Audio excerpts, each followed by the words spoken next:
Good afternoon. Welcome to the October 14th, 20...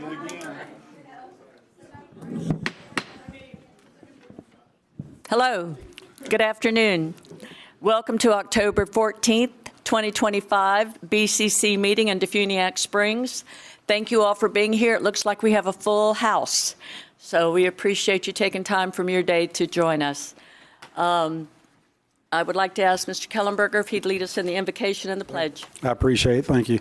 Before we get started, a few things. Today's meeting, there may be difference of opinion in the room today, so I ask that we all respect our fellow residents that have come to the meeting. If you have any devices that make noise, if you'll cut those off so they don't disrupt the meeting while it's in progress. And if you want to have a conversation with your neighbor, if you'll take it out in the hallway, we'd appreciate that as well. During public comment, it's exactly that. It's an opportunity for you at the first of the meeting to speak on an item if you're not going to be here for the duration of the meeting. At the end, there's also an opportunity to speak on whatever you'd like to. It's truly public comment. If I sense that there's a director in county departments that can help you with your concern, I'll put you with that person. If it's directly addressing the board, then like I say, it's just public comment. So with that being said, let's have a good meeting, and if you'll join me with the invocation and the pledge, I'd appreciate it. May the Lord be with you. Let us pray. Dear Lord, thank you for this opportunity to serve as elected officials and staff employees while we take care of the business of the county. Thank you for the people that have come to join us today that also would like to participate in county government. Give us guidance and watch over us as we consider these items on the agenda and help us to make the best decisions for all concerned. And as always, help us treat everybody with patience and fairness and kindness. In Jesus' name we pray. Amen. I pledge allegiance to the flag of the United States of America and to the republic for which it stands, one nation, under God, indivisible, with liberty and justice for all. Thank you. The meeting is called to order. All commissioners are in attendance with the exception of Commissioner Anderson. He is not with us today, so we have 4 commissioners today. Do you have any other comments, Mr. Kellenberger? Okay. All right. Are there any elected officials? I see Mr. Bagby out there from Destin City Council. Hello. Any other elected officials in the audience? Seeing none. Okay. Let's consider the additions and deletions. Yes, ma'am. We have 2 additions. They're under the Office of the County Attorney. Clay, would you like to? Yes, sir. Thank you, Mr. Kellenberger. The first is request to schedule and advertise a public hearing regarding Chapter 22, and the second is to do the same for a separate provision of Chapter 22, which changes the designation throughout the code to Gulf of America. So we're doing that in 2 separate ordinances to embrace the single subject requirement. They should have been tacked on with the first one, but we had to break it into 3 items. So that's why we're doing it this way. All right. Now we have public comments. Hold on. I'm sorry. Madam Chair? Yes. I'd like to move my item that's under my name, number 61, up under admin. Okay. We haven't really gotten to the moving section yet, but okay. Oh, I see what, I'm sorry, I got ahead of the game. That's okay. That's okay. But We can go ahead and take any Go ahead. moves right now. When we get to that point, you know what I want to do. Okay.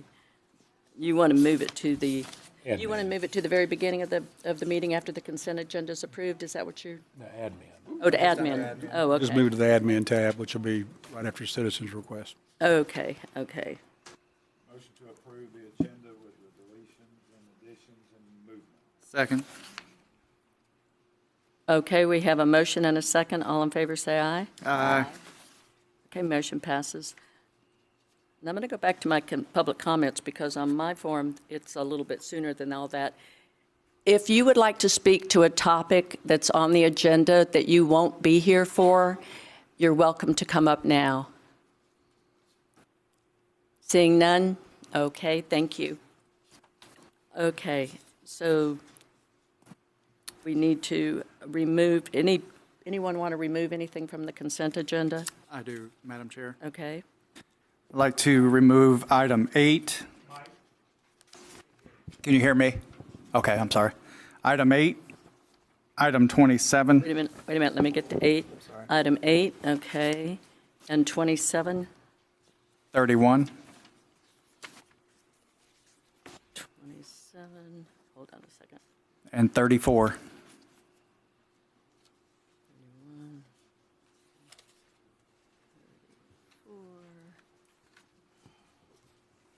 Okay.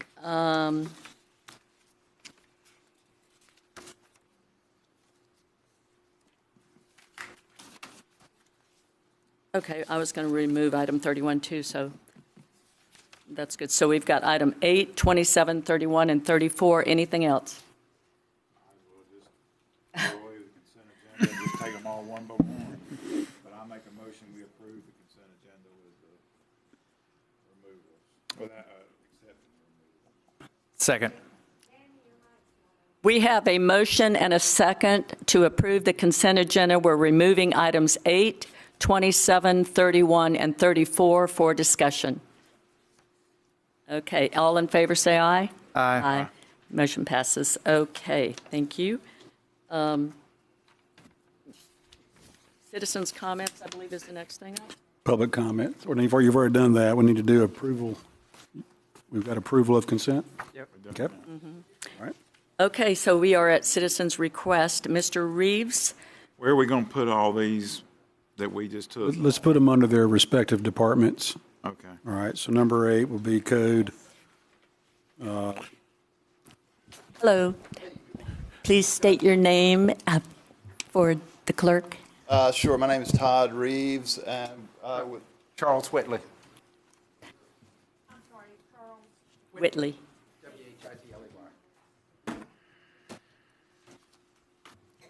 Okay, do you want to go ahead and present? if I could, please, yeah. I'll make this short and sweet. I know you have a lot to cover. I have some slides that I forwarded. I don't know if those are. Jason, do you have those? Yes. Yeah, could you flip through? They're just a handful of them.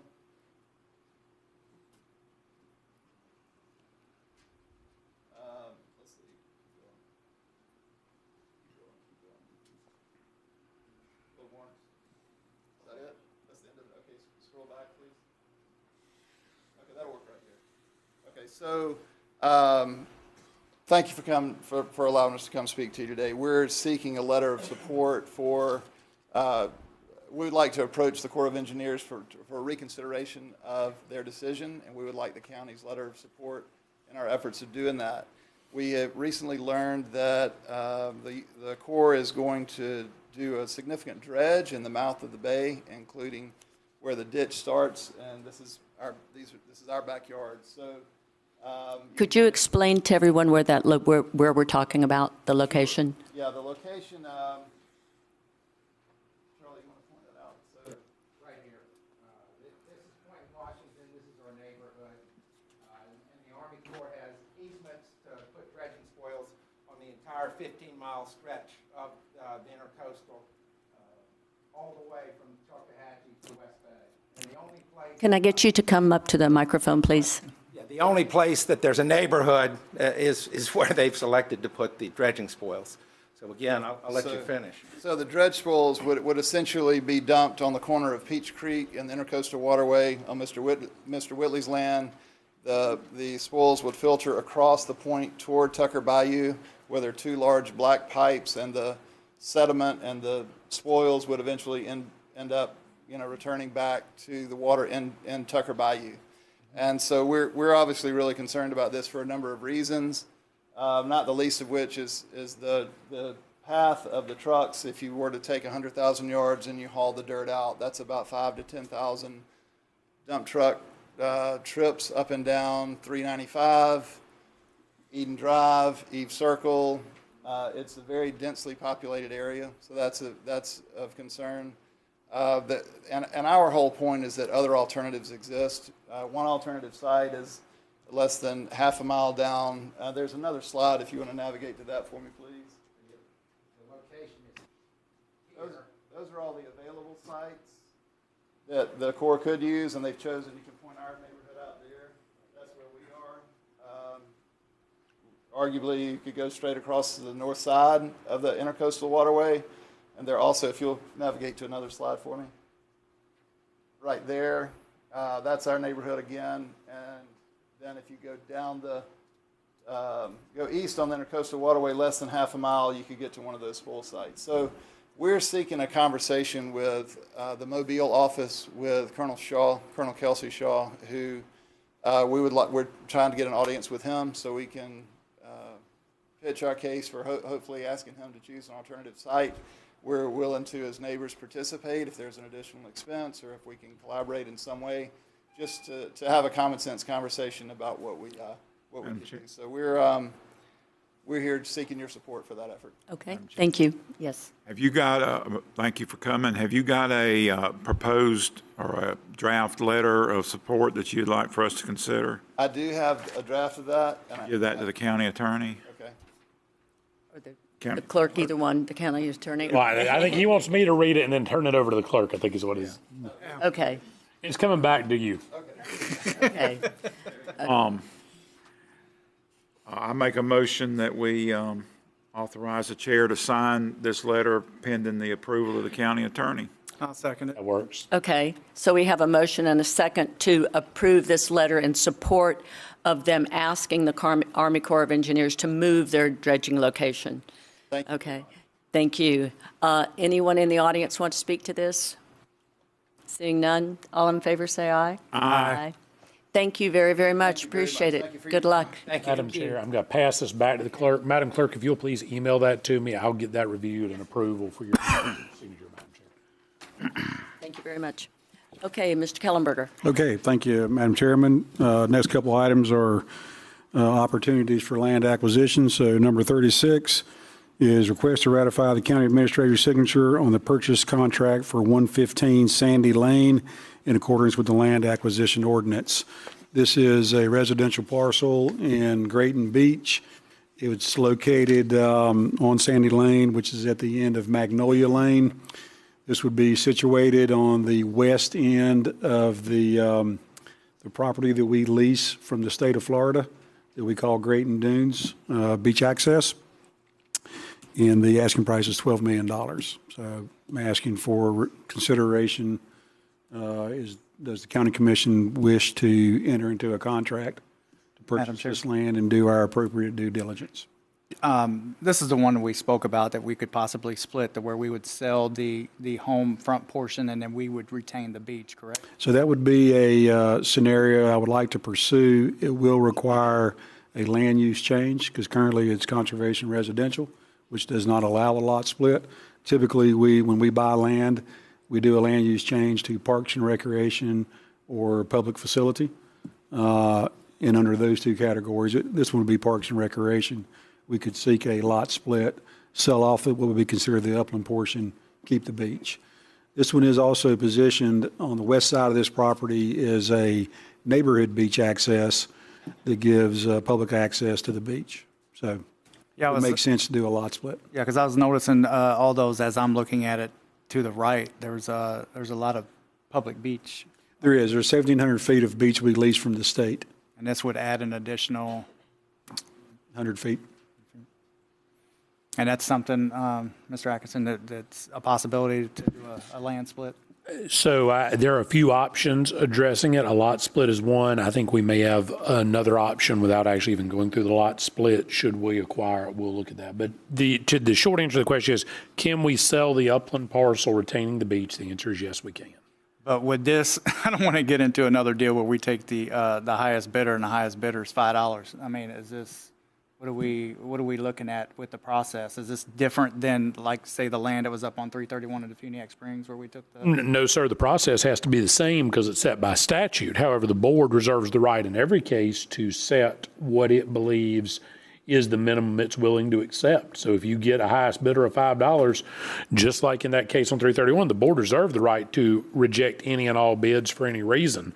In that case, the board chose to accept the bids in that case, but the board. The first time. It was rejected the first time, but in the ultimate one, it did reject initially. So this, you can put it out and do that. There's also nothing that says we can't look at, once we have solicited that, if we don't get opportunities, there are some ability in the state statute for the disposition of property through alternative methods once you've complied with the statutory method and been unable to receive any acceptable offers. I like the whole concept of this. You know, we get back a little bit of our money if that possibility is there. I just want to make sure it is there and we're not just, you know, settling for something that we should get more out of. So the opportunity is there to split it off.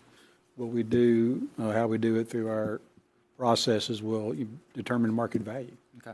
All right. Thank you.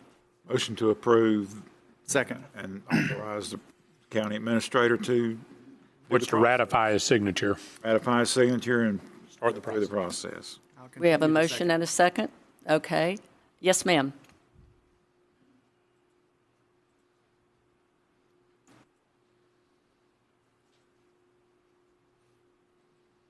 Hello, my name is Kelly Bazette. My family owns the property immediately east of the subject property. And, you know, I just came to really just find out exactly what you all would be considering to do with this property. We like the idea of preserving the beachfront for public use and splitting the lot. I think we would support that for sale to a private individual for however they'd like to use it within the code. So I just wanted to say that. And Wonderful. Thank you. Thank you. Did you want to add anything? Did you want to let her know? I always appreciate it when somebody appreciates what I'm doing. thank you all. Thank you so much. Anyone else want to speak to this? Seeing none, all in favor say aye. Aye. Okay, motion passes. Awesome, thank you. Item 37 is a request to ratify the county administrator's signature on the purchase contract for 384 acres off of Bob Sykes Road. This is several parcels that go from the south side of Eagle Springs Golf Course down to Bob Sykes Road, 384 acres, and the asking price is $2.9 million. Motion to approve. Second. We have a motion and a second to approve the purchase of 384 acres off of Bob Sykes Road. Anyone, any comment from the board? Anyone in the audience want to speak to this? Seeing none, all in favor say aye. Aye. Any opposed? Motion passes. Thank you. The next item is item 38. This is a request to ratify the county administrator's signature on the purchase contract for lots 1 through 8 near South 25th Street in accordance with the land acquisition ordinance. This is 8 individual lots that are in between the golf course and the 384 acres that really don't have any connectivity to a street. The school was built up just to the east of it, but you'll see them there. As we were positioning ourselves for the 384 acres, these 8 lots were also presented to us. And it just makes sense that we own those instead of somebody else if we complete the purchase of the 384 acres. It actually makes sense, even if we don't, because it keeps people, it would keep Yeah. people off our golf course. Yeah, they're landlocked to a certain extent. So it's 8 lots for $10,000 apiece for a total of $80,000. I do have something. This was originally going to be part of Phase 2 when we were doing the Eagle Springs maintenance building and then the and all that, because my thought process was, if you could go back to that map, my thought process was it's adjacent to these other ball fields and we could add a couple more ball fields possibly for the local youth sports teams in there. That was one of the options that I had on Phase 2. Now the 384, I think that's a good option too. And these 8 lots, I mean, they're just out in the middle of nowhere. So I mean, I'd like to have got them for a little less, or try to get them for a little less. I thought when your predecessor was doing this, I think they were lower, but I know time changed and dollars go up. So Yeah. So we'll, get appraisals on them. We'll get one since it's less than $500,000, and we'll see what the appraisers say about it. Motion to approve. second. We have a motion to approve and a second to buy these 8 lots. The good thing about this is the property we're talking about just prior to this, the 384 acres, are at the end of the Eagle Springs Golf Course.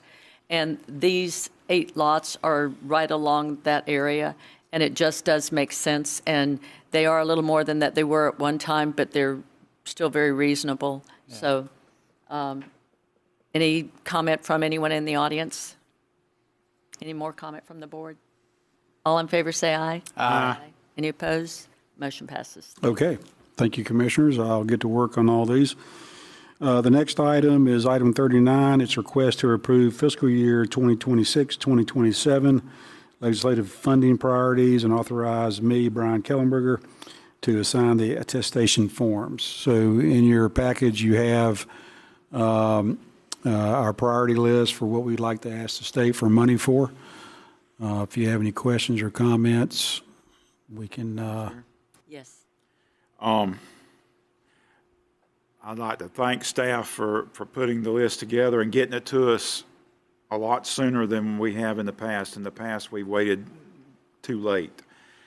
But with that said, what I would ask, and I'd make this a motion, that we continue this to the next meeting, that would give the public a chance to examine the list, go over the list. It would also, if somebody or staff finds additional projects that might need to be added. But anyways, it would give us 2 weeks to examine the list, both the board and the public, and then we come back at the last meeting in this month and vote on it. So that would be my motion. I'll second that. Okay, we have a motion and a second to give the opportunity to the citizens to review this for the next couple of weeks. Was there anything that anyone wanted to expand on first? I think we can do that the next Yeah, meeting. next 2 weeks. Okay. Okay, any comments from the audience? We have a motion and a second. No? Any comments from the board? All in favor, say aye. Aye. Motion passes. Thank you. thank you, Madam Chairman. Item 40 is request for direction and approval of the county organizational chart. With the FY26 budget, we added a new FTE in the form of an executive director for the Tourist Development Council. And so the changes that I've proposed here are associated with that particular FTE. There's not any other changes below that level. So in your package, you have a couple of different scenarios. They're listed as Proposal A, B, C, and D.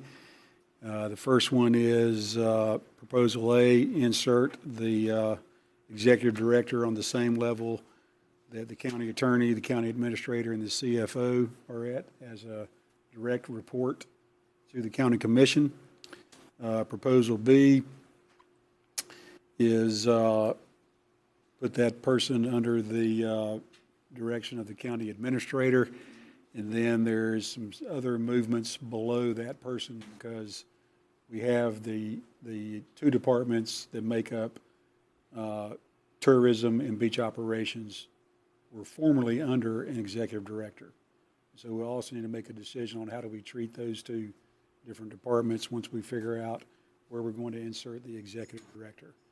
So the other 2 scenarios are on that is the new executive director is only over tourism or is over tourism and beach ops. And so it just depends on where you want to insert the executive director for the Tourist Development Council. I'm sorry. I have failed to follow my own instructions. Appreciate you helping me out on that. We have options A, B, C, and D here. Right. So the main consideration is where would you like to have the executive director for tourism in the organizational chart? Directly under the county commissioners as a direct report to the county commissioners, and obviously as under a contractual relationship versus a staff employee, or under the county administrator, where that person would be considered a staff employee. Madam Chair? Sure. I'm going to, I would like the TDC and everything associated with that executive position with tourism under that TDC director, which would be answering to us. And my reason is I'm looking at this as a $60 million business. You don't want to piecemeal your departments, one department over here, another department over here. You want that person accountable for all the departments associated with that business, which is the TDC, however you want to look at it. That's what I would like. Another thing that I'm looking at, you need somebody that is hands-on day-to-day, every minute, because that particular business, depends on tourism that comes down here. They don't have a millage or a ad valorem that they know that they're getting money every year. They will make or break the decisions made down there, and I think you need that one person that is over all that to make those decisions and to be held accountable, and us four would be the persons holding that person accountable. Which proposal are you? I'm looking at where the executive director answers to the board. I think that was it. This one he does, and on. Yeah, proposal A. I want where everything deals with tourism under him. I don't want the beach ops at the BCC and something else is over here. Proposal E. Is that what it is? Correct. So that would be the executive director under the Board of County Commissioners, and then all of the departments associated with tourism and beach ops under that executive director. I'd like to ask you a question since you've been there. Is that appropriate in your opinion that both those positions fall directly under the TDC director? Is that the best way from your experience? So, there are different ways to do it. Obviously, I'm going to be biased because I've been the beach operations director for quite some time. Under the understanding that tourism and beach ops are funded 100% by tourist development tax, it would make sense that they be under one director. We worked that way for many years, and it worked fine. When we decided to not do an executive director and just have the departments of tourism and beach ops, it also worked fine. It takes an understanding between those two department directors that they share a funding source and they have to share it equitably. The new beach operations director you have going in is used to work in beach operations, was worked very close with the budget. He understands all that. Not knowing who would be the executive director, it's hard to say what their desires would be. In the past, executive directors have been what I would call primarily marketing oriented. And their primary focus was, of course, on the marketing aspect or the destination marketing aspect of the tourism department as a whole. Long answer is you can do it either way.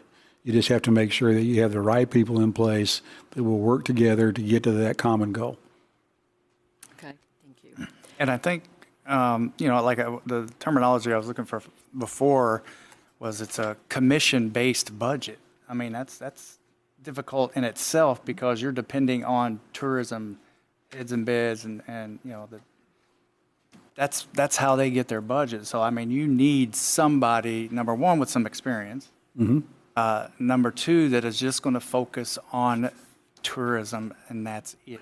All the departments thereof.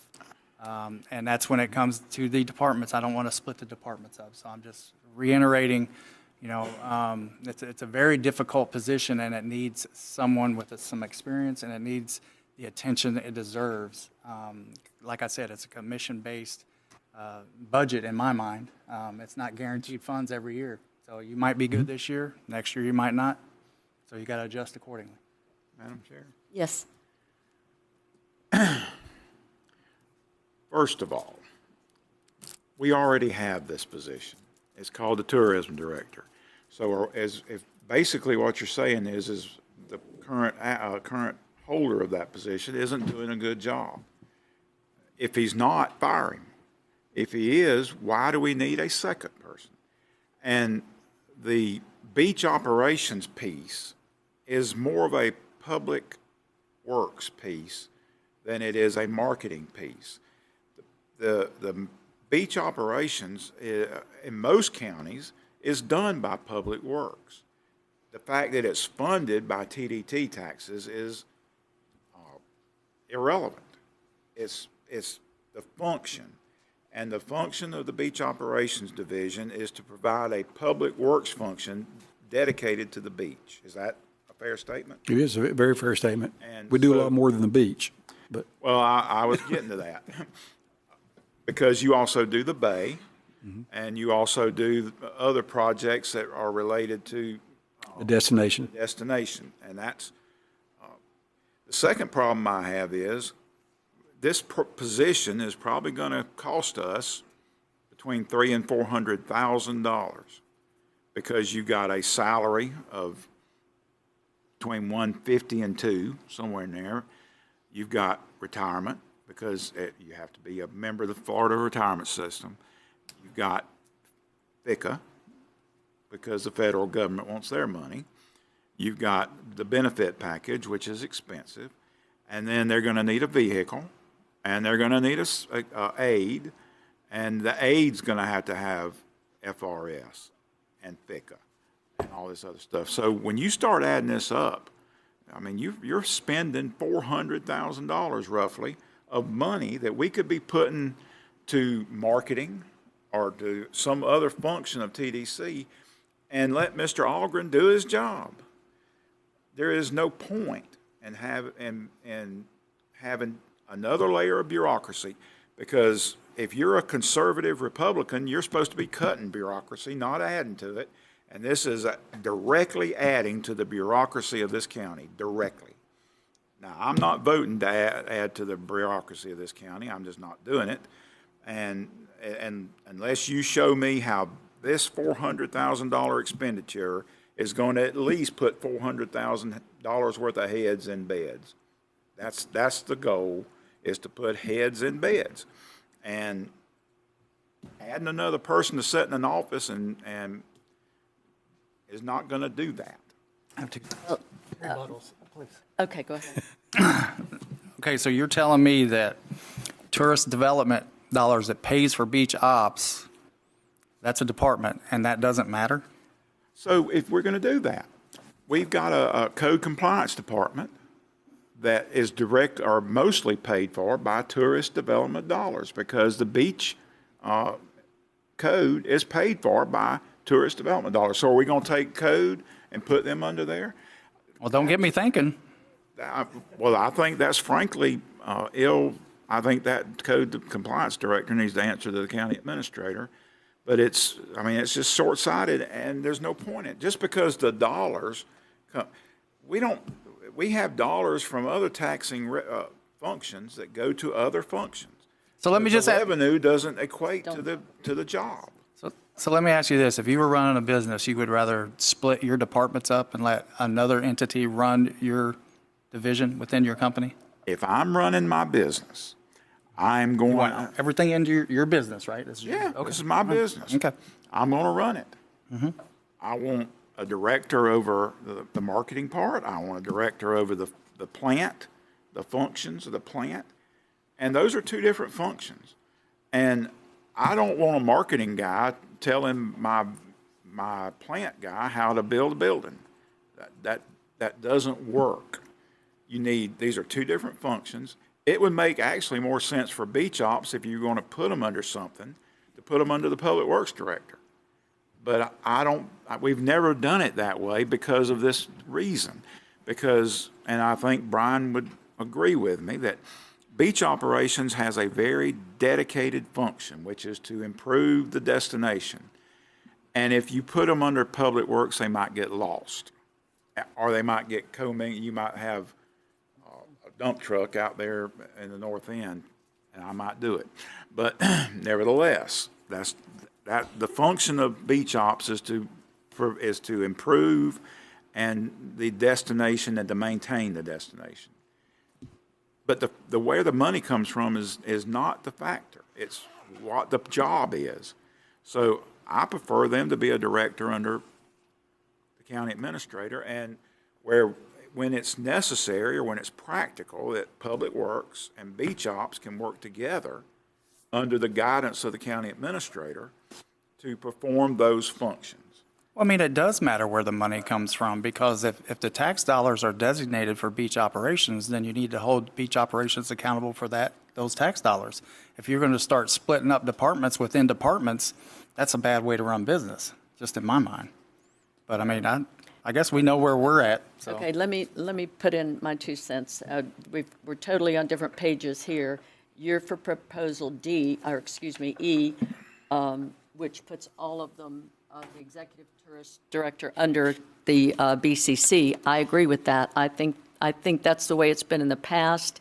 I think it worked well with that in the past, and I think that that is one of the 4 positions that should fall under the BCC.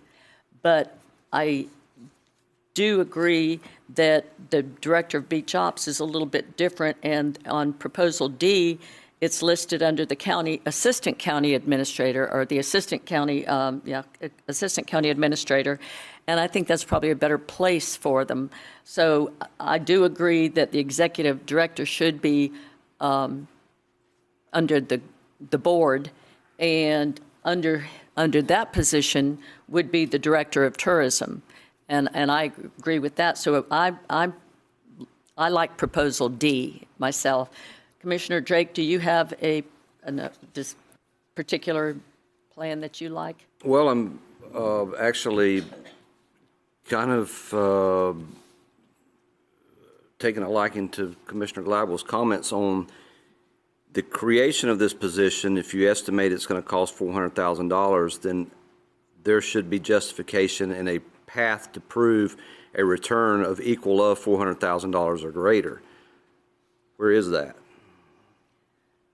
Well, you could say the Well, same the thing positions with the funding of grants, too. I mean, we don't have actual proof of our ROI on all of our grants that we give out either. I mean, you got to play both sides of the fence. If you're going to use that scenario for this, then you got to use that scenario for, the dishing out of grant funding for supposedly heads and beds or bringing people to the tourism spots. Two different Sure. things. Let's get, Not- let's not- get, two let's different- get response So from our money's county money. attorney. Commissioner Drake, traditionally, the executive director position of the Tourist Development Council has had an employment contract that's been executed, even if they have been an FTE, no different than the CFO or the county administrator.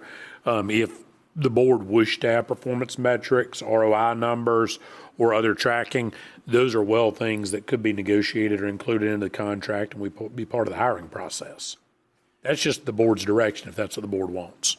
But this is not the same thing as this, if you can't prove how this is going to increase the efficiency and increase the productivity and the profitability of the organization, then it's wasted money. And it is creating another level of bureaucracy. And frankly, the reason this was taken away, was de-emphasized, and the positions were put under the county administrator was,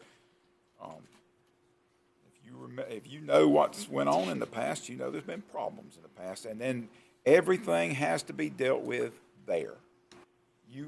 These 3, we have to deal with them at this table in public. There is no opportunity to talk in private. The county administrator can call any of those directors sitting back there in the back into his office and have a private discussion about efficiency or productivity or what they're actually doing, or things that they're doing they shouldn't be doing. He can have that discussion in private. He can deal with that outside of the glare of a public meeting. But if they're sitting over there, then they have to be dealt with in public, and everything becomes a political battle. And I don't see the benefit to our organization and to our bed collectors. I don't see the benefit to add another position where we're going to have public discussions about performance. You tell me, as Commissioner Drake said, you show me where we're making money on this, and I'll renegotiate my position. But until you show Excuse me me. I'm going to ask that you each try to speak right into your microphones, because there are people on the other back are having difficulty. Well, I hear the bureaucracy scenario a few times. We need to be consistent with that terminology if we're going to use it, because I've sat up here at the South Walton Annex back when it was said that the planning director shouldn't have the okay when we're talking about that money that was, your land down there where we missed out on $850,000 of rec plat fees, and I believe you said that that person shouldn't have that. It should come to the board. So we need to be consistent. If we're going to have lack of bureaucracy or less bureaucracy, then let's keep that with. If the planner director made that decision and that's the way that it was supposed to be, then that's the way it's supposed to be. Now here we have this. If we're gonna use that bureaucracy scenario, let's just be consistent with it. If we're gonna be that way. You can't go. You're never gonna say apples to oranges. But it's not. You're being selective. I mean, I think that's a lot of what's wrong with this county is we're selective half the time. If you understood that I said that the planning director should have absolute authority to judge about the $850,000, I didn't mean that, and I didn't say it. I apologize if you thought I did, because that's absolutely wrong. Nobody has absolute authority over anything. Nobody. That is, to say that anybody has absolute authority is saying that we're a dictatorship. And I am not in favor. He does not have absolute authority. Absolutely not. Any of his hiring? If He's we the end-all, be-all. Excuse no, me. if we do not like One- Brian Kellenberger's job, if we don't like what he's doing, then we have the opportunity, 4 of us by contract, to fire him. That is the ultimate remedy. And that's the check that we have on all 3 of them, is if they're not doing their job, if they're not doing what we say we want done, because the board does choose what we want done, or if they make a $850,000 mistake, we have the ability to deal with them. But that doesn't mean anybody has ultimate authority. We have the ability to deal with them, whether it be a truck driver, or whether it be the planning director, or whether it be the county administrator, the county attorney, or the CFO. We have the authority to deal with them. And if you thought I said anything different, I apologize, because I didn't mean that, because I don't believe that. Nobody has. You said he shouldn't have that ability, and that's what I was trying to point out. You're saying that the board should have had that opportunity to vote on that Because the board 150. does. But that's bureaucracy. Why that aren't is you not why aren't you letting him go ahead and do his job? That is not bureaucracy. We could have a show on this all day Okay, long. thank you. Let's move on. We've had an executive tourism director almost as long as I can remember, up until the last one was let go. 2021. And I just think it is such tourism is our economic engine for this county. And we need somebody that's really strong and really aggressive and getting things done and moving us to where the salary that they're asking for, and you can generate more. But why can't Mr. Algren do that right now? Are you saying he's not doing that? Are you saying he is somehow not doing his job? Because No, the I'm only saying- justification to put somebody over him is to say he's not doing his job. I'm not saying he's not doing his job, but he's not in an executive position. He's in a director position, and I think we need an executive director. Well, then we can fix that. We'll change his title to Executive Tourism Director. Not without application. Why? We don't have to have an application. Well, We can chat. There's that selective bureaucracy That's- again. No, that ain't. That's just saying we're One changing person his title. speak at a time, please. I mean, if you want somebody just to give $400,000 to, let's just say it for what it is. No, Wait, we're going to waste money, and we're going to Okay, all right, increase bureaucracy, okay. and I'm a Republican, and I'm not doing that. Commissioner Drake, do you have any input? I'm just enjoying the show. Okay, does anyone want to make a motion? We have a motion. Pardon me? We had a motion. Item E. Was that a motion? Yeah. Okay. We've been So you talking want for- a motion shouldn't have had a for, sec. We should have had a for sec. proposal We did. F, is that what it was? Everything under tourism development, tourist development executive position that answers to the board. That's E, correct? It's E, but D, did you look at D? I can't split departments up. I just, in my mind, I just can't do that.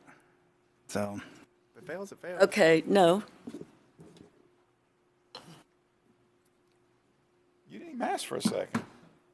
Do I get, is there a second? Not me. Commissioner Drake, is there a second? No? Okay, I'll make it a second. Okay, we have a motion and a second on the floor to do number E. It would be considered proposal E that's not on there, and that would be Proposal E. executive director under the BCC and tourism and beach operations under that executive director. So having a motion and a second on the floor, if there's no further comment from the board, we will take comment from the audience. And does anybody have any comment? Yes, ma'am.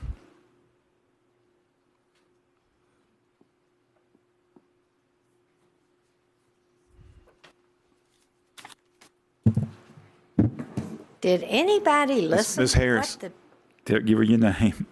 I've known her forever. Loretta is Suzanne Harris. I'm gonna change it. I'm gonna change the SUZ. I'm gonna change it to SUS just to mess you up. I'm kidding you. Did anybody listen to what the bed tax collectors board said they wanted? Do any of you care what the bed tax collectors want? Now, there are a lot of us out here, and we raise a lot of money for people that run for office. But y'all are up here like you forgot whatever the bed tax director's directions were. And I hope I'm not the only bed tax collector in the room, and I certainly hope some of the board members are here. But I think the board members think that y'all heard what they wanted loud and clear. They want an executive director. Okay? They didn't say who it reported to or anything. They said they want an executive director. They said that Matt Algren basically was doing a good job, but he was not an executive director, but he could apply for the job. So, Danny, instead of just going out and spouting out, I'll pick him to do it. I mean, the bed tax collectors are the ones that bring y'all this money. That y'all say, oh, well, we can use the bed tax money on this because it might bring a few tourism for the sidewalks. Y'all have like just said, ignore the bed tax collectors and what they want. We're going to sit up here and tell you who we have never run a business or owned a business, but we're going to tell you how a business ought to run. Now, number one, we wouldn't be paying the amount of money we're paying for the guy to be here from out of town to do a 5-year strategic plan. If you had an executive director, you would have saved the money. Because back when we had an executive director, the executive director had meetings and had all the bed tax collectors in the room, and it was an all-day deal. You had to stay for lunch and you ate while you listened to the meeting, but it would have saved us a whole bunch of money. But y'all aren't listening to the bed tax collectors, and we're the ones that make the money. We need an executive director. That board told y'all that loud and clear. And now you're sitting up here saying you don't want an executive director, but you don't know why you don't want one. I mean, this is stupid. It's just not, it's unfathomable to me. I want you to tell me, Danny, what does the director of the TDC, what do they do? What is their job? He manages the department, What departments? tourism department. What does he do? What is his goal? What is his goal that he accomplishes every year? My opinion, put heads in beds. He is to find out what the going rates are. He's to find out where we're slacking on bringing people in. His job is to go to Pensacola and find out why Pensacola is getting all of our tourists down to Pensacola and to Mobile, why tourists that have been our tourists for years are now going other places. There's a lot of things that require you don't just go out and elect a tourist director that doesn't know what he's doing any more than you would put people on the TDC council that are farmers, that don't know anything about how to bring the tourists here and how to find out why our tourists are going other places. That's the main thing we need to know. We need to know why the hotels Ms. Harris. are doing. I understand. But y'all need to stop and think what you're doing. And Brad, you heard it loud and clear because you're the chair of the TDC and you heard everything they said loud and clear. So I think when Jim Bagby was the director, Brian was head of the beaches. I think Jim hired Brian and they got along great. I'm not saying that that person has to work for the TDC director. I'm saying for years this place functioned I've been here 40 years. It used to function real well. And ever since somebody got the bright idea, who's not here today, to get rid of Jay Tusa, it has not run well. And that's what the TDC members and the council have been trying to tell y'all. Anyone else? Come on.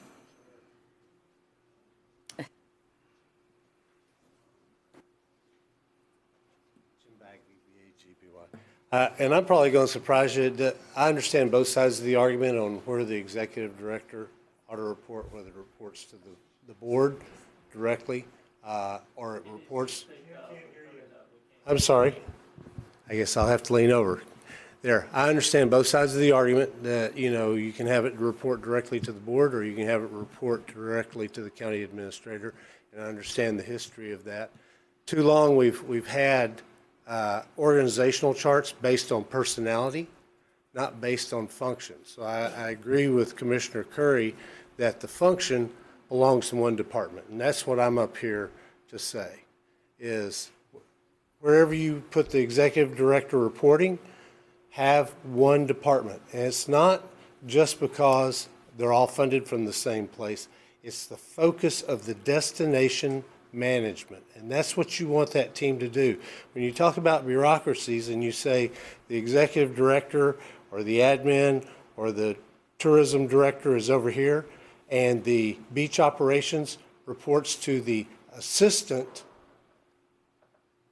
director who reports to the administrator, who reports to the deputy administrator, who reports to the administrator, who reports to the BCC, that is the most unholy alliance you could have as far as an organizational effectiveness structure, because you've got people who are trying to do both things, and Brian's right.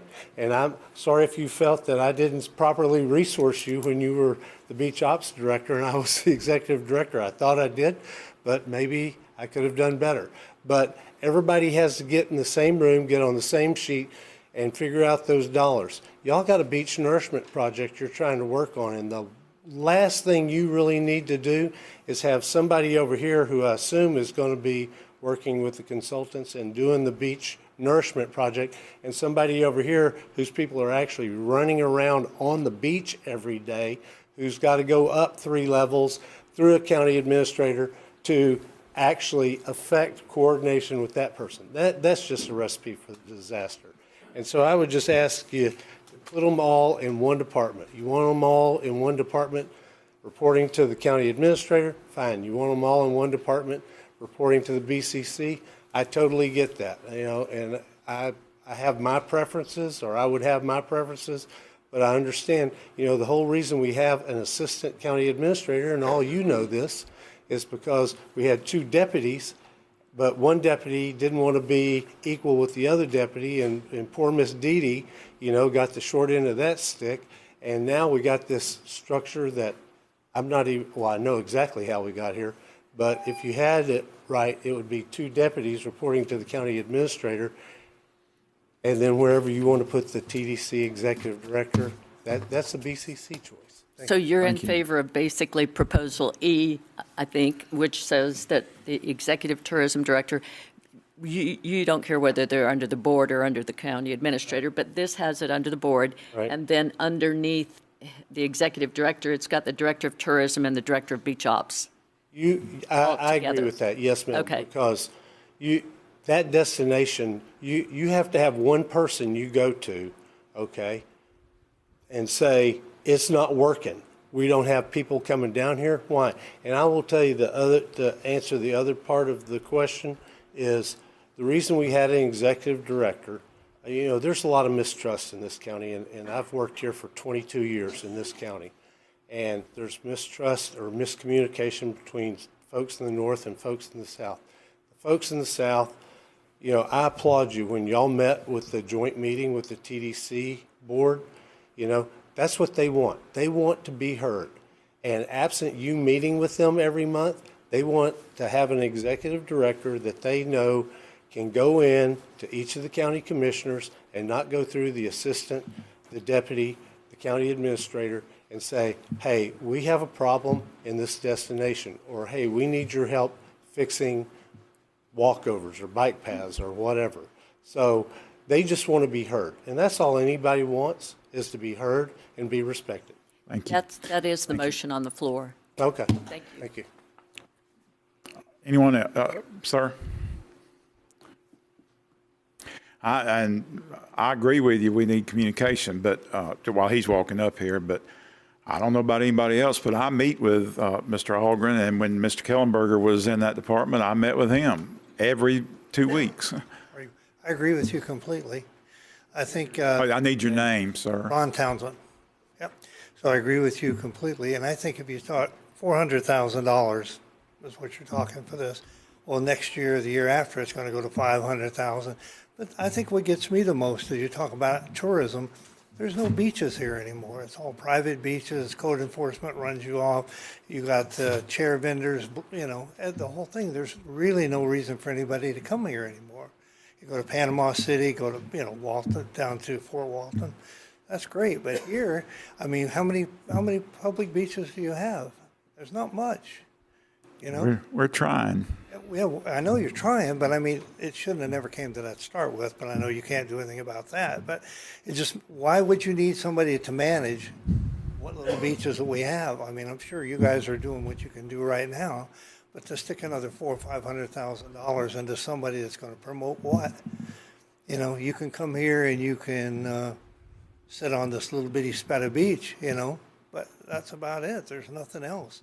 They talk about scenic 30A. There's nothing scenic about 30A anymore.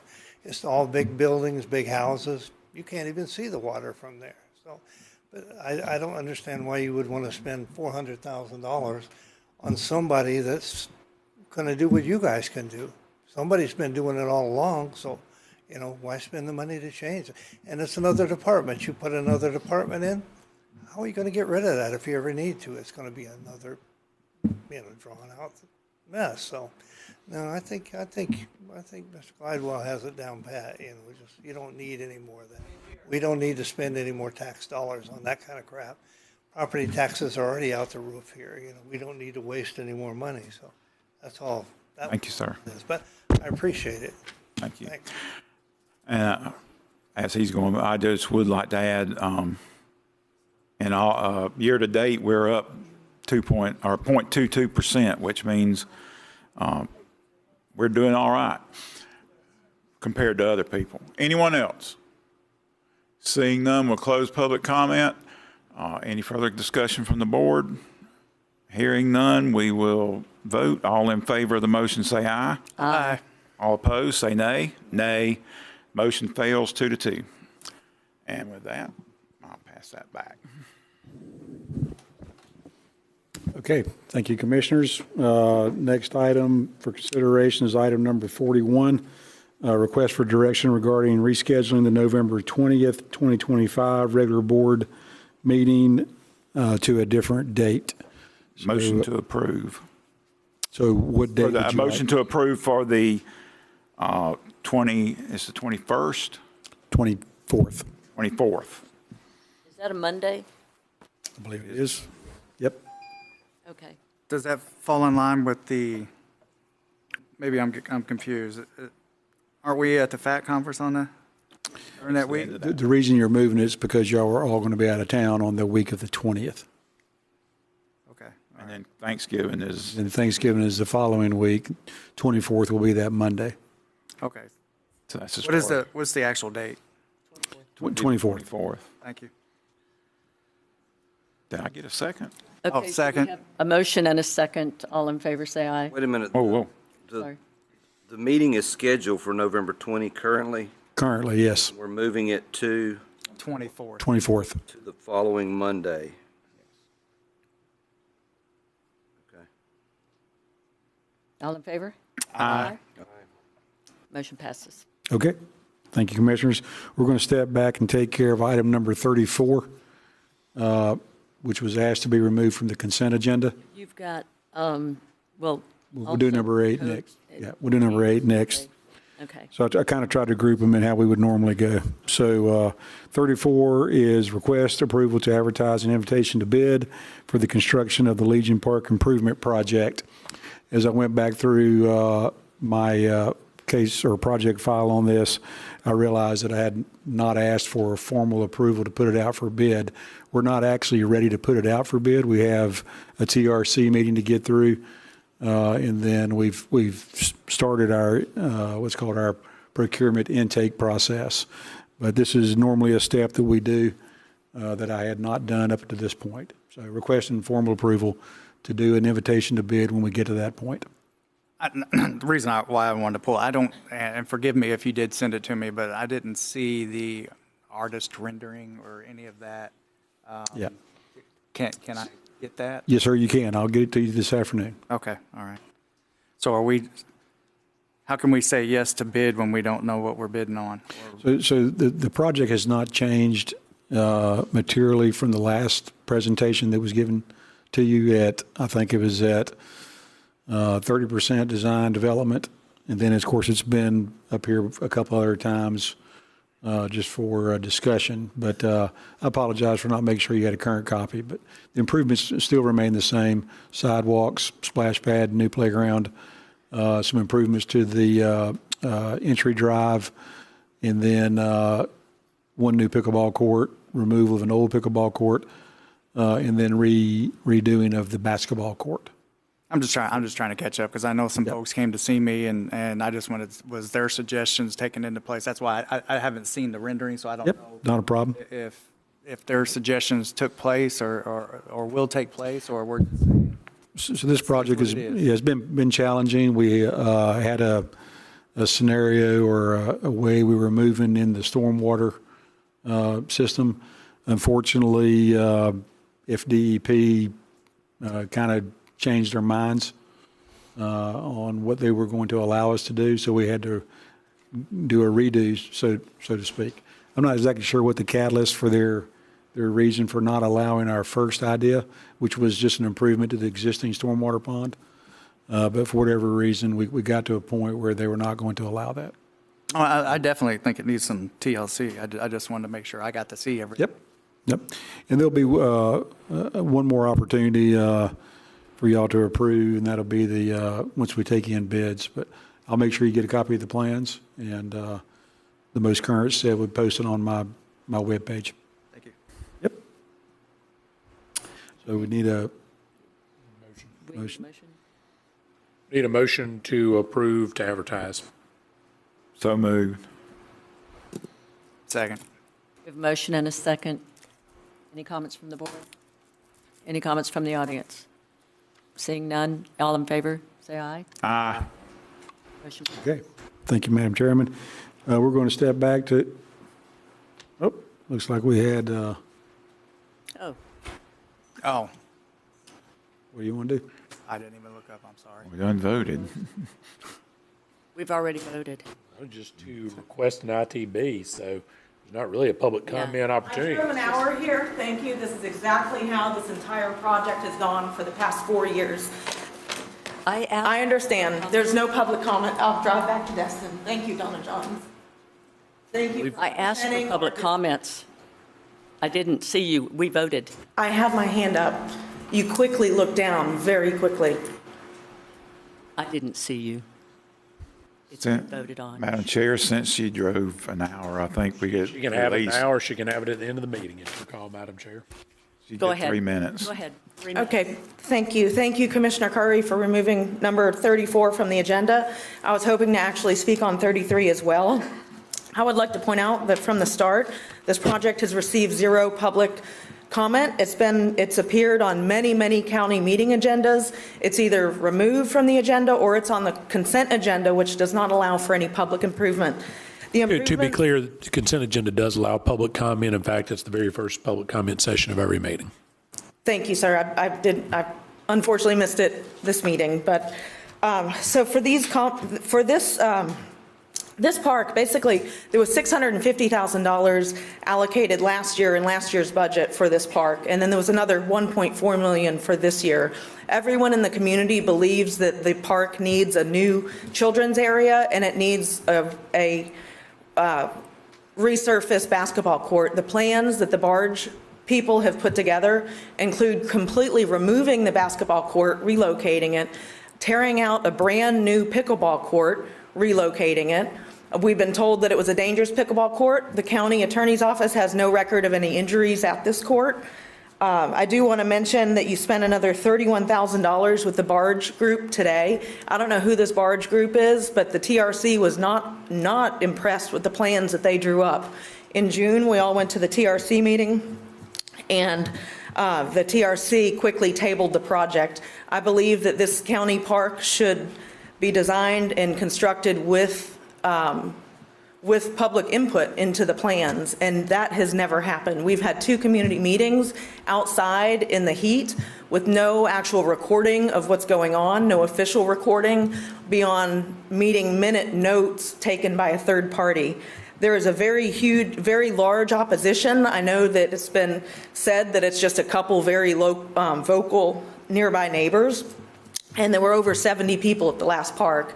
Within probably an hour and a half in, one gentleman said, this is very contentious. Is there some way that we could have a more organized discussion for these plans? And to date, for the past 2 years, we've never had adequate public input on these plans. There are plans to dam the park and create a stormwater area, which is to hold developer stormwater from nearby developments. That's going to increase snakes and dangers.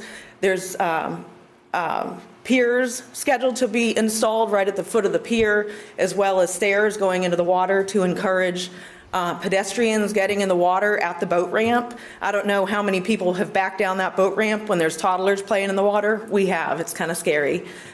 There's a Walton County ordinance that disallows swimming at boat ramps. These plans are just absolutely disastrous, and I appreciate you allowing me a couple seconds to speak on them today. Thank you. Thank you. Your name, please? Sarah Moss, MOSS. I'd like to make a couple of comments to that. Legion Park is a very old park, and a few upgrades have been made already. We had a meeting a year ago with several people. We initially brought forth 4 pickleball courts. They stated they didn't want 4, they wanted 2. The amendments were made for 2. The existing pickleball court is one of the first ones the county ever did. And I personally asked someone that was playing, a young teenager that was playing on the court one day a couple of years ago. I asked him if what he thought of the court, because I don't play pickleball, so I don't know. And he said, well, it's all right, except for this one area, it's got a little divot in it. And I thought, okay. And again, I don't play pickleball, so I don't know much about that. But I heard a lot of people complain that people were hurt on that and did fall and things like that. And we just can't have that. So we're really wanting to put 2 nice, upgraded, beautiful pickleball courts similar to what we have up in Mossy Head. And everything that we're wanting to do, honestly, there are a lot of people that are pro having the upgrades done. There's always some that don't, and that's understandable.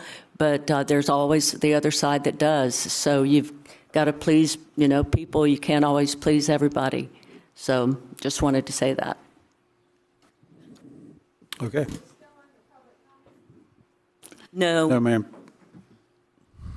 Thank you for the vote. We're going to step back now to item number 8, which was pulled off the consent agenda. Item number 8 is request to approve and authorize the chair to sign the order form and services agreement with NeoGov for code compliance to utilize Power DMS, a cloud-based software for document management, training, and accreditation management in an amount not to exceed $9,394 annually.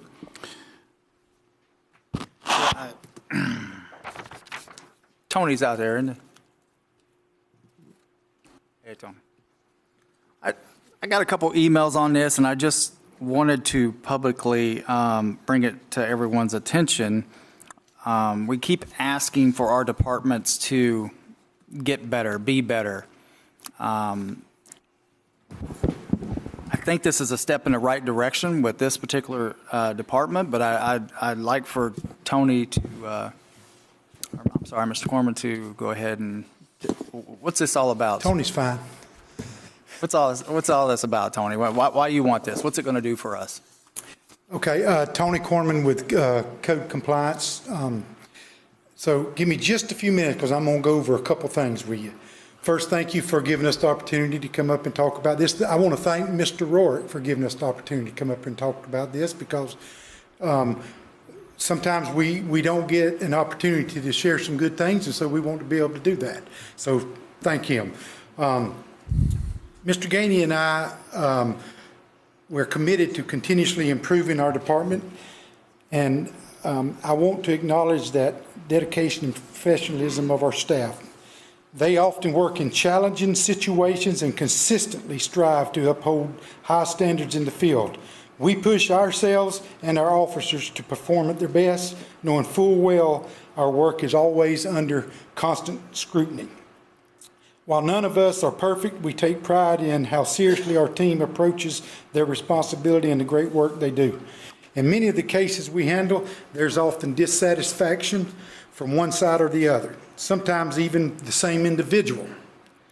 We regularly hear conflicting feedback ranging from code isn't doing enough to code's doing too much.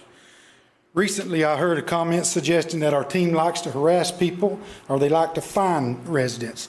I want to state clearly that that could be not further from the truth. Our primary goal is voluntary compliance. We work closely with property owners every day to resolve issues without escalating.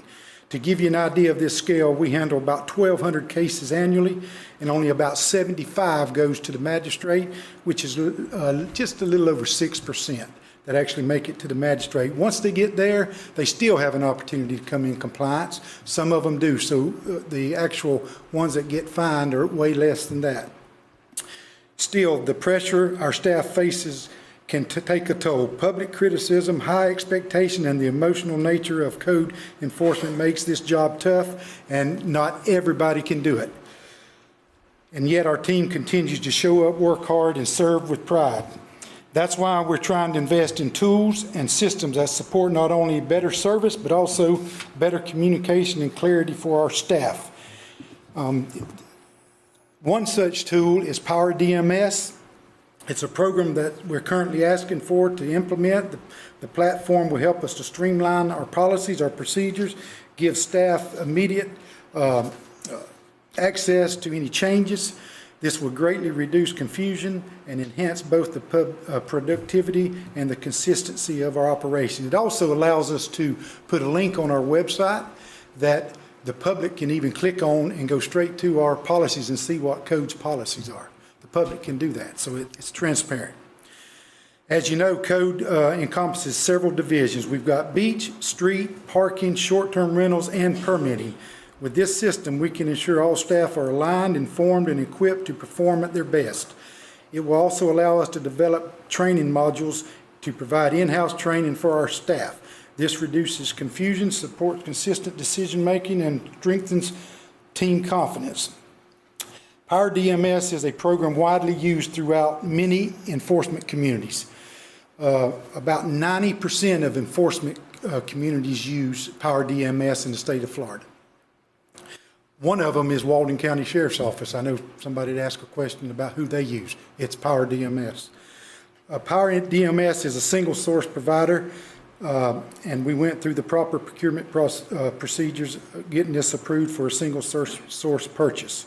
The quote today is based on a 25 to 49 employee, which will cover code. We have also discussed the possibility of the county as a whole going to this, but it's going to take some time. HR is looking at it. They're going to see how it works with us. And at some point, if the county did decide to go to this for their policies, the company will be able to adjust the price. So it's not like we would lose anything that we pay. They would just be able to adjust the price to include, because it's based on the number of employees. In closing, we are committed to continual improvement, transparent operations, and serving the public with professionalism and respect. Thank you for the opportunity to give that to you. So I answer any questions. So, you know, a meeting or two ago, I mean, I just also wanted to reiterate that you have updated me on the 14 million that we thought that we could, but now out of that 14, we can collect 10 of that now. So I just want to clear the air on everything. So now we're able to collect almost 20 million, not that we couldn't collect 14 million. I'm trying to show a pattern that we're trying to improve this department. Trying to improve, and y'all directed us to bring back quarterly those numbers, and we've got a run in total, and we will be bringing that back very shortly to you to give you those updated numbers. We're also going to be bringing you back, I think it's November, I think, if Clay could correct me on the foreclosure process and stuff. Yeah. So I just wanted to show the pattern that we are moving in the right direction. We've discovered that there is problems, and I don't see any reason why this wouldn't be a tool to put in your toolbox to help that department take more steps in the right direction. Not everybody's perfect, I get it, but as soon as we discovered there's a problem, it's our responsibility to try and get it fixed. Sure. So I appreciate you. Thank you. Madam Chair? It does look like, oh, I'm sorry, go ahead. I just got one question. Is this in the budget? Yes, sir. Yes, so we can, we have a subscription, about $10,000, I think it is, in our budget for subscriptions, and we also have operating expense that would pay part of it. So, yes, it's covered in the budget, yes. And I'd just like to say that I think, after talking to you about this yesterday, too, that this is a good product for your office especially, and that it is tried and true, that our sheriff's office does use it. And I think that answers a couple of questions that came in the email. So thank you very much. Thank you. Thank you, Tony. Yes, sir. Motion to approve. Second. We have a motion and a second. Any comment from the board? Any comment from the, yes.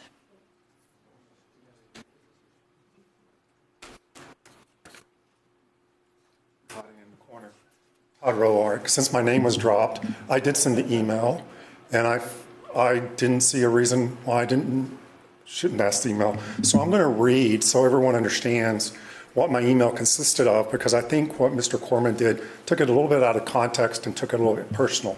It was not personal. So let me read, if I could have the first 3 paragraphs. I've reviewed the consent agenda item regarding the proposed Power DMS NeoGov solution for code compliance, and while the cost itself does not appear unreasonable based on the compatible solutions I've seen in the private sector and have experience with deeply, I have serious concerns regarding the process, strategy, and lack of an enterprise-level solution reflected in the request.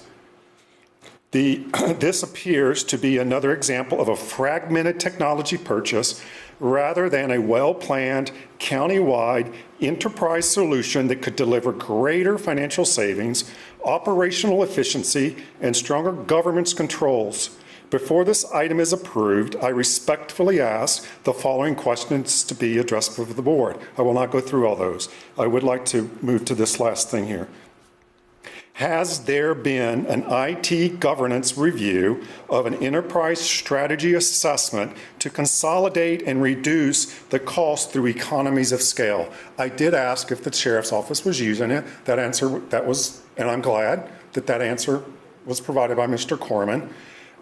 It's a simple ask that we have one solution, and I'm familiar with these platforms.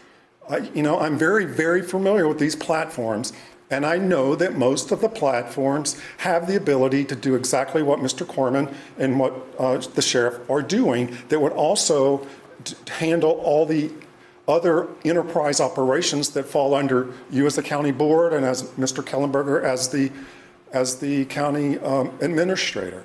I'm simply asking, was that done? And I think that Mr. Corman somewhat answered that question, that yes, there are plans to do that, but the biggest question is, has there been an enterprise IT strategy developed, and we're doing things fragmented.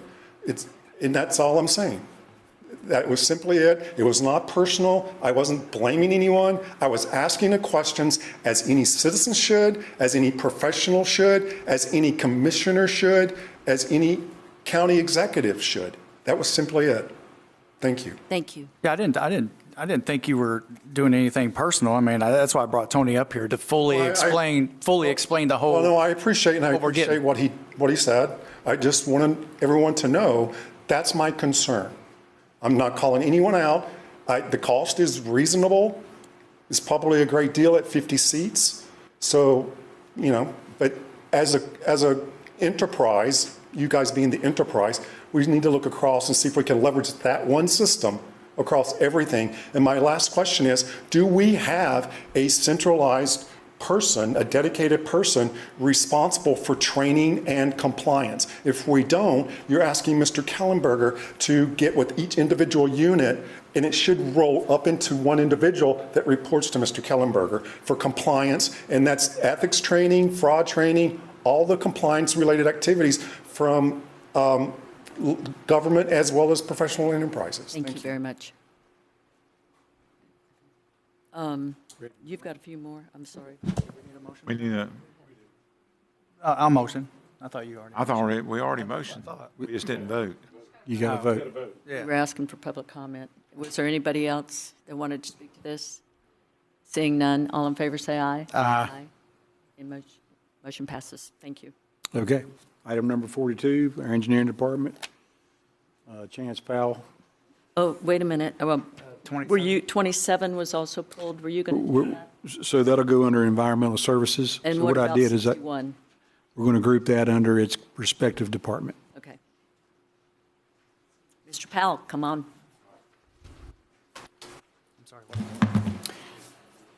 Chance Powell, Walton County Engineering. This is going to be item number 42. This is just to accept the engineering Q3 update, which is July to September. That update and quarterly report will be available on the website. It explains several things that we've done over the last 3 months, several projects that we have under design, under construction, and will be under construction. I did want to take a moment right here just to explain 2 projects that we have under construction that have seemed to have been a lot of discussion about that, a lot of phone calls about it, one of them being Mac Bayou Road. This is the Mac Bayou Drainage and Pedestrian Improvement Project that's going on from Highway 98 up to Harborview. It's a full resurface of that road, milling and resurface and pedestrian improvements. The milling operation is complete, which was contributed to a good bit of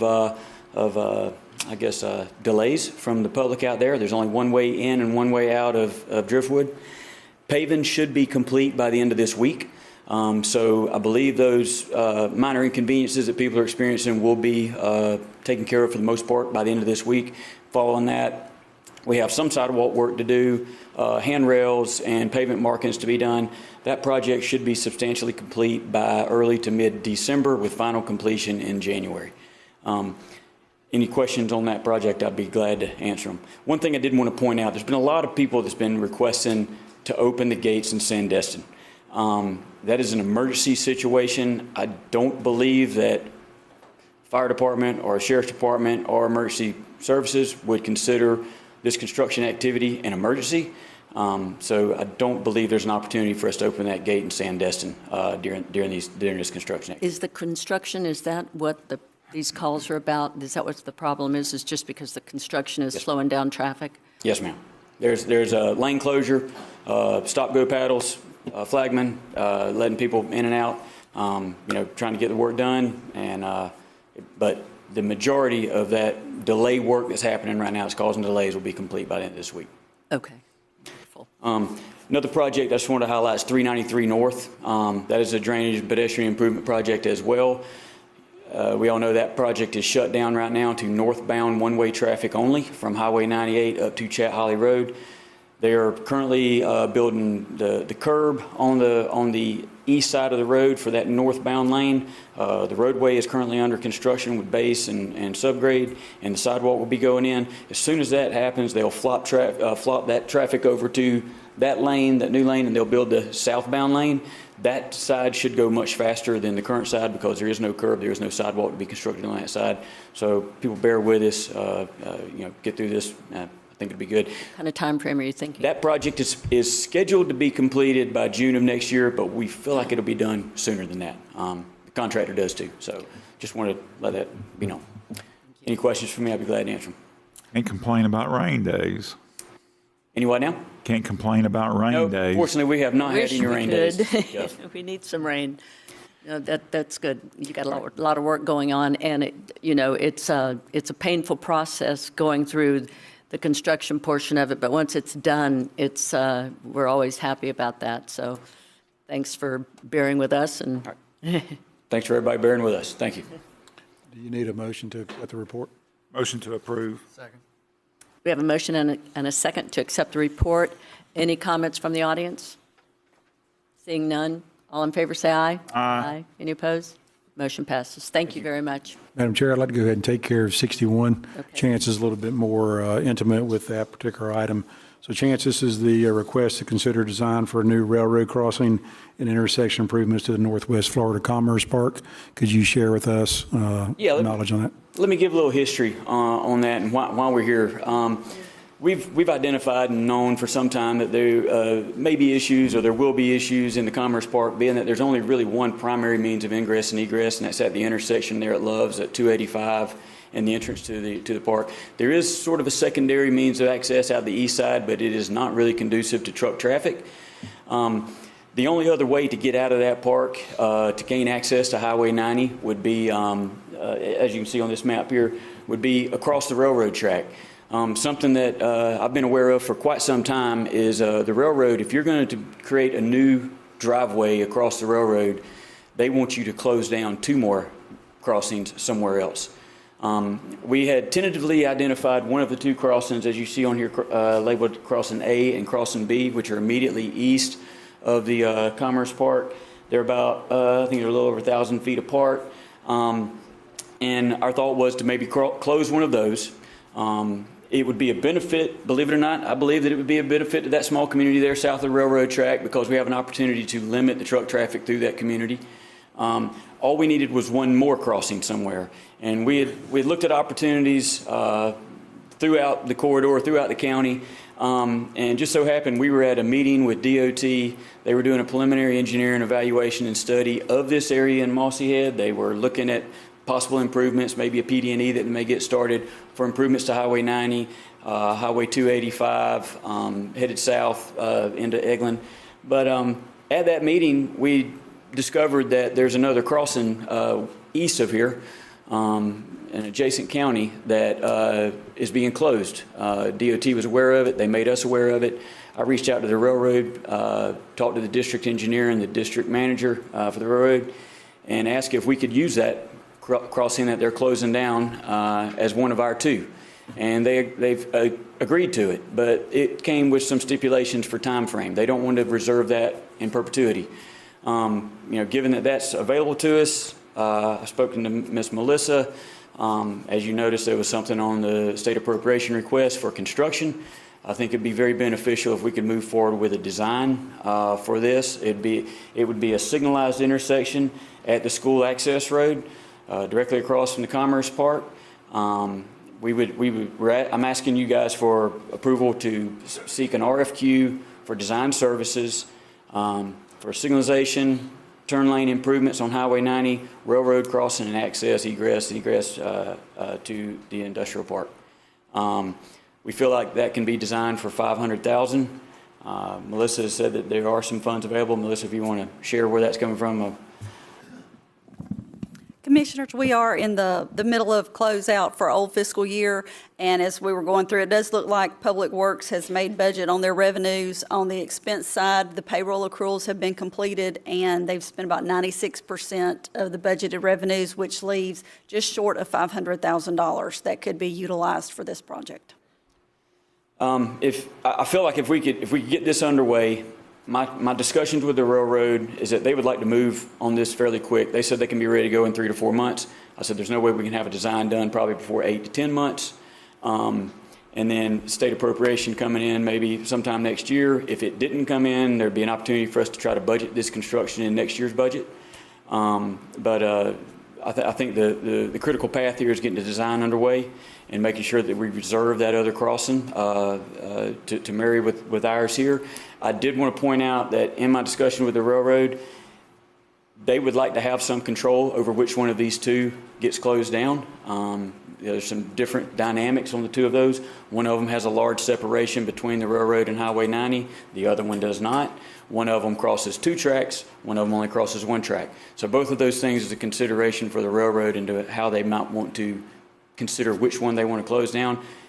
I think that either one of them would be fine. Also want to point out that there would be an opportunity for us in the future after this new access is constructed to maybe provide some type of a restriction on the east side of the park that would limit heavy truck traffic crossing over into that small little community of Mossy Head there south of the tracks. Maybe it'd be an overhead structure that would limit that access to passenger vehicles only. But all this being said, this would all be under the design and consideration of the process moving forward over the next 8 months if this is approved. Okay. You got a motion? Do we? Motion to, The request would be to RFQ design and permitting services for the ingress, egress, and signalization improvements at Highway 90 for the Commerce Park. so moved. Second. We have a motion and a second. Any comments from the audience? Seeing none, all in favor say aye. Aye. Any opposed? Thank you very much. Motion passes. Appreciate it. Appreciate. I would just say that this is a very good project, and I thank Commissioner Drake and Mr. Powell for bringing it forward. I like the proactiveness of it. Instead of waiting until the problem comes. So 42 engineers. Oh, the problem's there. The problem's there. Problem's there. Got hit there. Well, Amazon is going to add. 43. We don't do anything. 40. Okay, you ready to move on? We're on item number 43, and then we'll get 27 at the end. Okay. So item number 43, Melinda Gates with our Environmental Services will share with us all the good news. Good afternoon, Commissioners. Melinda Gates, Walton County Environmental. I have 2 items here. We'll go over item number 43 first. That particular item, I'm requesting a staff-led public meeting to discuss our vulnerability assessment. So just for a little bit of background information, over the past year, environmental staff as well as some of the planning staff have been working with Taylor Engineering to work on a vulnerability assessment. What this did is inventory a lot of infrastructure within the county, so county infrastructure, cities infrastructure, electrical, other things that are out there, water, sewer, things like that. And then an assessment was done, a vulnerability assessment or risk analysis was done on the areas that were out there. So those results have come back. This is a second step of a public meeting. So this is the second public meeting of this particular project that we wanted to solicit public input on it. We will have, this is going to be kind of an open house forum. We will have a little bit of an introduction presentation at the beginning, but if somebody should come late, we will have opportunities for them to see the presentation still. And then there'll be stations for them to go around and look at the different regions of the county and these potential risk areas for the infrastructure. We're not talking about private property. We are talking about public infrastructure. So we definitely want to solicit that public comment and make that announcement, but I do need permission to move forward. Motion to approve. Second. We have a motion and a second. Any comments from the board? I think that's wonderful. I'm glad that you've done that and that you're going to have an opportunity to talk to the public. Anyone in the audience want to speak to this? Seeing none, all in favor say aye. Aye. Any opposed? Motion passes. Thank you, Melinda. You've got one more? Yes, ma'am. So number 44, I'm excited to present this particular item. This has been, we do this annually. So what I'm requesting today is a affirming of a resolution recognizing October 27th through the 31st of 2025 as Coastal Dune Lake Week. This is something the Coastal Dune Lake Advisory Board and staff work together to facilitate and bring in more education about our unique ecosystems that we have in Walton County.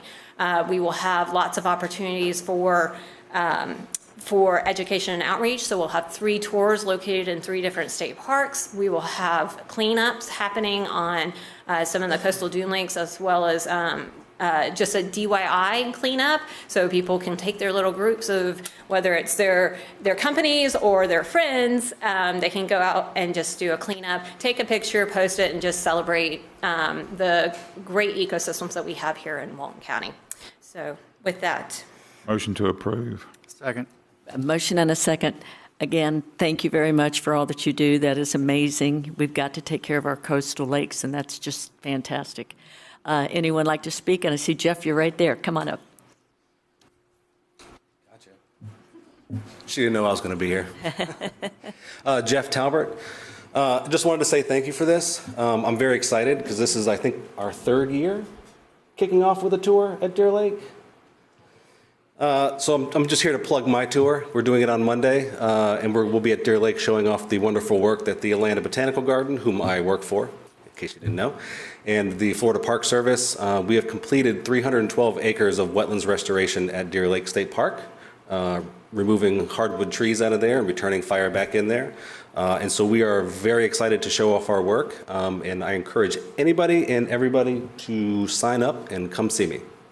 That's Monday, the 27th? Correct. Okay, wonderful. Thank you very much. Thanks. And if I may, real quick, we are going to post everything on the county Facebook, and we have Eventbrite set up so that people can register. Fantastic.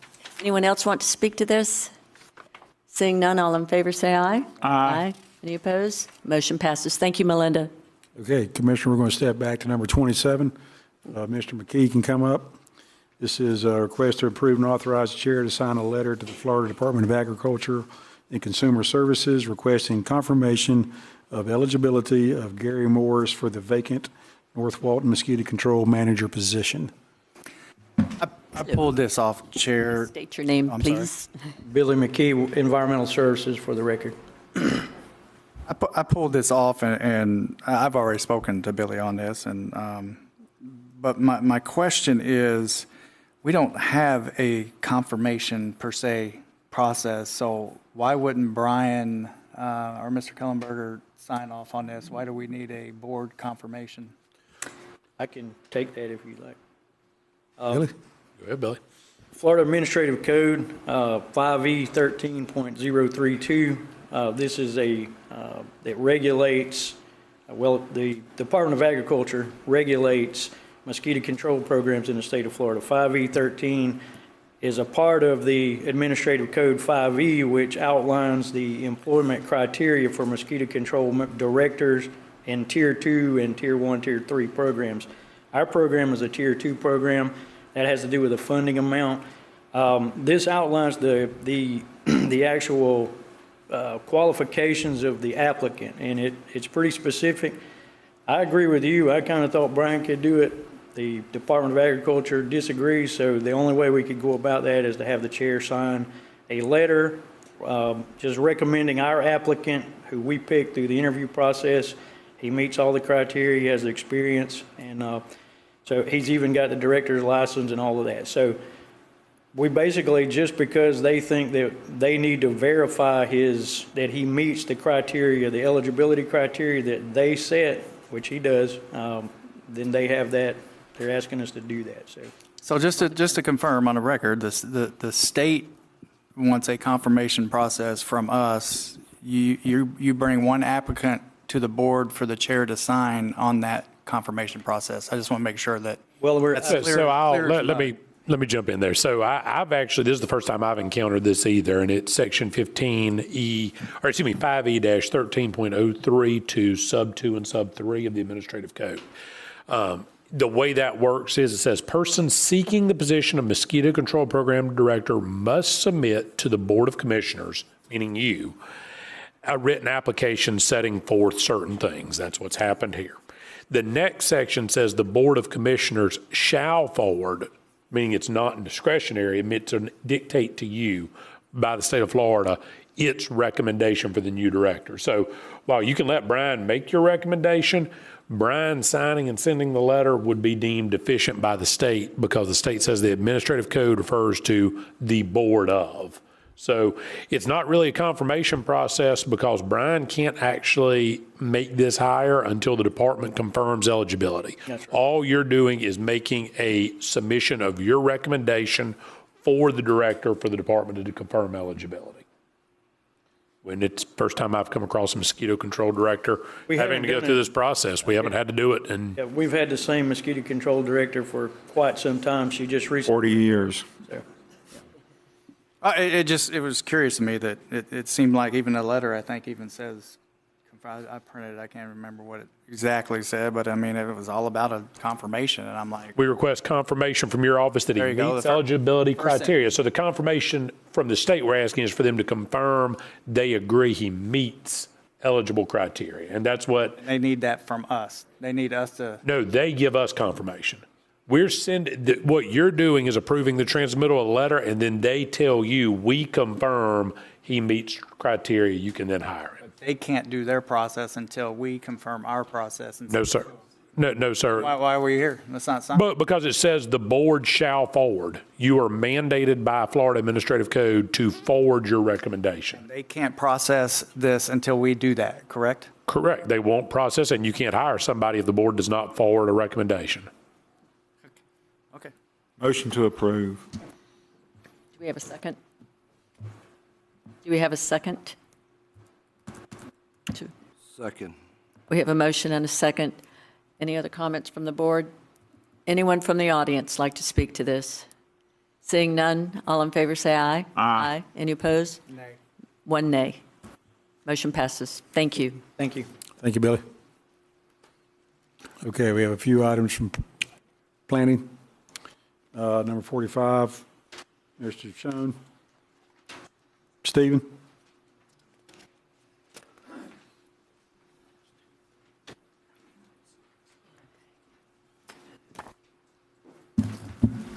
Good afternoon. Hello.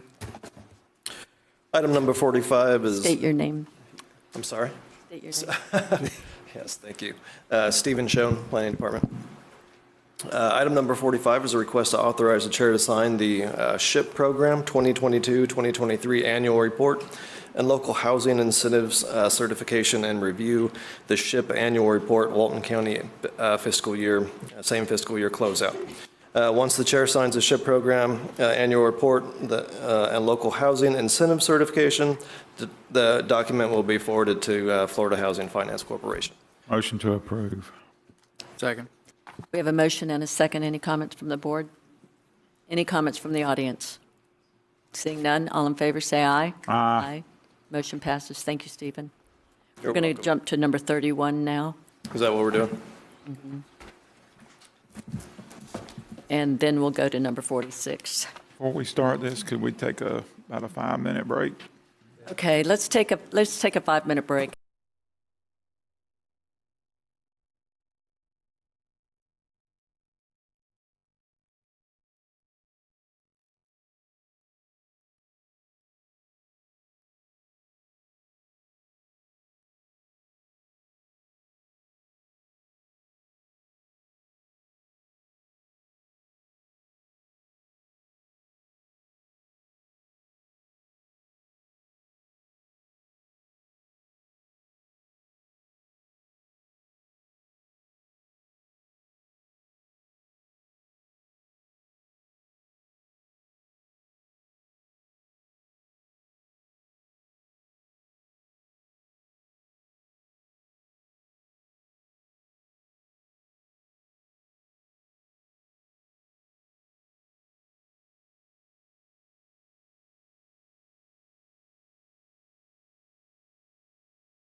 welcome back.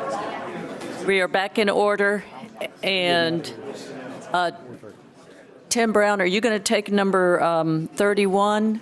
Or do you want to go ahead and do 46 first? It's up to you. If it's okay, we'll do 46 first. Okay. Good afternoon, Tim Brown with Planning and Development. Request for direction regarding Inlet Beach Neighborhood Plan, Scribner's there. So the department received an application for a hotel at the 30 Avenue development. The hotel's 78 units with a 4-story parking garage. As part of our review of this project, it came to our attention that there's an error in the Inlet Beach Neighborhood Plan in the Village Mixed Use District for limited lodging. It references neighborhood commercial, it references 2.0223 of the Land Development Code, and it lists a bed and breakfast not to exceed 10 lodging units. So if you go to neighborhood commercial zoning, there's nothing there referencing a bed and breakfast that exceeds 10 lodging units. You go to VMU, which is section 20223, there's nothing there that references a bed and breakfast not to exceed 10 lodging units. So it's definitely an error in the plan. We felt like we couldn't hold this project up because of that error, so it has proceeded to the Technical Review Committee, but we need a final resolution for this error. So we're asking permission to create an ordinance to fix that error, and we've given the commission 4 options, and that's not to say they're the only options available, but we've given 4 options to correct that error, and option 3 would completely eliminate the bed and breakfast not to exceed 10 lodging units. The other 3 options keep that and have different ways of making it work. Madam Chair. What? Yes. I just got a quick question first before we get anywhere started on this. It's been the policy of this board for a long, long time that south end things are heard in the south and north end things are heard in the north. So why are we hearing this here today? I'll address that, Commissioner, because I asked us to in this specific instance for the following reason. This is not going to be hearing the actual hotel project. We're not, that's coming later. That has nothing to do with this today. But if we brought this in the traditional fashion of a Scrivener's error, when staff identifies that there has been an error, there was an inadvertent strike of a pen, leaving out a punctuation, something got deleted, typically the process is staff brings it, puts it on the agenda, you approve it, and we move on. If we had done that in this case, you'd have seen it one time, had one opportunity to approve it, and that would have been in the South End meeting. While it does make it a little more complex to hear it not once but twice, I felt it was more prudent for staff to generate a staff report, present it to you while they're still working through their process on the hotel, allow the board to consider it, give us direction of what you want the change to look like, because there are those 4 options as well as combinations of those 4, which we'll talk about in a minute to clean this up, that we need your direction for. That ordinance would then be heard in the South End as a cleanup ordinance on the Scrivener's error at the very next meeting. Otherwise, I'd have had to wait to the South End meeting in October, wait to a South End meeting that until earlier in this meeting, I didn't even know if you were going to have in November, and then December sometimes dicey.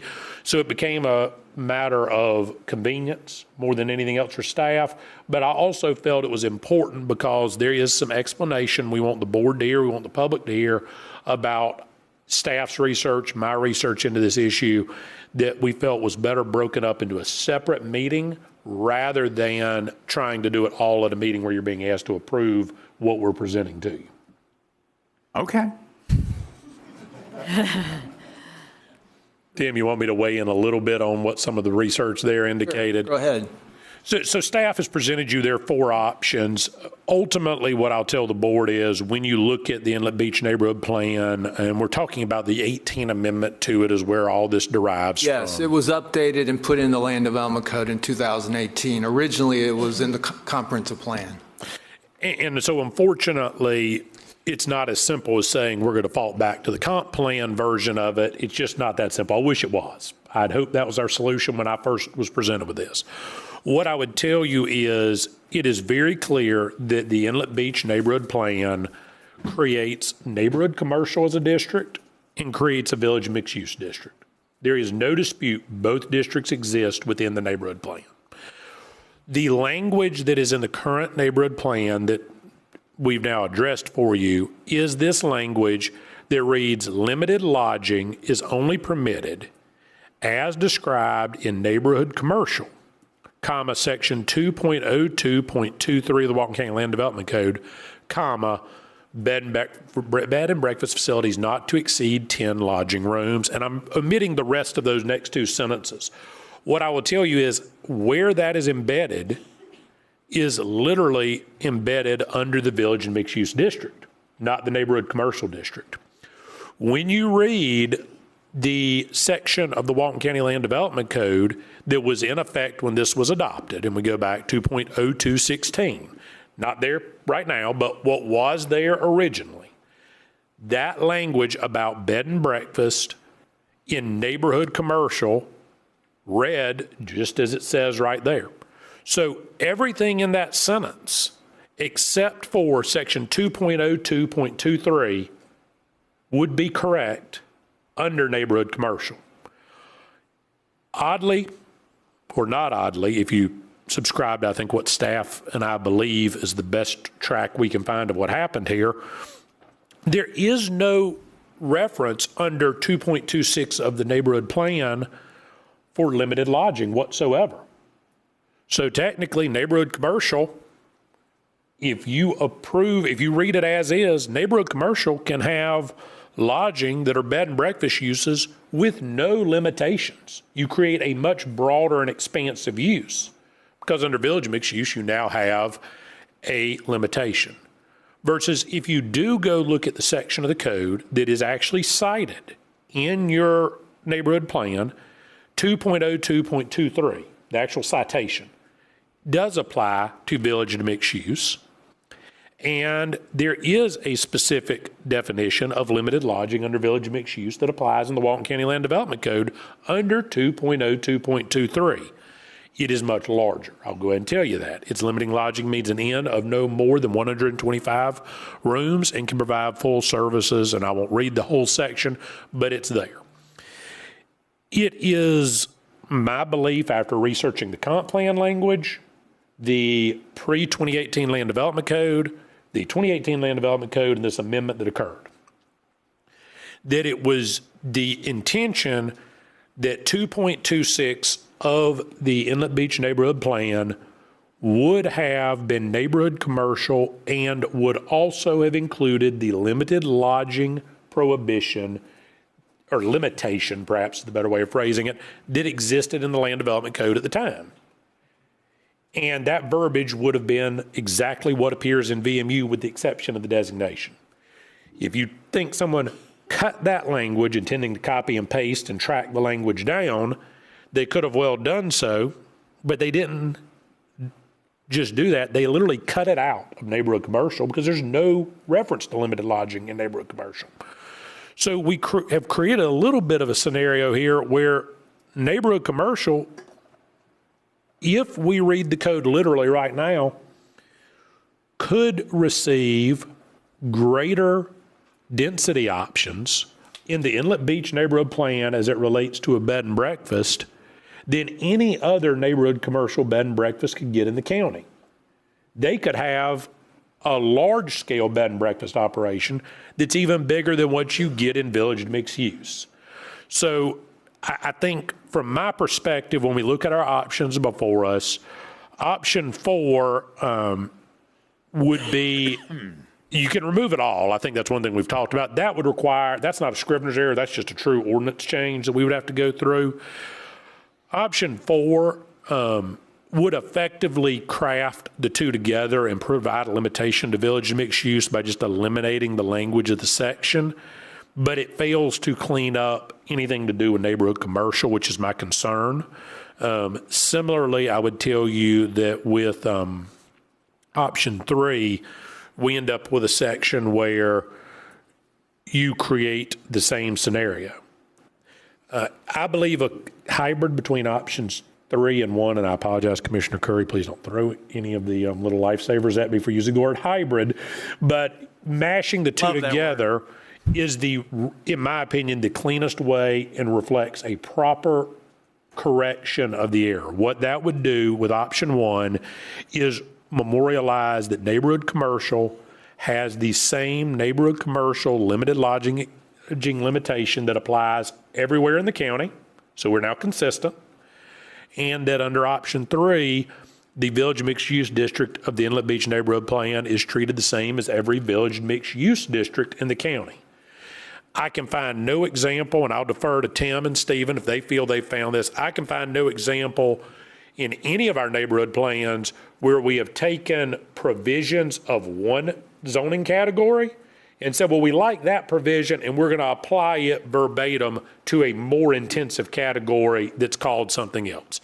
It's just not how we do it. And it's certainly not how it could have been done in the comp plan because we'd have had internal inconsistencies. So my suggestion to the board would be to consider authorizing staff to bring you back an ordinance that puts both options 1 and 3 in there so that we avoid merely fixing the present issue that options 3 or 4 would do, by also making sure that we don't have huge supersized bed and breakfasts in neighborhood commercial in Inlet Beach, which was never the intent either. So that's what I would suggest we would look at doing so that we don't have this entitlement by implication error there. You certainly can look at limiting what's there in option 4. I will just tell you, I don't believe option 4 truly would reflect a Scrivener's error change because I can find no reference to where Village Mixed Use has ever used the neighborhood commercial limited lodging designation elsewhere. Madam Chair? So, yes, let me just ask a quick question. So the initial intent of the neighborhood plan, does what you're talking about using this hybrid, does that satisfy the initial intent of that neighborhood plan? As far as I can tell, based on where it started in the comp plan and the original plan, yes, ma'am. It tracks that the specific districts that the county has are pulled through to the neighborhood plan with the limitations that apply elsewhere. And Tim, from your experience, is there any part of the Inlet Beach neighborhood plan that cobbles 2 different districts together? No, but when it was in the comp plan, there was only neighborhood commercial. Right. Since then, when they added the Village Mixed Use District, they added the zoning as well. So currently, there's only one property in Inlet Beach that's zoned neighborhood commercial. And then almost everything along 98 now is VMU, which wasn't the case previously. So when you're asking, does it track with the plan, if you were to just clean this language up and say we're going to apply the neighborhood commercial limited lodging into village mixed use, the practical effect of that is that everything that was neighborhood commercial originally, we've got one piece left, has now got more entitlements than any other piece of neighborhood commercial property in the entire county. It's effectively, I'm not going to say general commercial, but it gets close when you remove these languages. So I want to be very clear. We have a specific project that brought this to light. There is no doubt about that. That being said, there's no doubt your code has an error in it that needs to be cleaned up. And it's been there since 2018. And it's frankly penmanship, typemanship, computer editing, proofing. It comes down to that. We will clean it up how the board wants, but also I will say this, the challenge we have, and I suspect you may well get comments when we bring this ordinance back from members of the public who have thoughts about this project. And there will be no way to parse out the difference between what we're doing here and what that project is. So I'm obligated to say to this board, there is an inconsistency in the code right now. We're not able to construe such an inconsistency in a way that is unfavorable to the applicant. We're the ones who wrote the code. So I would tell you that cleaning this up You may well have a situation where this project would need to be approved even with the inconsistent language because of the language of 2.02.23 already being on the books and these other interpretations. So we're not doing this because of that project. We learned about it because of this project. When did this project start? It went to TRC 2 months ago, so it probably came in June. I don't have the exact date, but it probably came in around that time because it went to, I think it went to TRC. It might have came in July, in August. Did we know about the error at that point? No, in my review, it's my project. When I reviewed it, one of the first things I did was go to the Inlet Beach Neighborhood Plan to see if it was consistent, and I found that error that, well, it's not referenced in the neighborhood commercial zoning, it's not referenced in the village mixed-use zoning, so what do we do? I mean, that's what it came down to. What do we do? Also, I don't know if you guys want to see them or not, but I brought some emails I received since this was advertised in today's meeting. I'll hand it out if you want. Madam Chair. That'd be good. Go ahead. I'm sorry. Can't we go back and rely on the legislative intent of when the neighborhood plan was discussed? And I believe that intent was clearly that there not be a hotel in the Inlet Beach. And so now we're saying, oh, whoops, we made a mistake. So now we're going to have to approve a hotel. Well, if that was the intent, hotels are allowed right now in neighborhood commercial to the extent that they can be built in neighborhood commercial under those uses, because a bed and breakfast with no limitation is allowed under neighborhood commercial. That may well have been the discussion. The problem is that's not what was adopted after multiple public hearings. That's the challenge. Yeah, when in the comp plan, it said that limited lodging would be a bed and breakfast type facility. With 10 or less rooms. No. That was added with the 2018 update. So they added that to it. It went from being a bed and breakfast type facility to a bed and breakfast not to exceed 10 rooms. But the latest one was that one. Yes. So how are we now going from 10 rooms to 125 rooms? But because the bed and breakfast definition exists with no limitation on the number of rooms under neighborhood commercial. In the neighborhood commercial zoning, it just says bed and breakfast. That's all it says. And there is no limitation attached there too. So under 2.02.23, there is a different definition of limited lodging. And so the problem is you've got two limited lodging definitions that apply, one in each district. You added a new district, and that new district has a much greater limited lodging threshold than what was there. Yeah, and when it was in the comp plan, it was under neighborhood commercial. Correct. But now, under the new updated neighborhood plan, it's under village mixed-use district. Was this neighborhood aware that this change had taken place within our land development code? Well, they weren't aware of the error, no, but they did participate in the update of the neighborhood plan. And they asked for village mixed use to be added. Well, I don't know which side that came from, but the zoning along Highway 98 went from neighborhood commercial zoning to village mixed-use zoning. But the clear intent, now I wasn't on the board then, so I'm relying on reading.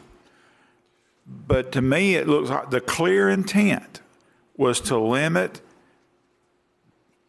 Limited lodging. breakfast structures to less than 10 or less. Well, I think it was limited to a bed and breakfast. I think that was the intent, that limited lodging in Inlet Beach. But in 2018, it's a bed and breakfast. It had the 10 or less limitation. Yes, they added that in 2000. So how does 8 years later we go from 10 to 125? Because you have two categories, Commissioner, and one has the limitation at 10, one has the limitation at 125.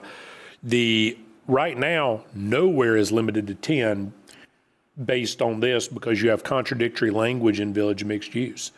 Village mixed use says limiting lodges is only permitted as described in section 2.0223 and then proceeds to provide language that is not in 2.02.23, so that creates, typically when you cite a statute and the statutory language is misquoted afterwards, the citation is going to control because language can be amended in a statute. It's one of the reasons why you will see when we talk about this, I go out of my way to try not to reference a Florida statute unless I say, or as may be amended, because you don't have control of what's amended later. Unfortunately, from my reading of this, when village mixed use was discussed, there was not a clear understanding, when we look at the legislative intent, that village mixed use had greater limited lodging density than neighborhood commercial under the 2018 change. And it just appears to, do you remember when the neighborhood plan revision started? Didn't it start in early 17? I think so. I wasn't involved in it, but I think the answer is yes. It started in 17. There was a number of meetings with the community. There was some public workshops, and then it got adopted. And Commissioner, my review on that, and I bring that up for this reason, it's entirely possible that the group that started working in 2017 was working on a 2017 version of the code. Walton County's Land Development Code got updated to include this new language in 2018. The neighborhood plan got adopted in 2018. When all of this happened in 2018, we got the mashup of issues that created this right now. But it's ultimately to the board's call how we go about it. But I can tell you, we have a legitimate problem with 2.27 of the Inlet Beach neighborhood plan right now. Well, my point, and I understand you weren't involved in it, and you weren't the county attorney, and none of us was elected. I understand that, but on the other hand, if I were sitting in Inlet Beach, I'd want to know how in the world we went from 10 to 125 because the clear intent of the neighborhood was to limit it to 10 or less, and now we're saying, oh, oops, we made a mistake. I mean, how we got to figure out some way to fix this that marries or that mirrors the intent of the neighborhood. They instituted a plan, and whether you like that plan or not, we have a duty to try to enforce that plan, and it sounds like we're fixing to give that plan away. And respectfully, Commissioner, I think the problem is there's an alternative interpretation that reads that the plan right now gives it away under 2.02.23, and that any effort on the county's part to limit the plan to now restrict density within village mixed use to something that was not already entitled under 2.02.23 is going to subject us just as much to a claim either under Harris or potentially 180. That's where I was going. How will this play out in court? I'll say right now, we've researched this enough that I think if you choose to apply the neighborhood commercial 10 lodging rooms definition to village mixed use when there has been no reference to that previously, and as Mr. Brown has talked about and Mr. Schoen and I have discussed, the challenge that I'm seeing there is that did not exist in the original plan. Bed and breakfast was the language. And the Walton County Land Development Code calls for limited lodging under both, but with different densities. I think we are on more tenuous ground to try to restrict someone with a village mixed use zoning to 10 rooms than the alternative. Now, they're going to have to go to court to prove that. Let's be very clear about that if that's what this board chooses to do. But I can tell you, we will have a very hard time defending an inconsistent provision of the code. You hear me use the phrase imperi materia all the time. We're required to read our provisions of law so that they are consistent and harmonious with one another and not to create internal inconsistencies. If I read that limited lodging under village to mixed use is different than every other village to mixed use limited lodging in the county, fair enough. I then also have to read that the neighborhood commercial has no limited lodging restriction and can use bed and breakfast with no restriction whatsoever. I don't think that was the intent of the plan based on the original comp plan. And that's, I mean, I think that's where planning and I have run into a problem here, is if we go back to the original intent of the plan, it's to preserve neighborhood commercial, not to preserve village mixed use, because there was no village mixed use in the original plan. So if the language is permissive to that which intends to improve the property, and it's in text, and it's the ordinance that we follow, and that's how they pulled their permits, and that's how they made their initial investment. I don't know what they've got tied up in the project, but if they're following the text of the ordinance that exists, and it was an error that's made, a couple of things I want to know is, one, how have we handled these in the past? And two, what kind of damages exist if they follow the letter of the law as it is written in text format? How does that play out? I'll let staff address how they've ever handled some of these before. The only Scrivener's errors I've had to address in the past several years have been non-planning based or land development entitled. Scrivener's errors, just cleaning up small things. With that being said, the damages would be the actual investment, reasonable investment-backed expectation of the property based on an appraisal under a Burt J. Harris claim. Also, the other issue there, though, would be that if we get that far along, we would likely be looking at an equitable estoppel claim, saying the county was tasked with passing ordinances that were consistent. The county passed an ordinance that was inconsistent and has now applied it in a way that is not harmonious with itself, and therefore we're stopped from doing that and asking the court to enter a declaratory judgment to grant them the relief to build the hotel and not seek damages. In that case, damages might be very, very minimal if they go that route, but candidly, I haven't seen very many developers pass up the chance for the money and go for the big damage number. Madam Chair. I just want to kind of go through a rundown here. So technically, a neighborhood plan is a neighborhood getting together what they foresee in their neighborhood, correct? How they want their neighborhood to look. All right. And the intent on this one was 10 rooms or less.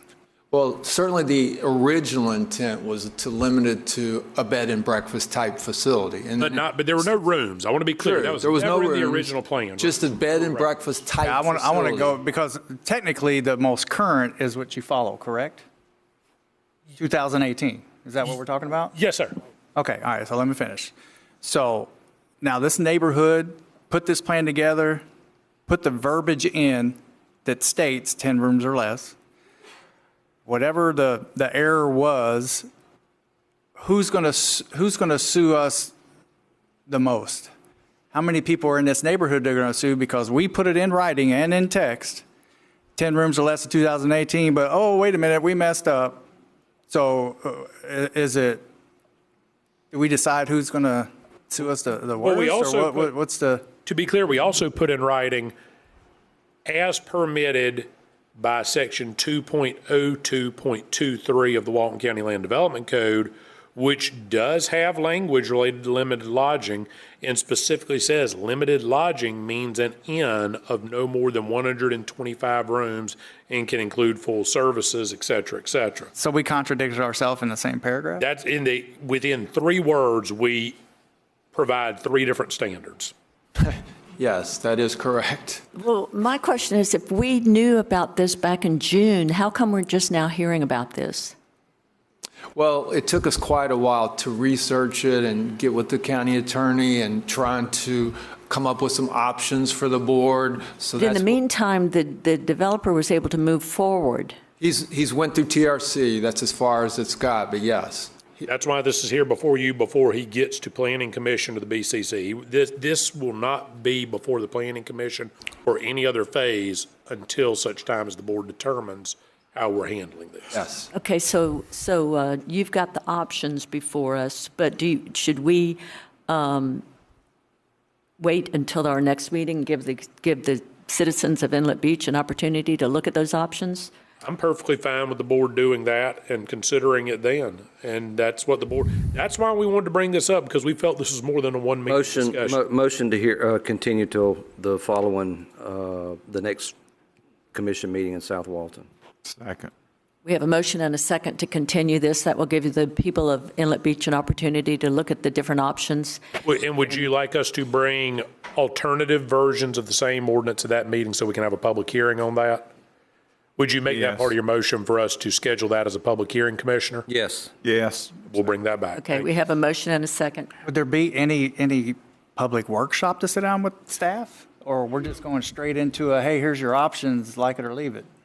It's up to the board. I think it's up to you guys. Whether, if you want us to have public workshops, we will. We can present it at the next planning commission meeting before it ever comes back to you if you prefer that. I'd like a lot of public Time is intent. of the essence, so, I mean, And we have to announce it, schedule it, and et My cetera. only request would be we don't need this we don't need this discussion at a planning commission with the actual same projects being heard. That would be.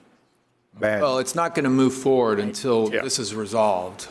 Well, I'd just like to say maybe option 5, which is to do what the intent of the plan was to start with.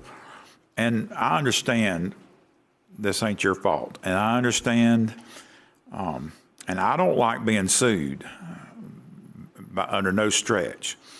However, there is common decency and common sense. And, you know, we promised these folks, or we allowed these folks to do the work to institute a neighborhood plan, and they had the assurance that that plan included certain things, one being that there's no hotels in Inlet Beach. Now, whether you agree with that or not is immaterial, because the neighborhood has the right to pick, within reason, their choices. And we have the responsibility to enforce what they instituted. And to now come back and say, oh, well, we screwed up and we're not going to honor what we agreed to do, that's wrong. And if it's wrong, if we lose the lawsuit, but we're defending the principle of right and wrong, if that's one case, I would take that. I do not think it's fair. And just say, you know, one of the first things I learned a long time ago when I was at the sheriff's office is that you're responsible for the acts of your predecessor. And so, yeah, our predecessors may have not done, and none of us was there to do it, but we still have to live up to our end of the bargain. And I think we need to have an option that says we are going to live up to our end of the bargain. Thank you, Madam Chair. So do you want us to workshop it with the community? I think staff holding a public workshop would be great. Within the next week or two would be great. You obviously have the information of a number of the citizens who've reached out on this.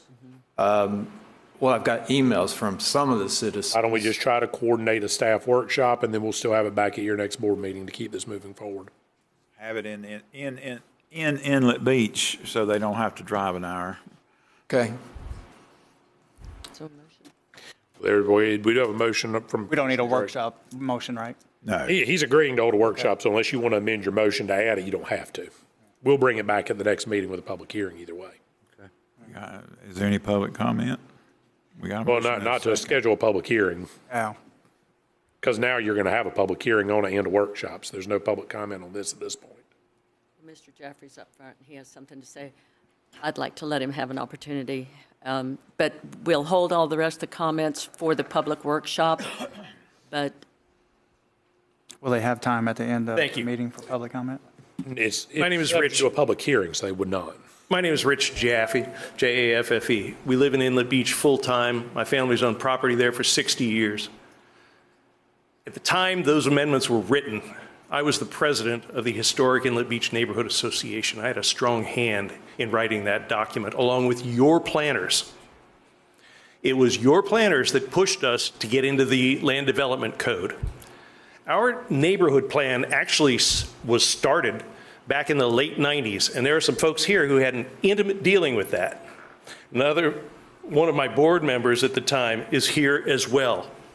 I will tell you that we worked for years to craft these amendments. It started with somebody trying to build what they said was a bed and breakfast that was not a bed and breakfast. The state maintains that a bed and breakfast is 25 rooms or less. When we crafted these amendments, we said, nah, that's even too big for our little community. We wanted 10 rooms or less.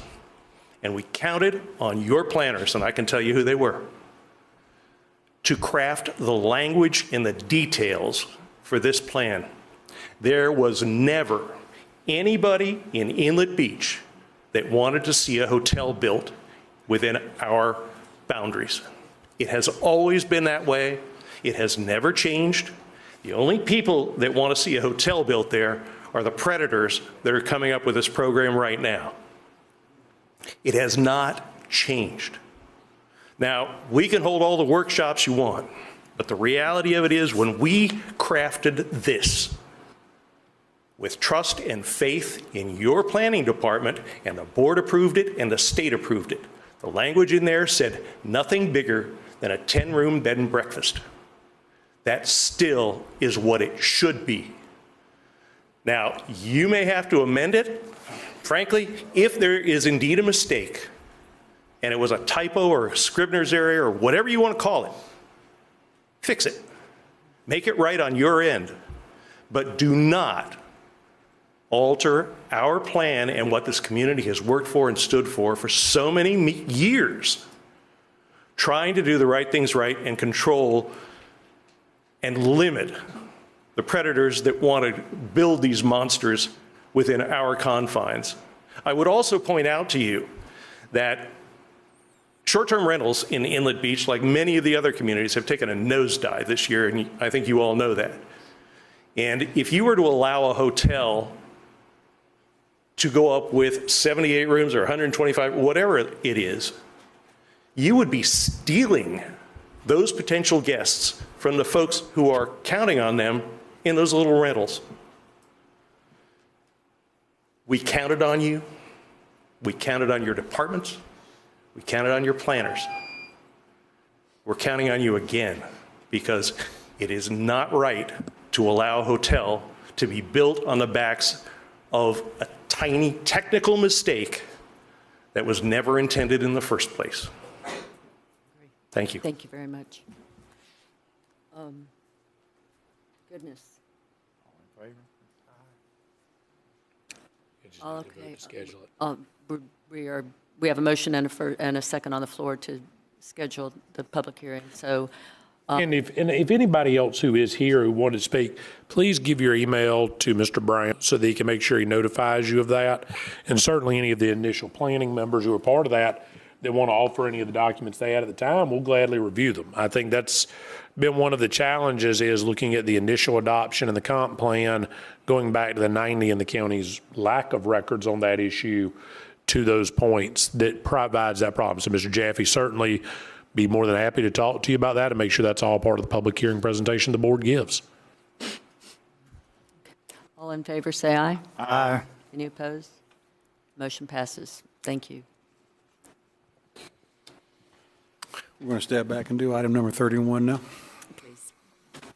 All right, Madam Chair, thank you. Item 31 is going to be the acceptance or rejection of the administrative law judge who serves as your special magistrate's recommended order, which includes findings of facts and conclusion of law, and if accepted, the approval of the final order for project number MAJ 25-36.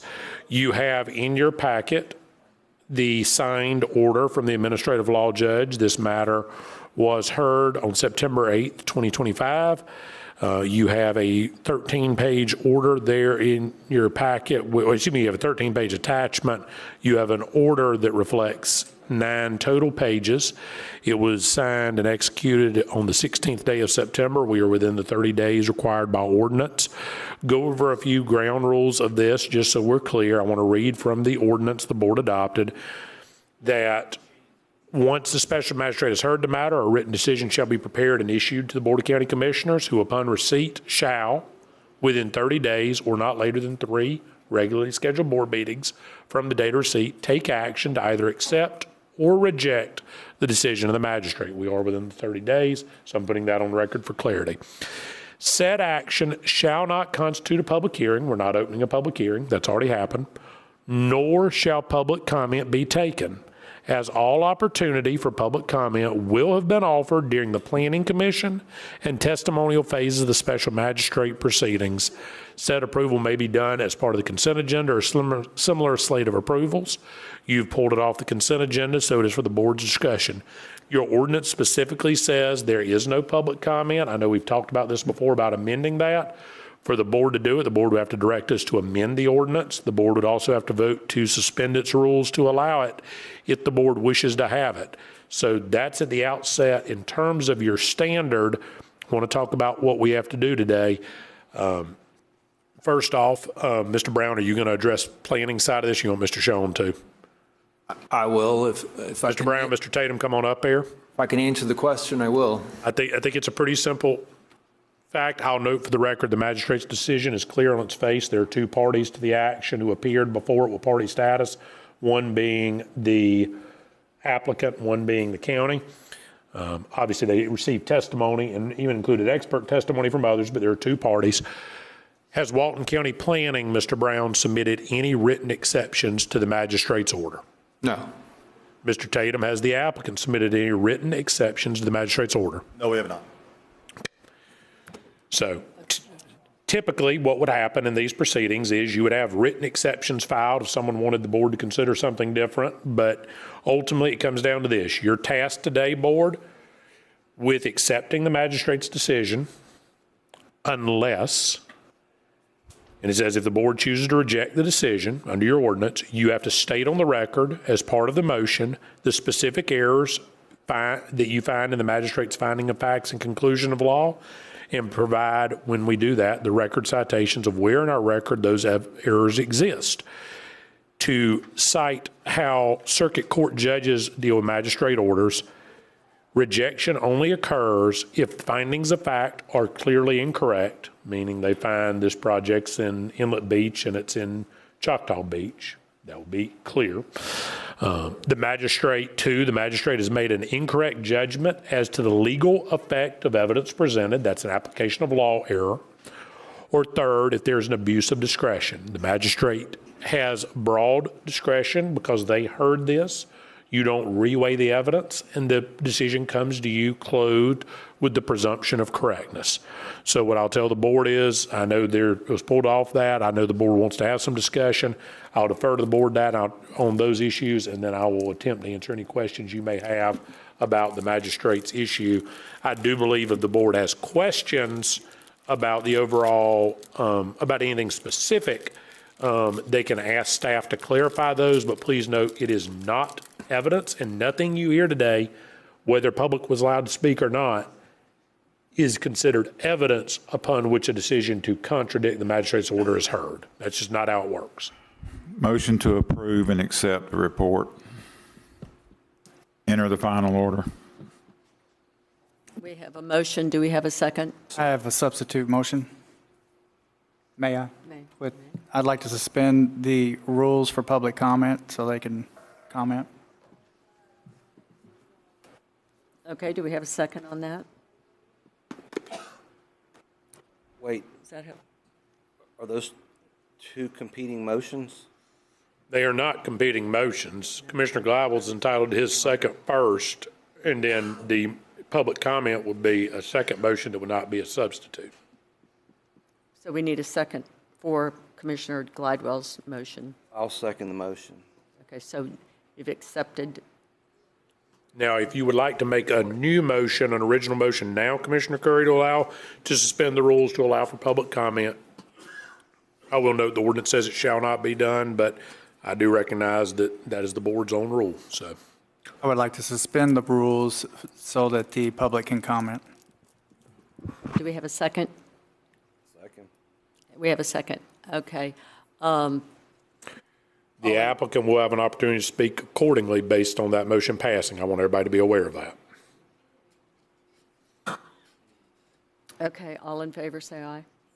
Well, what are we saying, aye on both of them at the same time or mine? No, on your No, motion. the Your first- motion has the floor. Your motion. Okay. And Commissioner Drake seconded that motion. All right. So, Aye. aye. All in favor, say aye. Aye. Aye, okay. All right, so now we have one nay? Okay. Was that Commissioner Drake? No, that's you, Commissioner Glidewell. Okay. So we will open it for a public comment. I have a question for the attorney. May I? So if we go down this path, we're supposed to produce evidence that would prove contrary to what the magistrate's recommendation was, but we don't have any. Well, let me interject. No, you're not required. In fact, there is no evidence to produce this. All evidence has been heard. What you are doing is reviewing the magistrate's order, and you are required, if you vote to reject the magistrate's order, to specifically cite the errors or mistakes the magistrate made that are leading you to reject it. There is not a chance for new evidence or contradictory evidence. It's more of I'll give you a good example that I don't think is actually grounds to overturn it, but We don't have any evidence to produce, right? well, the evidence is what the magistrate's already heard. That's what the findings of fact are. So, for instance, Mr. Sean, how do you spell your last name? Where'd Stephen go?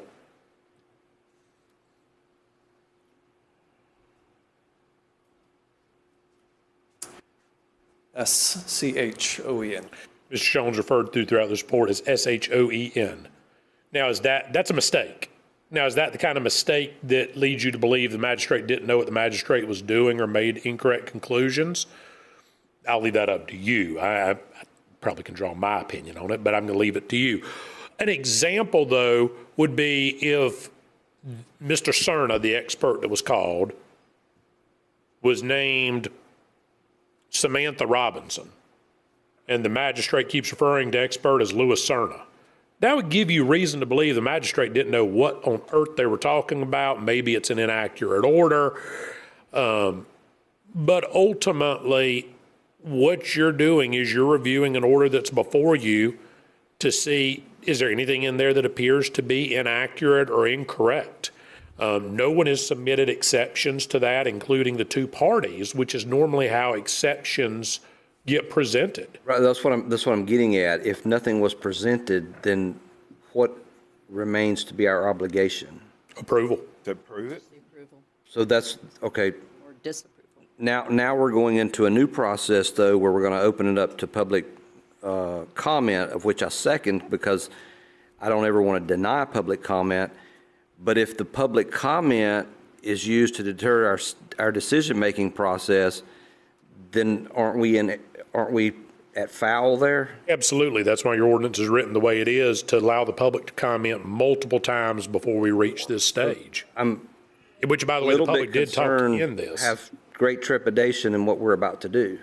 I have a great deal of concern too, especially if the board were to accept some new piece of information and say, well, I like that better than what the magistrate said. The time to present that was at trial. But then we clearly publicly demonstrate that we have violated the law if we do that. And we have no leg to stand on.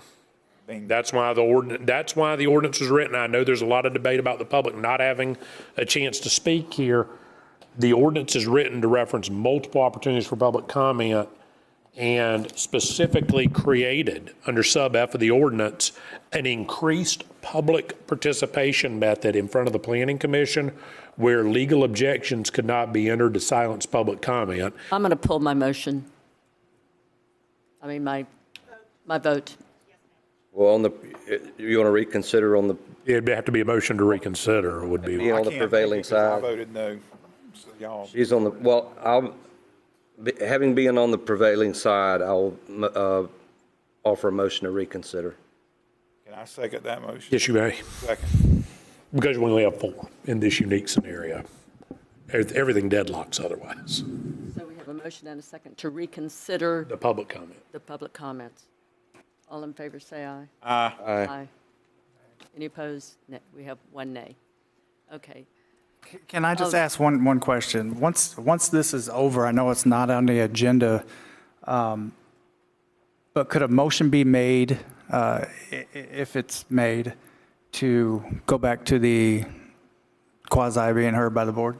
Or does it have to That be is on the up. agenda? If the board tells me to do it, I've got to repeal this ordinance, so it will be direction for us to repeal that.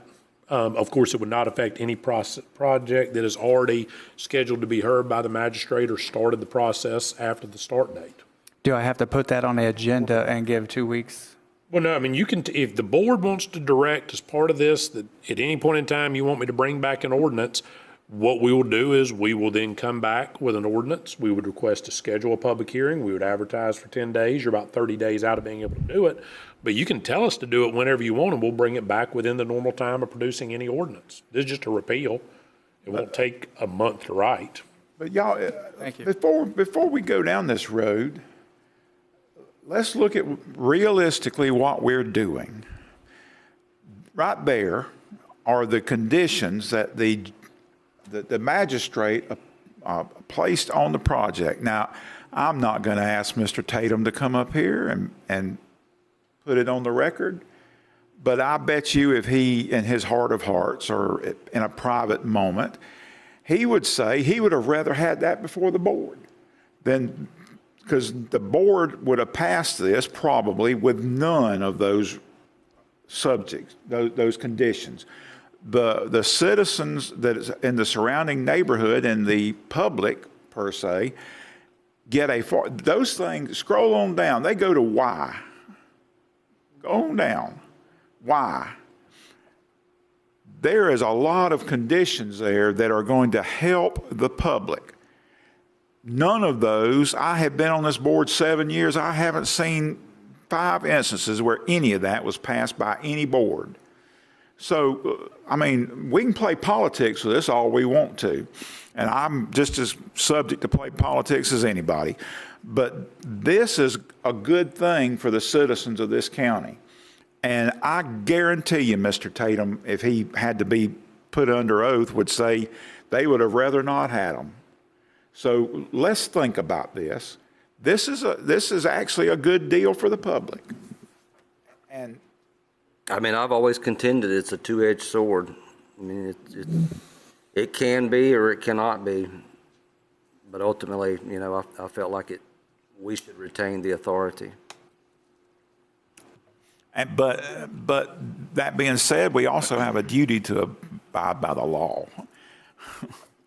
Well, I'd like to add a couple of things. I mean, I know there's a laundry list of conditions that were included, and to Commissioner Glidewell's point, it's great that those conditions were included.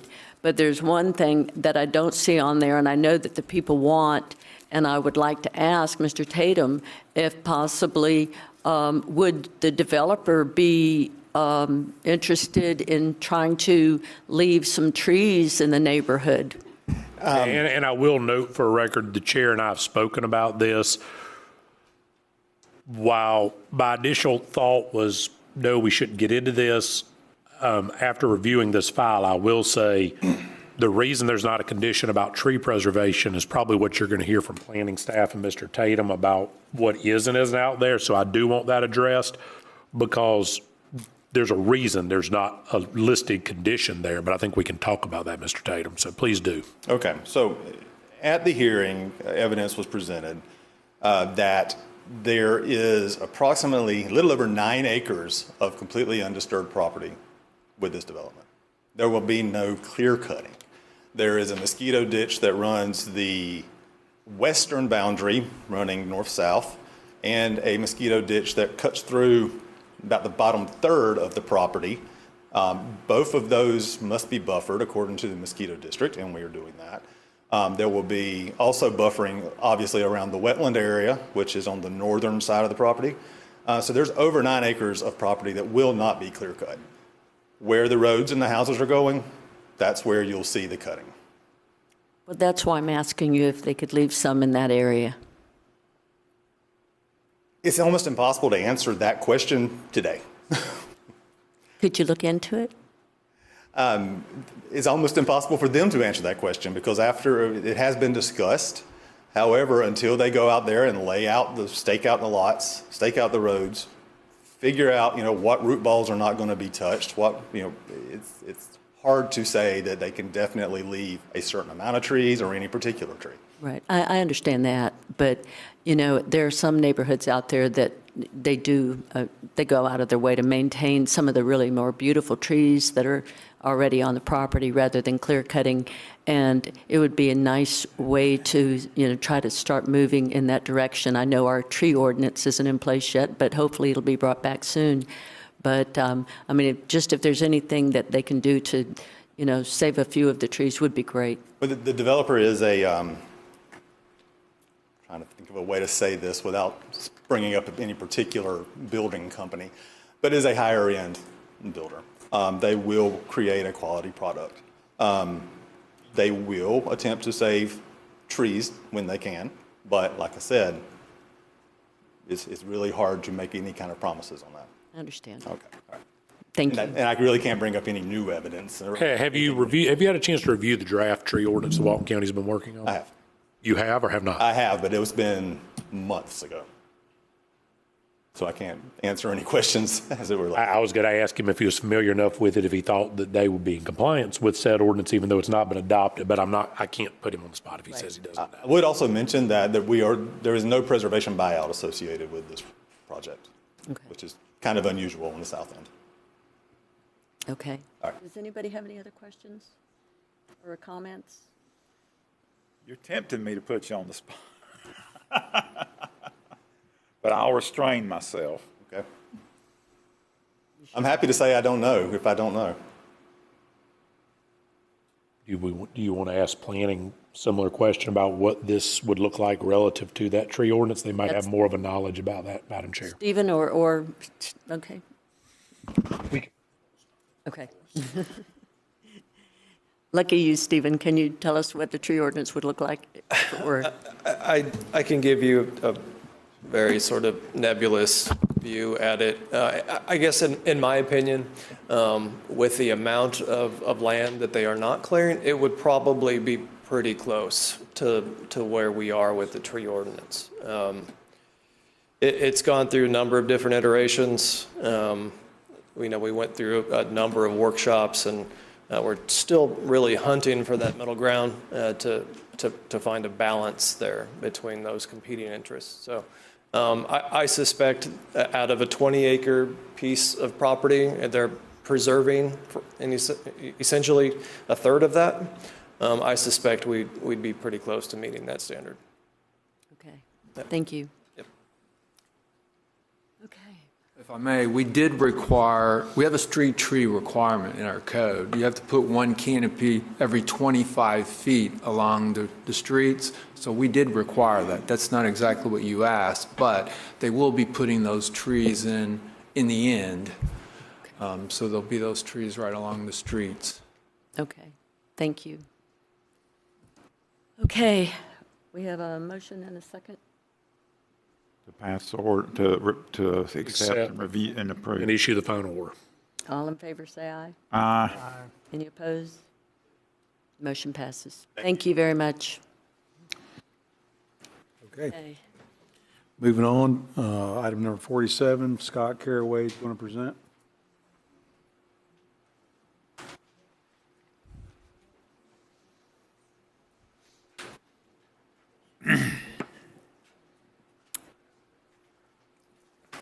Hello.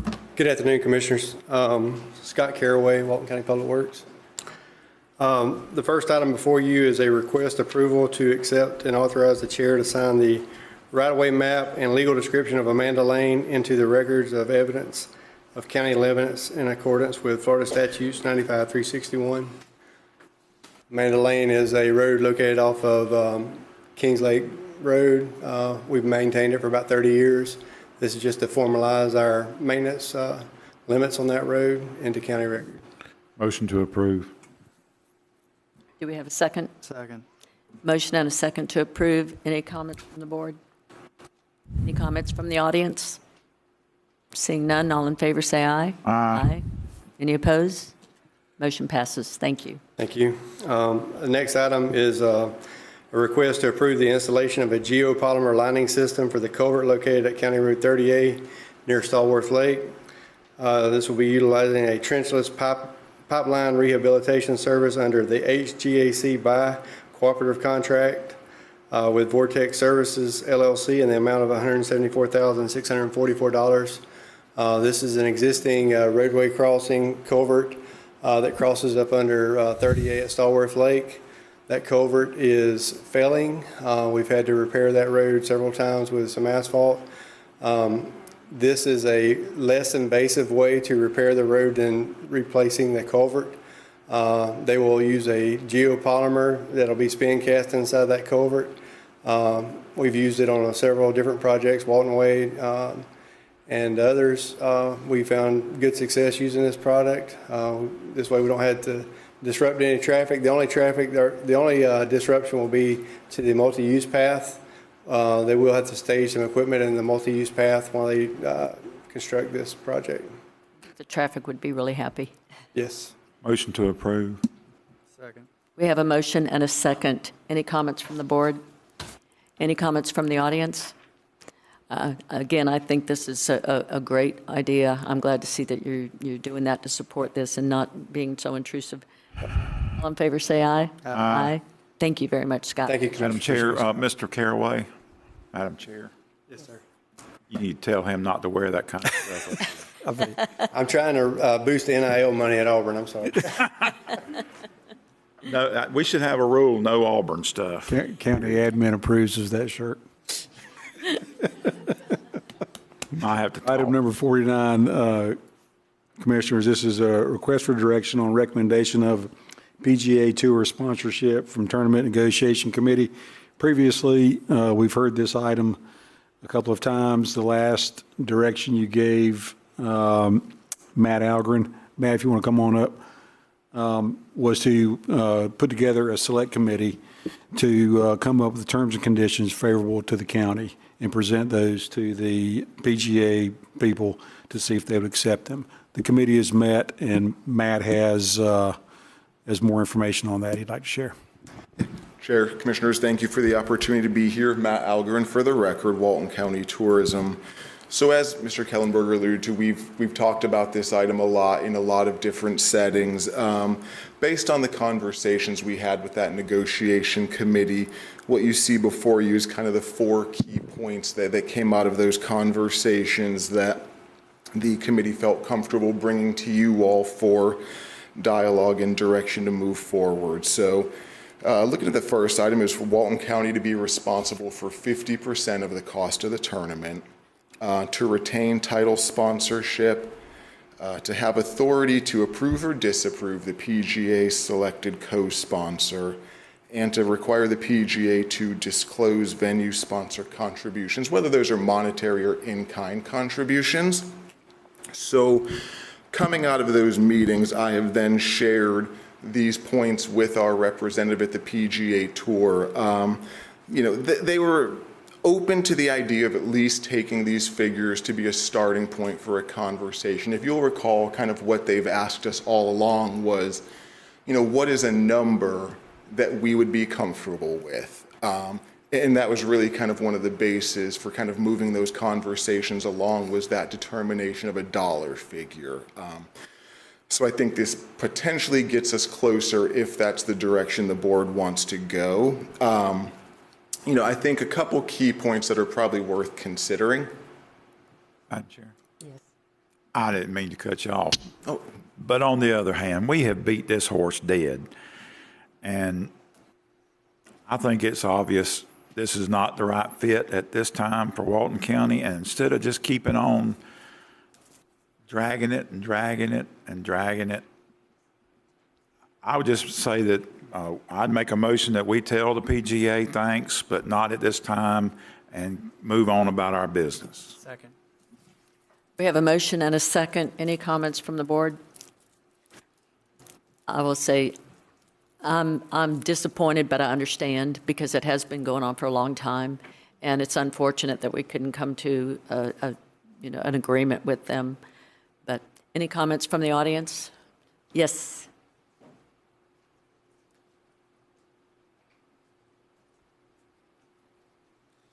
Rick Heilman, this has been going on a long time.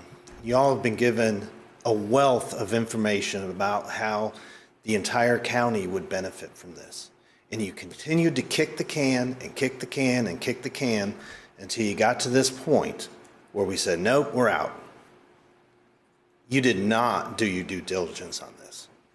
Nobody did. None of the commissioners. I damn sure did, sir. Well, thank you, Brad. I appreciate that. My apologies. But some of the commissioners did not. And I'm very disappointed in the relationship that seems to exist between the TDC and these commissioners, because there was a barrier put up, and y'all did not listen, in my opinion, to them. And I don't think you listened to the public. To the TDC? You're saying we didn't listen to the TDC? Correct. My understanding is TDC said no. They voted it They down. voted 7 to 1 in favor. The first time. First time it was 9-0. Yeah, but there was a subsequent 9-0 vote. in favor, and there was a ton of information provided to y'all. If you will allow me, in April of 2025, the TDC a motion to recommend a September event in partnership with the PGA Tour for no less than a 2-year contract, but not to exceed 5 years, and a member of the TDC to be seated on the committee that handles contract negotiations and TDC staff to pursue a co-sponsor.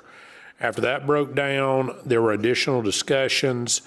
The next TDC take-up was on June 3rd, and the TDC approved a motion to decline to add the PGA Tour event to the county's tourism plan by 7-1. Those are the only 2 TDC actions. So may I, Madam Chair, offer some commentary? Please do. So when this idea originally circulated, there was a lot of excitement about the project. And, you know, I spent a lot of time trying to get into the weeds to find out to what extent and how the county would benefit by this project. But what I was disgusted by, the onset of the project, was that Walton County, hey, we're going to come put a golf tournament in your community, but hey, you're going to stroke us a check for about $6 million plus the 5%. So about $32 million. With an escalator clause. And call it a day. And I was like, well, wait a minute. What do we get out of this? So we had a lot of healthy conversations about trying to get other partners interested instead of just saying, we want a golf tournament, y'all pay for it. And in my opinion, it stayed at that posture of, we want a golf tournament, y'all pay for it, for a considerable amount of time, up until recently, I guess, up until this document was printed, where I guess the attorney, like, Clay, did you negotiate this, or how did we get to? So where we left was, we were on the last call. If you recall, we got to the very tail end of it. You got cut off with us. Staff talked at the end of that call about what we had discussed as a committee, and this is what we believed would be the only acceptable terms we could make recommendation to the TDC or BCC. So I fought like everything, one, to protect the community interest, the community tax payment, the dollars that we use within our county to promote tourism, to protect that interest, but also, you know, and in all throughout the negotiations, I was very complicit with the PGA. I'm like, hey, I'm not telling you no, but I'm telling you what you're coming to us as, take it or leave it. We're the PGA, and, you know, here are the terms. And it was just, all I wanted to do was to get them to the table to say, hey, we're willing to put some skin in the game. Well, now we have skin in the game, so we've reduced our contribution from 30 million plus a year to a 50-50 partnership, which I was kind of excited about, you know, how that conversation would play out among the board today. I thought there would be a little more positivity about creating this event. And I was happy that we got to that point where we had a partnership. I just never liked the fact that they said, hey, we want to put a golf tournament in your community, but you're going to pay for it. I never liked that. But up until today, we've never had any anything presented to us as like, well, hey, guys, we want to help. We're in this. We're going to join hand in hand. I really thought that there would be more positive conversation. Now that we actually got a new number back that said, we'll partner with you. So I was kind of surprised that this thing's going down as quickly as it is. I mean, I'm in favor of keeping it on the table to pursue if there is some perceived value to our community in paying for part of it and others paying for part of it. Well, let me clarify my frustration. The information that you have today, the information that you had at your last committee meeting, is the same information you had in June and in May and in April. It's the same information. And as far as the PGA, Mr. Commissioner, saying that they were coming to you, it's all or nothing, they were put in a situation where they had to negotiate against themselves because there was never a counteroffer from the county to say, we're in, but we're going to fund 50% until today. And Mr. Glidewell's comment is, we've been kicking this can down the road, let's just get rid of it. Well, I disagree. We finally got there today. So, I mean, I'm sympathetic to what you're saying. Well, let me say, the line right there where it says, due to the PGA's reluctance to discuss the fine details until we collectively come to an agreement on the bigger terms and conditions. And then it goes on to say they had hesitations due to the timing.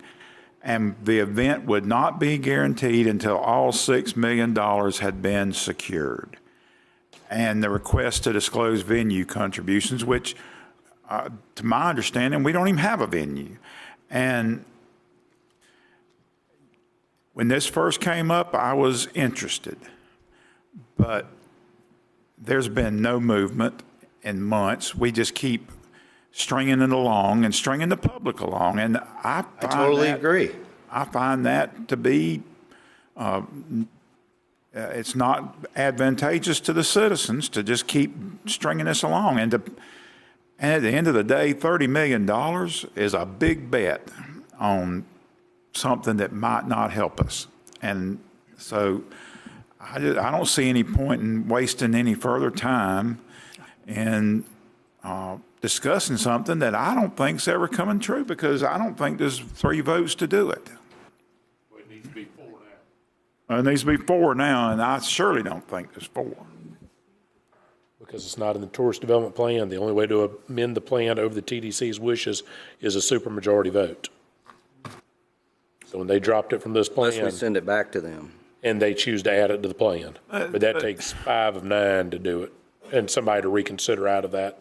But sending it back to those, as I said a while ago, or I said about today to somebody about another board, the TDC board is volunteers. Those are people who are not getting paid. And to just keep banging them and banging them and banging them, I just don't see the point in it.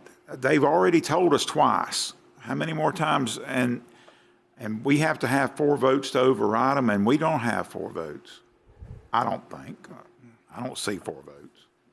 Well, we just went through a long exercise on the budget and how we've had to cut this and we've had to cut that, and the TDC cut, what would you cut? I don't know, you had to get your butcher knife out. All told, over $500,000 was cut from the budget. Yeah, so we're all into this fiscal conservatism, and we're going to bet this kind of money on we're not guaranteed the TDC budget every year at a certain amount. I mean, to me, this is physically irresponsible. When I said at the TDC and BCC meeting that we need to look outside the box, I didn't mean break the bank on the first event. This is a lot of money. And to be honest with you, before we went through all the budget talks, I was primarily excited about it myself. But after going through the BCC budget, watching the TDC budget, and everybody up here raising the conservative fiscal responsibility flag, this is, to me, you're talking out both sides of your mouth on this. Well, I'll just leave it at this because this has been a very long meeting for everybody, and I appreciate your time. If you read how the bed tax dollars are meant to be spent, this 100% falls in line with how those dollars should be spent. That's number one. Number two, y'all were presented with information from day one that the economic impact of such an event would be in excess of $15 million. The advertising and marketing dollars attached to what South Walton and Walton County would gain nationally and worldwide was $84 million. So you're all business people. That's a pretty good return on the investment. Thank you. Thank you. Sir, what's your name? You're welcome to come up. Did he, I'm sorry, can you spell your last name? Heilman, Hileman. Thank you. I wanted to say, too, that this has been going on for a long time, but I was totally for this. I would still like to say, I think it's a wonderful thing to happen to this community. I think it's fantastic. And to his point, there is a return on investment. So we would be spending money to make money. And in addition to that, the experience that it would bring to the children and to everyone else here is pretty great, in my opinion. And I'm disappointed that it's drug out this long and that it just seems like the terms are not, we're just not on the same page. I mean, I think that it's well worth it, but I'm one person. Is there another item on there where it says guaranteed anywhere on that document? No, but I think that there was somebody, in not necessarily the amount that he mentioned, but there was another person out of your office, I believe, Matt, that had numbers a little bit different as far as return on investment, but still it would have been at least double. But that's speculation and opinion. There's nothing, until somebody wants to write down on the dotted line that, hey, you put in this amount of money, I'm going to give you this. This is what that's going to return. So this is speculation and opinion at this point. And it's our job to say, do we want to roll that dice? Do we want to roll that $30 million dice on this and hope for the best? Well, when I actually went to Jacksonville on that trip, with you, when I had a talk with the individuals involved, and I said, 5 years, that seems like a long time. And they said at that point in time that, they would be willing to go 3, but they wouldn't go less than 3. So I think there was some negotiation that could have gone on early on that didn't necessarily take place. And we're just in a bad spot right now. So I do want to say, to Commissioner Curry's point, there's no guarantee. Absolutely, there's no way you can guarantee a return. Now, to your point, Commissioner Johns, we did have our research agency, put together a return on investment, if you will, economic impact based on the information they had available. But that was, made on taking certain assumptions, not knowing the tournament that we were comparing it to, the Myrtle Beach Classic. We don't know their investment from a monetary standpoint or from a number of years. So you really weren't able to make that that apples to apples comparison. Thank you. Thanks, ma'am. Yes, ma'am.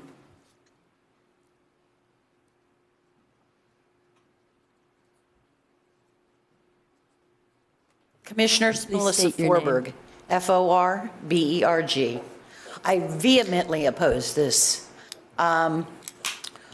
The PGA, I just did a little Google search. The PGA is worth $12 billion. Golf pros in any PGA that win make anywhere from $500,000 to a couple of $1 million.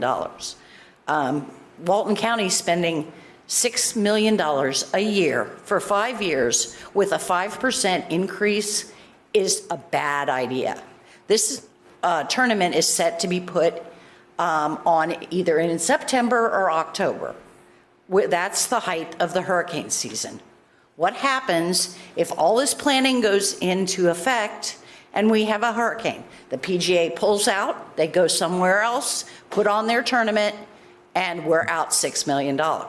Please, please let this go. Thank you. Thank you. Well, it's now 3 million. It went from 6 to 3. That's what's before us. Okay, $3 million is still a lot of money for the citizens of Walton County. discussing Right. today on whether or not that 3 Let- million is a worthwhile investment, but it was like, within Let it go. 10 seconds, it was like a bad idea. I really think it's a bad idea.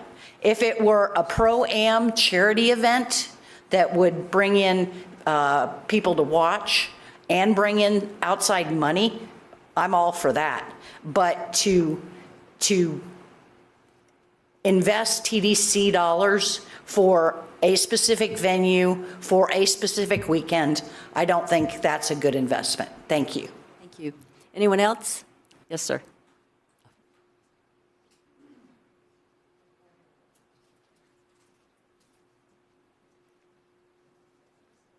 Hello, Bob Lacasse. I'm a member of the TDC Council, also a bed tax collector. I'm going to try and leave the emotions out of this. I don't think they have a real play in this.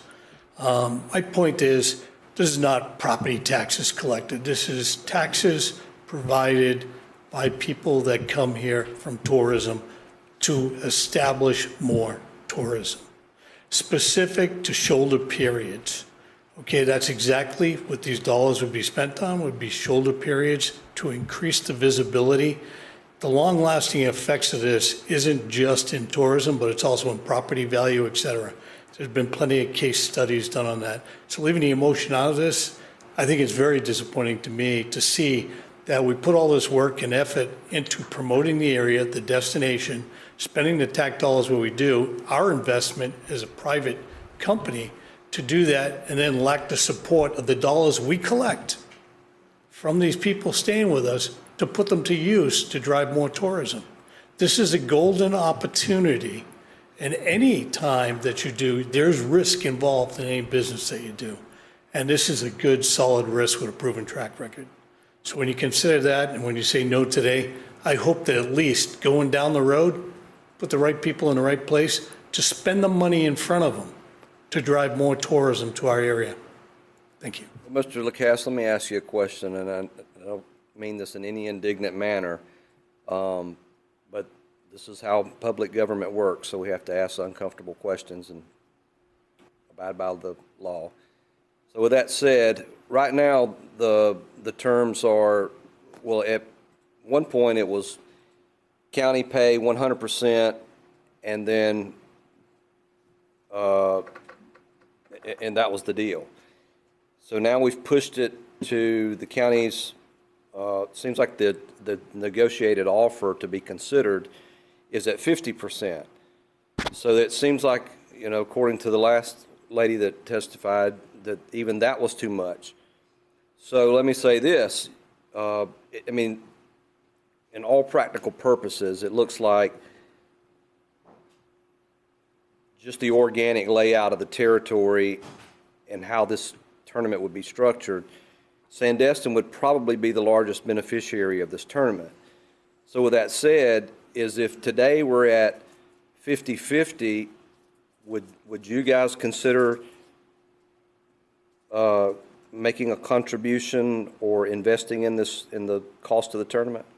Well, I can't speak for the ownership on those terms, but what I can tell you is there is a sizable investment we would make to put ourselves in the running to be the preferred venue. The venue hasn't been chosen yet. We haven't been approached by anybody, but we can even back out of this. Like, we can vote to approve this, but that doesn't, Clay, that doesn't solidify the decision, correct?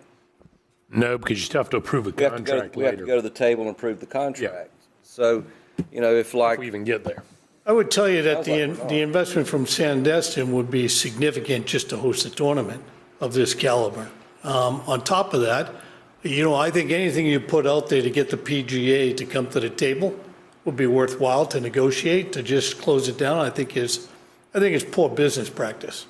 But I think to put something on the table to negotiate with them is there. And I do think that given the time frame, a year, or let's say it's not next year's tournament, but the tournament the year after, and you solidify that deal, it gives us the opportunity to go out with them and anybody else as a bed taxpayer to help them solidify contributions to make a tournament happen.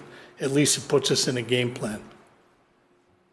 That'd be my recommendation. The only thing, the only reason I say that, because it looks like as we speak, it's going down. So, you know, if there's something in it for you, I guess now's the time to try to, What's in it for me is my presence on the TDC board and the bed taxes I collect every year with the largest contribution. when I say half. you, I say the commercial entity. Yeah, I can't speak for ownership on that part, but I can tell you that, again, it is a huge investment just to get them to the table for us to be a venue, as it would be for anybody that was putting in a venue on like this. Thank you. Yes, Ms. Harris.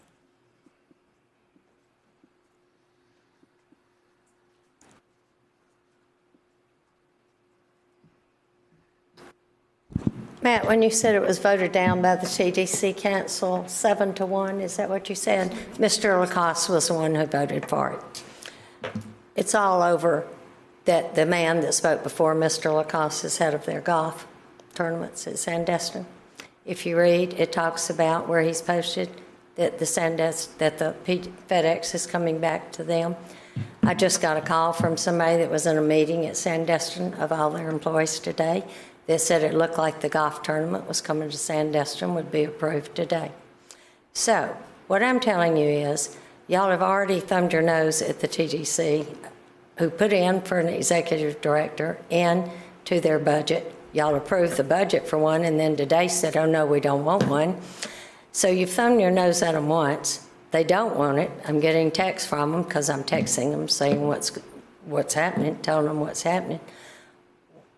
Why do you even have a TDC committee? And if Sandestin wanted this so bad, and Edgewater's right by Sandestin, so if Sandestin wanted this so bad, why haven't they come before today and said, hey guys, we'll put some money in? Now, Clay, I thought when I talked to you, you told me you had met with them and they weren't interested in putting money in at that time. We've received no indication they wish to be a co-sponsor, they wish to do in-kind contribution or spend their money towards the acquisition of the tournament, not as a co-sponsor. So if Edgewater wanted something to come to Edgewater, I guarantee you, I'd be up here telling you I'm going to write my check, but I've been telling you that back when I was the one vote for it and there were 7 against me. There is a reason the bed tax collectors don't think this is going to work. They're smart. They do bed tax. Yes, I'm sure Sandestin will benefit a lot from this, but the majority of bed tax collectors down on 38 aren't going to benefit a dime from this. If they were, your TDC council would be up here telling you, we're for this. They thought this was all over, and some of them didn't even know this was going to be put on the agenda today. So I'm just telling you, I think y'all need to stop and think. That's why you have bed tax collectors, that we work, we collect the rent, we do the work. And I've been to the FedEx Cups. I've got a godchild who played on the tour. Sean Supple played on the tour for a while or a short time. If Sandestin wanted this so bad, they sat around and wanted it for free. They didn't want to pay. Anyone else? Okay, we have a motion and a second on the floor. All in favor say aye. Aye. Any opposed? Motion passes. Thank you. Okay. Okay. Melissa. Thank you. Our next item is item number 50, information and request for direction regarding the Coordinated Opioid Recovery or CORE program for Walton County. Anytime that I've brought you any opioid information or anything to approve so far, it has been for the regional settlement funding. This is a second pot of funding that is working its way through the process with the Northwest Florida Health Network, and we want to get some direction on how this will flow through the Board of County Commissioners. For fiscal year 26, Walton County's been allocated $775,000. For fiscal year 27, it's $387,500. And for fiscal year 28 through 41, it's $193,750. This runs a little bit different than the regional funding in that Northwest Florida Health Network will actually manage the entire program. They have already started accepting applications for funding. They will be the ones who contract. They will handle the money. So we will not have the fiscal responsibility for this. but the Board of County Commissioners on an annual basis will be requested to approve an allocation plan for funding. And that's what we're here today, to try to get some direction on how you would like this to flow. One option would be to allow this to flow similarly to the regional settlement funding and allow the Health Department Director, Ms. Holly Holt, to utilize the Overdose Prevention Task Force to get together. The initial vetting happens with Northwest Florida Health Network to make sure it meets the elements that are required from the core program, which focuses on a seamless transition from first responders and to hospitals and ERs and then to treatment facilities. Those core functions are required to be in place for the entire county. So they vet the program to make sure that those elements are being met. The Health Department also reviews the application to make sure that the requested uses of funding best meet the needs of the community. And then the Overdose Prevention Task Force is also involved in their monthly meetings. They strategize prevention measures. So they've been discussing this core funding as well. So the ask is that if the board is amenable, the Health Department Director utilize that Overdose Prevention Task Force to review those annual applications after they've made their way through Northwest Florida Health Network and the Health Department, and review those and also make recommendations to the board for approval. So if the board would be amenable to that, what we're going to try to do is work towards a schedule that mirrors the other funding, so you will see them at one time and get a comprehensive plan instead of in pieces. Sounds good to me. You fine with no motion? I'm fine with no motion. Just needs direction. Well, we'll start the process. I'd just like to say that I went to the Overdose annual event a couple of months ago, and I was so impressed with the work that they do. I mean, Holly has a great task force, and it was absolutely eye-opening and amazing. They are all very hardworking, and they have a mission, and they are on it. And I was just really super impressed. So thank you for making sure they get what they need through the process. They are very passionate people, and they do have those meetings monthly, and it's wonderful to see them because it's all those different organizations that get together and talk about different strategies and what's going on in the county. So it's been good to be a part of. That's great. Okay, so you got the direction right? Got that. And you've got another one. Our next item is a request from Ascension Sacred Heart to advertise and hold a TEFRA public hearing to approve Sacred Heart Emerald Coast issuance of tax-exempt bonds for both the refunding of previous bonds and new capital projects at Ascension Sacred Heart Emerald Coast. And I want to start with the most important part of this. There is no financial liability to the county. So Nor are we doing conduit financing either. No. This is merely a requirement of the federal law. Since the bonds are being administered for a project in our county, we have to hold the public hearing. So all we're asking to do is set the public hearing. Yes. Need a motion to that? We have to have. Yes, sir. Motion to set the public hearing. Second. Motion and a second. Any comment from the public? All in favor, say aye. Aye.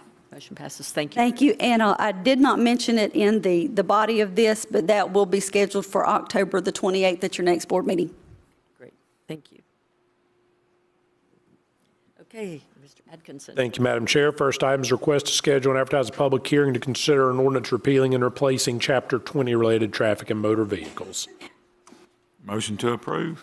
Second. We have a motion and a second. Any comment from the audience? Seeing none, all in favor say aye. Aye. Motion passes. Thank you. Add one is the same request related to Chapter 22, the Walton County Waterways and Beach Activities Ordinance, and Chapters 24. Motion to approve. Second. We have a motion and a second. Any comments from the audience? Seeing none, all in favor say aye. Aye. Any opposed? Motion passes. Second add, to my third item is add number 2, and that's the same request for the Chapter 22 amendment reflecting Gulf of Mexico being updated to Gulf of America. Motion. Second. Motion and a second. All in favor say aye. Aye. Motion passes. Madam Chair, I'll take the public hearings. If you're so willing, I need a motion to open the first public hearing. Motion. Second. We have a motion and a second to open the public hearing. All in favor say aye. Aye. Okay. So First, Melissa may want to tag team this with me, but this is the first item is a request to consider an ordinance amending Chapter 6 of the Walton County Code of Ordinances related to building code and regulations and technical codes and dealing with the fees, charges, expense schedules, and related tables. So I need a motion to approve that ordinance. Motion to approve. Second. We have a motion and a second. Any comments from the board? Any comments from the audience? Seeing none, all in favor say aye. Aye. Any opposed? Motion passes. Staying in that public hearing, we'll deal with item 54, which is the corresponding resolution related to section 6-29 of that. I need a motion to approve that resolution, dealing with the abatement of specified fees and otherwise setting fees, charges, and expenses. Motion to approve. Second. We have a motion and a second. All in favor say aye. Aye. Any opposed? Motion passes. Thank Now I you. need a motion to close the public hearing. Motion. Second. Motion to close the to close the hearing. All in favor say aye. Aye. Okay. Public hearing's closed. Now I need to open the next one. Open public hearing.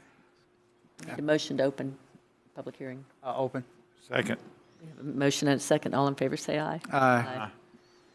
This is an ordinance requesting you to approve and adopt related to Chapter 10, Fire Prevention and Protection. I think you've probably seen it more times than you've seen any ordinance we presented this year because it goes back to the one that we started looking at that sat around for quite a while, but it's now here before you. It's ready to be adopted. So to the board, request approval.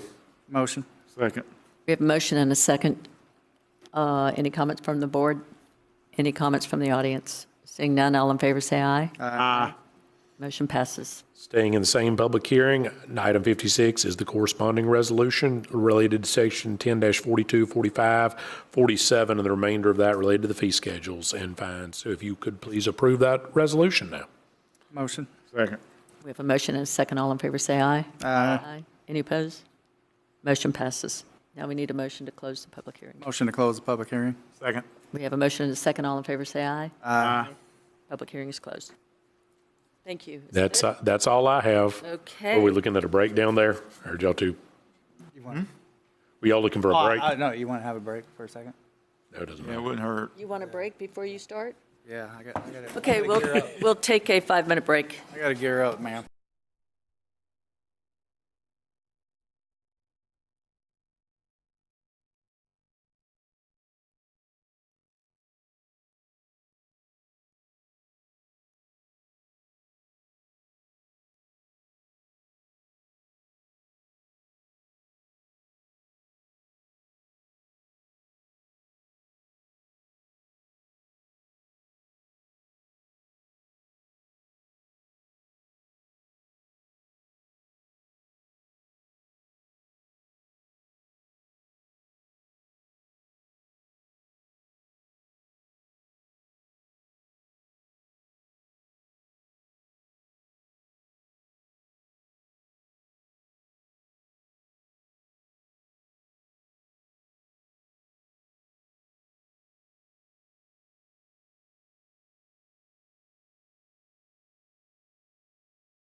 Okay, we are back in order.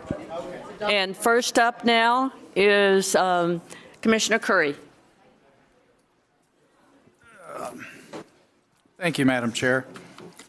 This is part of the information that I wanted to keep bringing back to the board with the help of Mr. Shane and Justin, kind of giving everybody an update on the golf course, where the numbers are at, where we're headed, how close we are to breaking even or sustainability without taking out of the general fund. And these are some of the numbers.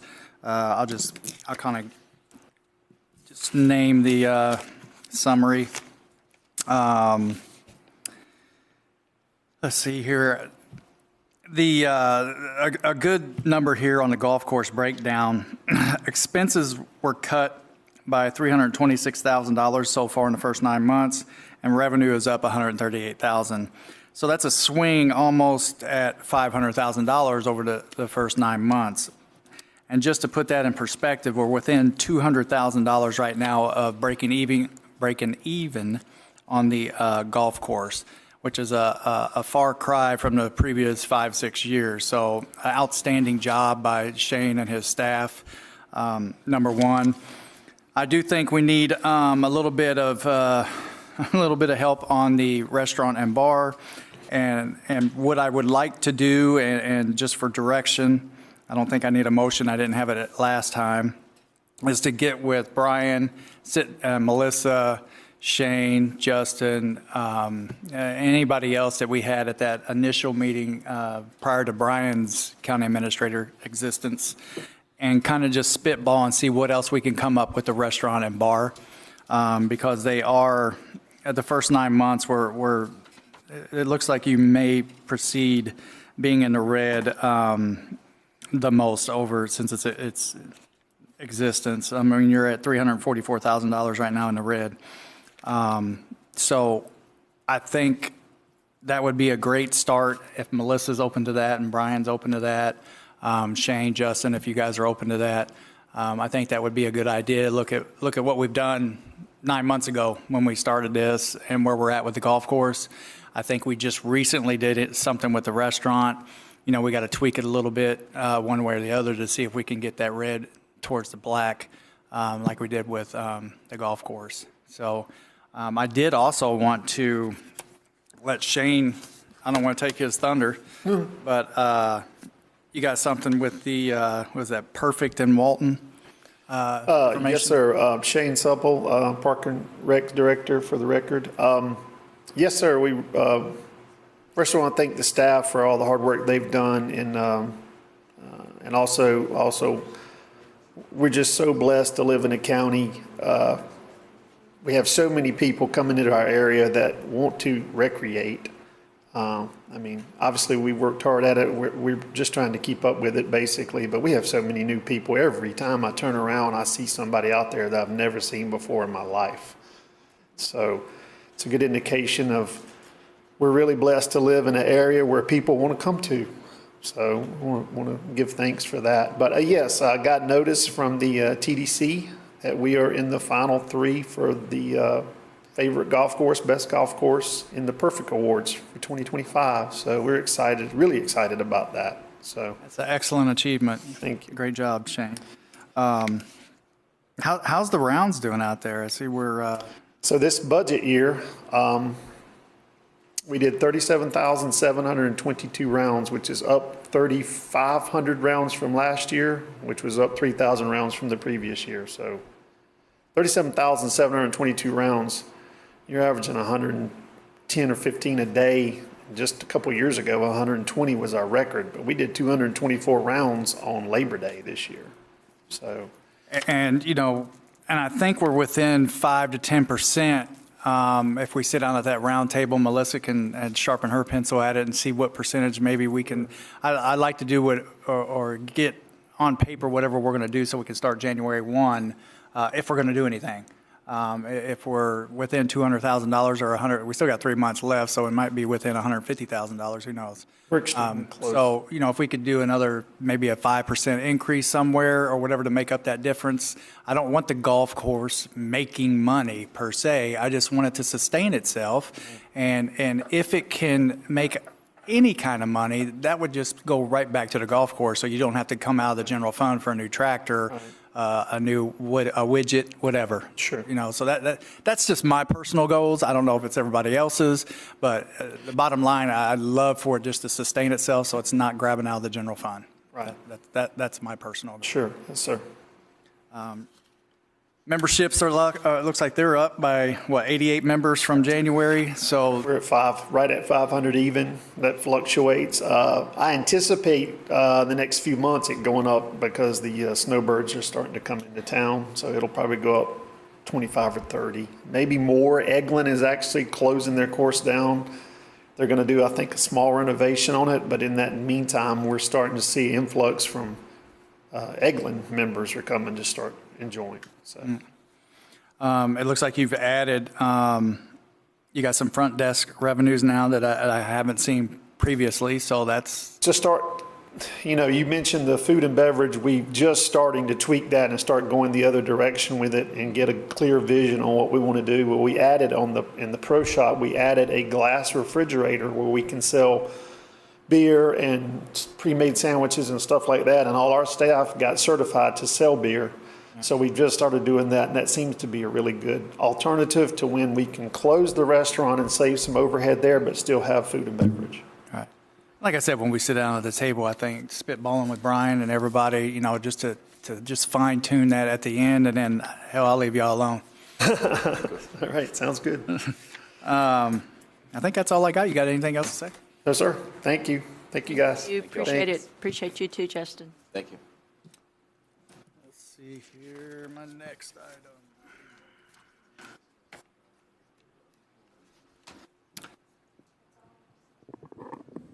Okay, planning. I just wanted to, if Stephen's still here, is he still here? Hey, Stephen. I just have maybe suggestion in part, statement in part, and maybe some questions in part. When I was out there in the audience, I heard almost from every board member that we need to go, and I think even you recently, that, the LDC does need to be gone through and looked at. How do we begin doing that? Could it be possibly an outside, maybe volunteer committee that could look at the LDC and filter it and then hand it off to you and say, hey, these are some concerns that we have? I mean, we just recently went through this, whatever debacle was with the neighborhood plan. So I'd like to be, well, it's reactive at this point, but in my mind, I'd like to be proactive and see if we could, would that be some kind of possibility? Would it be staff? Can we have volunteers? What can we do to help you go through some of these? Because, I mean, I recently found out that we have a public works policy and procedure that contradicts the LDC. So, I mean, how many more of those that are out there? And as a builder, that would be confusing to me, as you can obviously see from earlier this afternoon. So I'm just trying to spitball, and I'd like to get input from everybody up here. What can we do to help you? Is there a volunteer committee? Is there a staff committee? Is there something that doesn't take your time away, that can filter some of this stuff and then give you 5 or 10 after going through 20, 200, whatever it is? So, I mean, of course, we'll welcome any assistance in that regard. It should be a multi-pronged sort of approach from stakeholders, staff, the board, other appointed officials. That should absolutely be part of whatever process we undertake. Now, that being said, we have a running list of contradictions and issues that we find, all the time, but you know what I mean. Right. So, as well as members in the public, the folks that approach the board often approach us with issues they have, contradictions and confusing portions of the code that we also put in that list.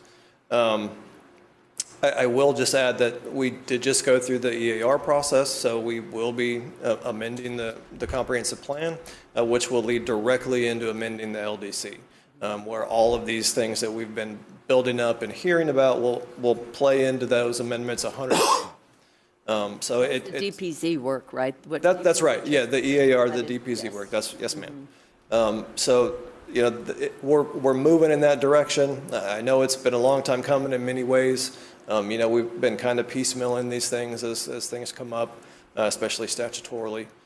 We have one tonight. But yeah, in terms, you know, when we go to do that work, where the wheels hit the rubber hits the road, right?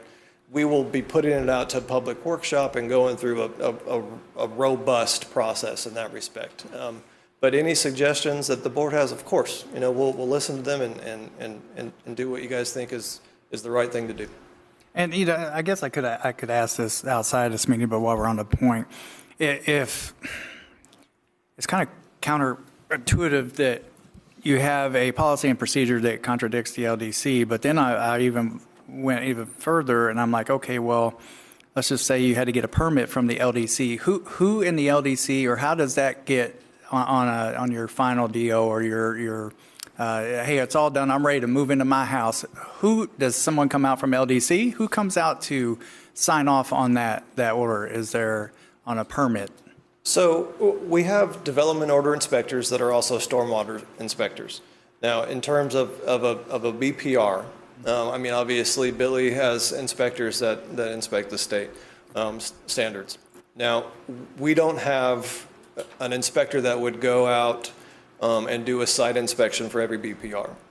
We do for components of the BPR, and if they notice something's, you know, out of whack, they certainly bring it up and we work to correct that.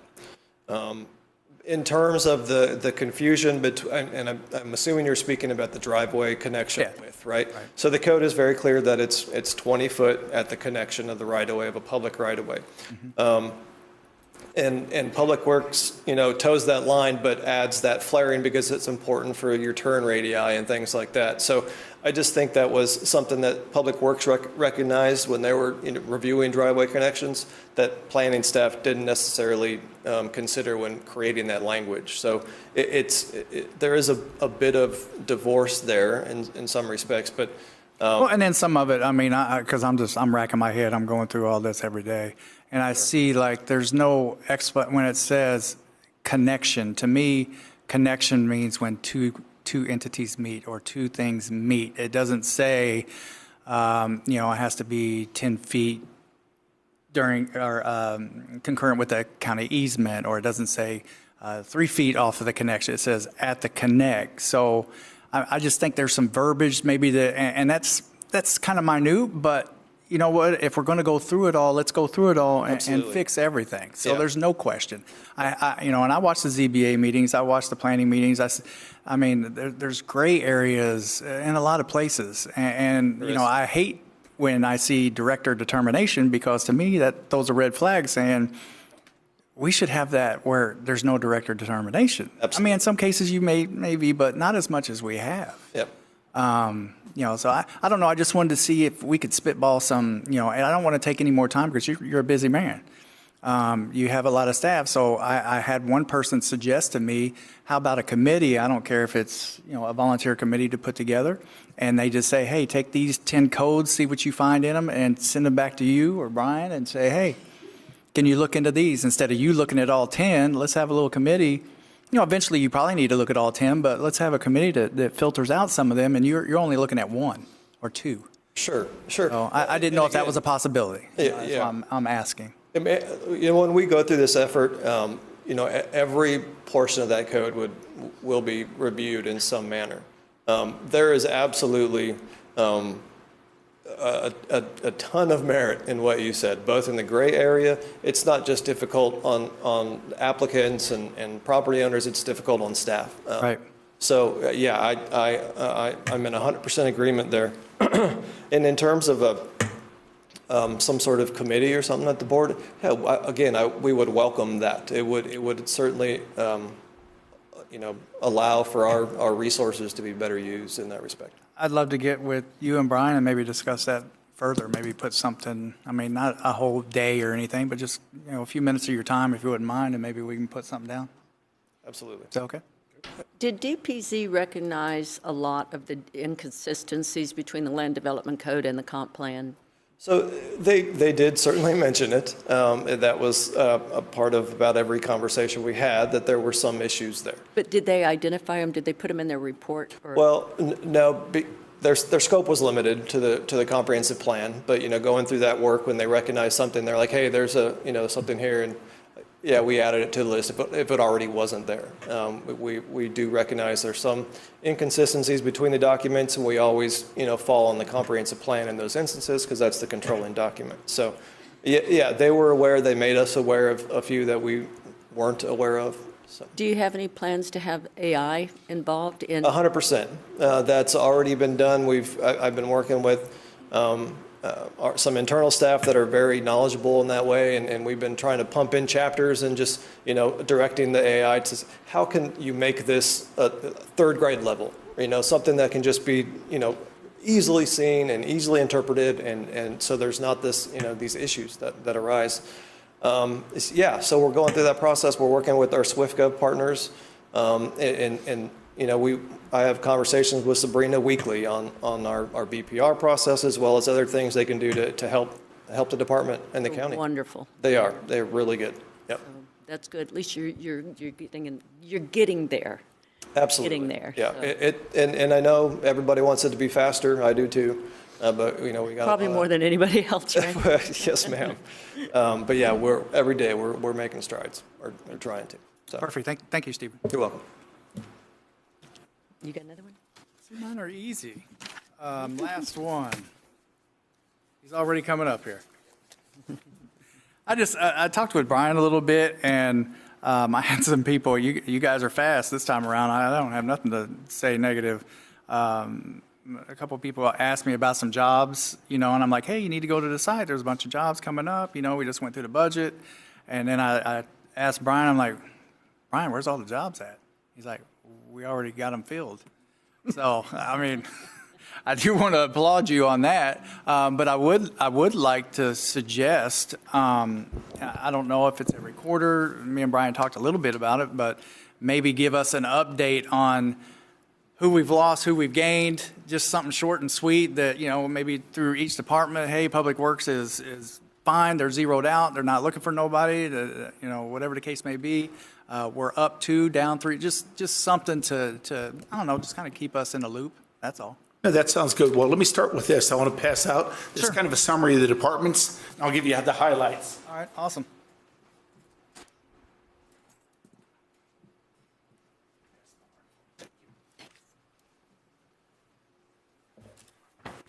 Yeah, we've actually been working pretty well with all the departments. I'm fully staffed myself. I've got 3 dedicated generalists that work, and they're assigned basically a third of the county. And like I tell them, get out, communicate, where are we at, what do we need to do, what do we got to do to fill your positions, what do we got to do to close your positions. You'll see on the front here is just our current openings that we have. And again, we're very fluid. It can change honestly day to day. Somebody quits, we fill a position. We've also really worked hard to close out last year's fiscal year. And now we have a handful of new positions that came on board for the 25-26 fiscal year, I believe it would be. So if you look at administration, we're basically at 3 vacancies right now. And I've got a short summary in terms of, you got to spin through, get through a couple pages there. Oh, okay, there you go. All right, yep. Thank you. Yeah, so once you get to admin, you'll see that we've got 3. We've got the deputy county administrator that's basically ready to start, working with the filling the assistant county administrator. We want to get the first one filled first and come back on that. Got the administrative assistant and a system admin. And again, we communicate pretty decent with the directors in terms of what their needs are, what they've got to do, how we need to advertise. We push a lot of stuff out through our website. We use CareerSource. We've actually gone to various colleges, if it's a technical position we're looking for, or some of the professional organizations, just so we're pulling in good clients, because it's tough. And I'll tell you, something's changed within the market too. We struggle to get people to apply, but the last one I think we had on the admin assistant, we had almost 60 people apply for that job. And that's just amazing. So it speaks a lot about the county. People want to work here. The benefits are good. It's a good setup. I've got one sitting out there, which will be for the Board of County Commissioners, the next chair. We've got an extra position. I'll follow up with you guys when the time comes and we want to fill that. But you can kind of look through and see where we're at. Beach Ops has 59 individuals under operations and another 54 under the trams. And you can see we get very little vacancies within those positions. So these numbers in parentheses are what you're looking for? Yes. Not positioned yet? No, we're advertising. Yes, we're advertising. We're trying to get people on board. I looked on the other day and there was like 2 positions and I asked Brian about it. He's like, no, hell, we filled them all. Yeah. Well, you filled all that you had advertised. Now these have to be advertised, or are these already? It's kind of a mix. You'll kind of see some of them stayed on here advertised, like underneath the beach operations tram, the admin assistant. We've advertised it. It closes on the 19th. Perfect. And then we'll be going through and we'll schedule our interviews. Building department, they've got 21 people in the department. They have 0 vacancies. They've got 1 future hire they're looking for. Okay. And again, I'm going to work with the department. Sometimes there's stuff going on with the departments. They're not ready to fill that position. They may have a position that they're looking at reclassifying. Somebody's eligible for an upgrade. And so I'll work with them and ask where are we at, what do we need to do to eventually get those vacancies filled. But sometimes they're not ready right now. I know Melissa has one. She's waiting for financing in January to fill one of her positions. So we're going to sit on it when that time comes. We push out the job descriptions, make sure that we're all on the same page, minimum qualification that works for them. Yeah, I just didn't like the 1 year, or what was it, last year, 1 year, like I've been here for 10 years. Time flies, huh? The engineering department was allocated so many, but they didn't need them or they didn't use them, and then that money just sat there throughout the year, and we could have used that money somewhere else, maybe in another department or whatever. So this exercise, to me, helps defeat that, because if it's already budgeted for that department to have 3 FTEs, and then 6 months down the road, you're looking at it going, hey, you guys want to hire these people or not? If not, then we need to make a decision to pull that money and put it somewhere else. And I promise you, and we've worked together, we've gone through positions one by one, apples and apples, to make sure our position matches up with OMB. So we've scrubbed that list probably 3 times in the past 6-7 months. And we put a lot of pressure on the departments, and I'll guarantee you, take a look at that. There's not a lot of them with vacancies out there. We said it. If you want them, fill them. Yeah. Okay. Awesome. Thank you. Okay. I think I'm good. I like this. Appreciate that. Good info. That's all I have, Chair. Okay, Commissioner Gladwell. Yes, Madam Chair, recently we lost a wonderful American, Mr. Charlie Kirk, and who had a great influence on a lot of people. And his murder was a shock to all of us. So I was asked to present this to create a Charlie Kirk Parkway in Walton County. In doing some background on this, one of the things we need to make sure we don't do is cause people to have to spend a lot of money changing addresses, so that limits where we could go. But I have identified a road that we could name after Mr. Kirk without impacting people's addresses, and that's Highway 393 North. So I would make a motion that we designate Highway 393 North as Charlie Kirk Parkway, leaving the addressing as 393. We have a motion and a second to name Highway 393 North, Charlie Kirk Parkway. I just want to add that today would have been his birthday. And thank you for bringing this up. So we have a motion and a second. Anyone in the audience want to speak? Yes, ma'am.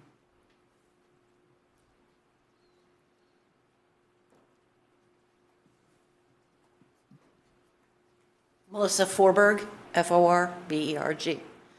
I'd like to commend the commission. This, as you said, would have been Charlie Kirk's 32nd birthday. He was also awarded this afternoon the Presidential Medal of Freedom. So this is a high honor. Thank you. Thank you very much. Anyone else? All in favor, say aye. Aye. Aye. Motion passes. Thank you.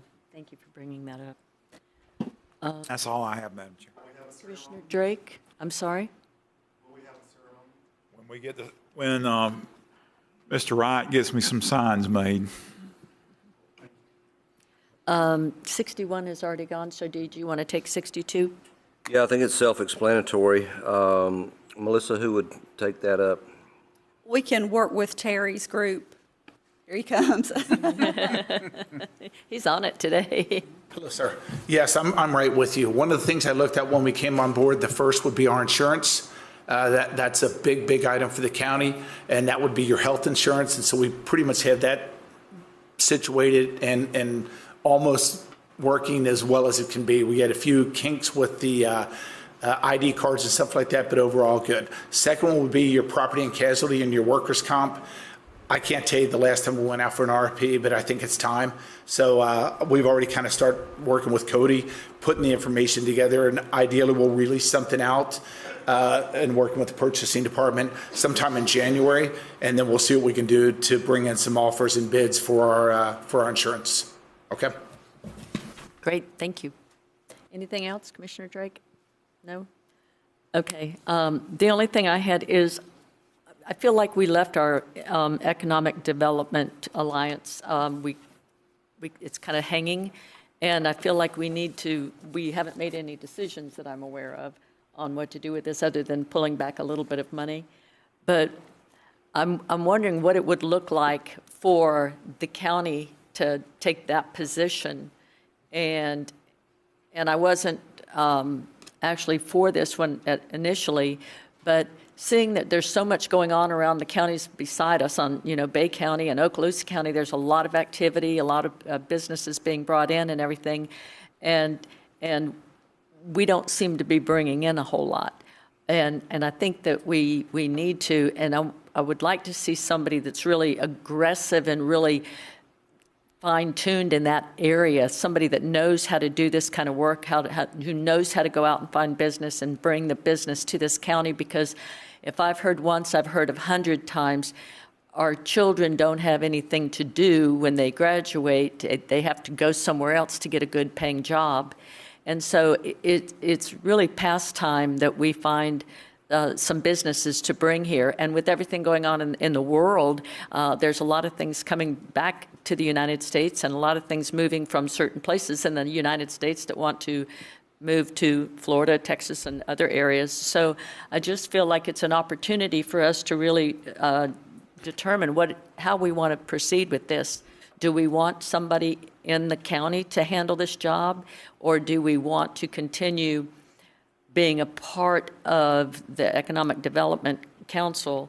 And I know that you're on that, so feel free to chime in. Actually, I'm the chair, but for this year. But I would like to announce that we held interviews for a new executive director Thursday.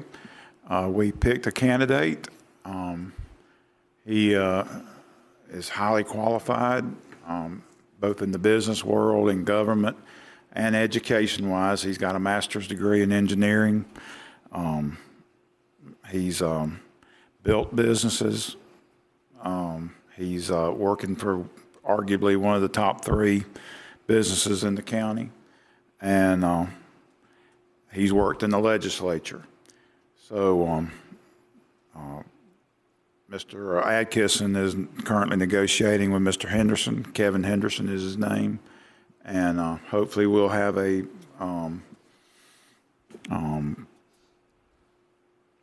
contract signed by him soon. Also, The EDA has been working with the City of Defuniak, and they're close to coming to an agreement with a business, a manufacturing business, 300 jobs, a substantial opportunity, and so there are good things happening, and we anticipate that Mr. Henderson will bring even more success. Has he experience in bringing businesses anywhere? Has he worked on that sort of level? He basically built Southland for Chelco, and now he's, I believe he's the vice president of member services for Chelco.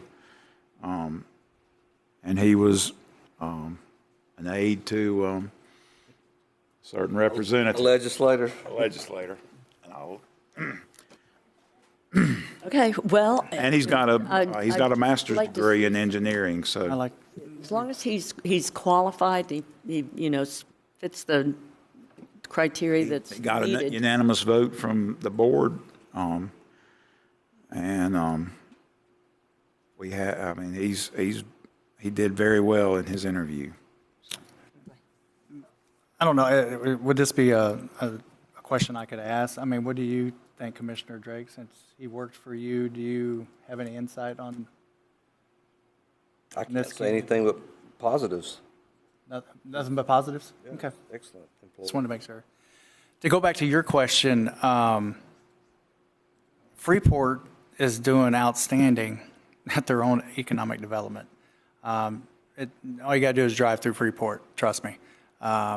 EDA didn't bring Publix, they didn't bring Hungry Howie's, they didn't bring the car wash, they didn't bring all that stuff that's coming up in Freeport. Defuniak Springs, I didn't know about this one, but I thought Clay had talked to me a little bit about it, that Defuniak was the lead on this particular entity. So I don't think the problem is we don't have the folks to do it without the EDA.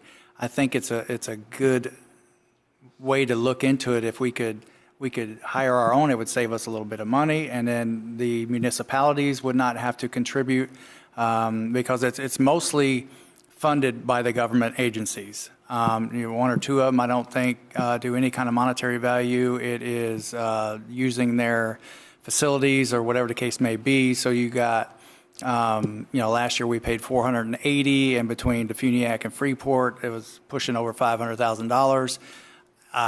Over 2 years, that's $1 million. I don't see $1 million worth of jobs or industry coming here. We've loaned them $2.3 million for land that they paid $663,000 on. I don't see where that's going. We're going to end up losing probably $1 million in that deal. So to answer the chair's question, I think there's other avenues that we could go without continuing to throw good money after bad money year after year after year. And I know Commissioner Gladwell is going to light me up over here, so I'm going to let him go ahead and take it on. If you would participate, you might actually. If you would have meetings when I said. We have meetings the first Thursday of every month. Oh, no, and no, you have no, sat no, there no, for no. months and done absolutely nothing. Easy. The last two meetings, I told your director that I could not attend, and guess when they had the meetings? When I couldn't attend. So don't go there. Give me a break. Give me a break. We are trying, and to say the EDA has done nothing is absolutely untrue. There's two industrial parks sitting in Freeport that the EDA built. But have they brought in a lot of jobs? They have brought in jobs. The FedEx, Amazon's coming. EDA didn't have anything to do with the FedEx. The FedEx was here years ago. How did they have something to do with Amazon? We gave Kevin, whatever his name is. Because you don't know. And these things have to be. Clay knows that. So Clay don't know. Okay, well, Amazon, I believe, was brought in a long time ago, or excuse me, not Amazon, FedEx was brought in a long time ago. But if I'm not mistaken, Art Miller was helping with that. Bill Enfield helped him with that. I mean, the EDA has existed for many years. I know, but the last one we had was not qualified, and we had to train him. We had to pay to have him trained, and all we ended up doing We never was give did out that. money. We never paid a dime to have him trained. He never took advantage of it. That explains it then. He never took advantage of it.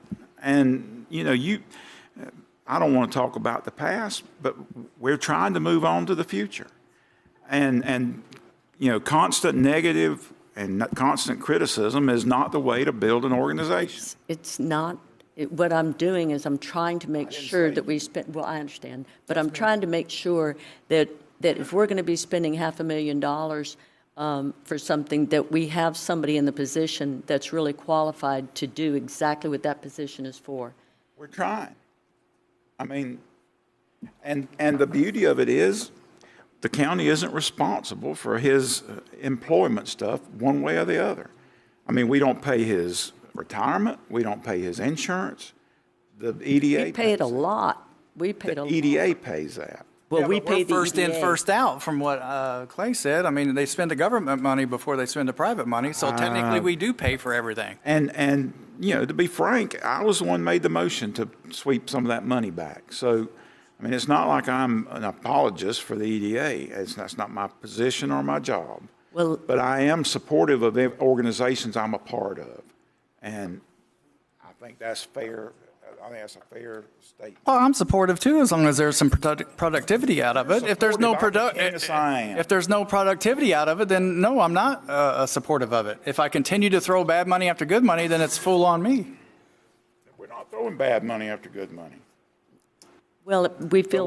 We talk about this every stinking meeting. Well, I brought it up this time for the first time. I brought it up for the first time because I thought we have left it hanging out there without really tying the ends up, and that we really need to jump on this bandwagon and start bringing some good businesses to this area. That's the whole reason I brought this up. It wasn't about anybody. I didn't know that you had somebody lined up to come in. I knew you were looking for somebody. I knew there was an interim that had been there a short amount of time.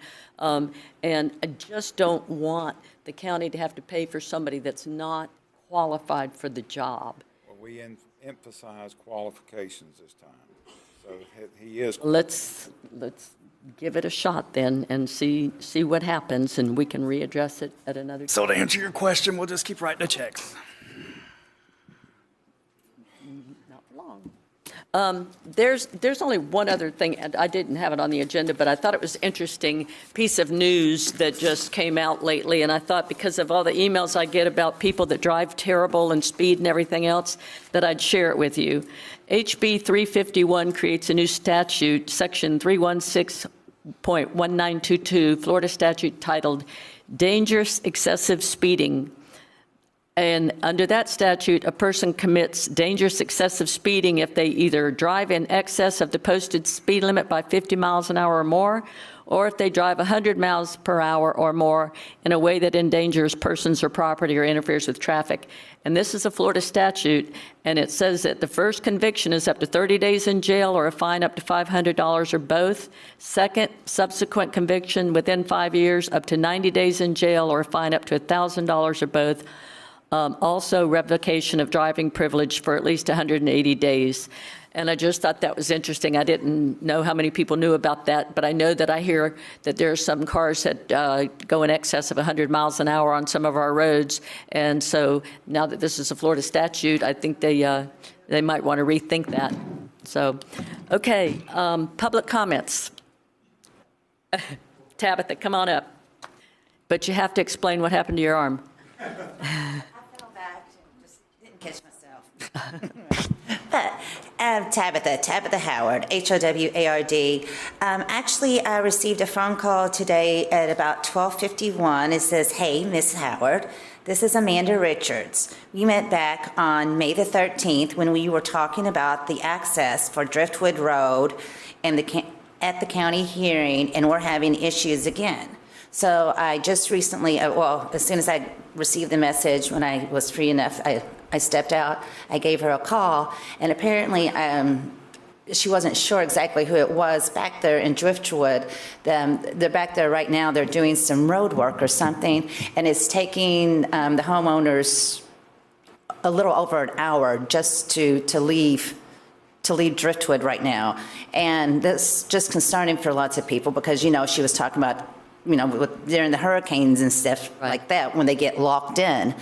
And is there anything that can be done right now to open up the access road? I was asked if there was something that can be done. So I tried to get a hold of Jeff Goldberg, and I did speak to him, and he said that he's in communication with Tom Cooper. So I said, well, before the meeting, I tried to run down here to say, hey, what's going on? If we can do something, because this is going to be for a few days, and at this time it's taken, as I said, in excess of over an hour just to get out of Driftwood Estates. And if there's an emergency, Right. we need to get ahead of it right now. So if we could do something and get that access road in the back of Sandestin open, the people in Driftwood Estates would appreciate that. Thank you. Thank you.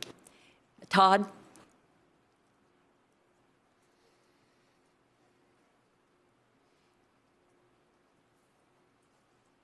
Todd Roark. I have 3 items. The first one really simple. I'd just like to see if Melissa has an update on the Florida Doge. I have clock not is still heard running. anything.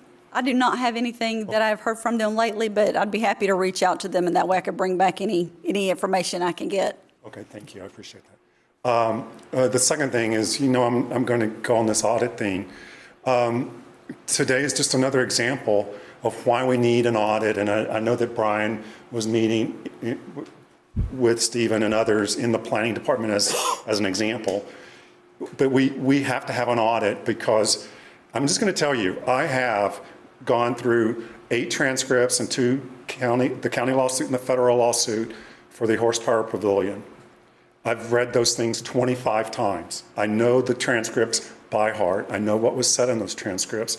And to have the chief legal counsel go to, and you were not here, Brian, but to have the chief legal counsel go to the planning department and ask multiple times for a process review and not get one, I know from my military and I know from my corporate days what would have happened.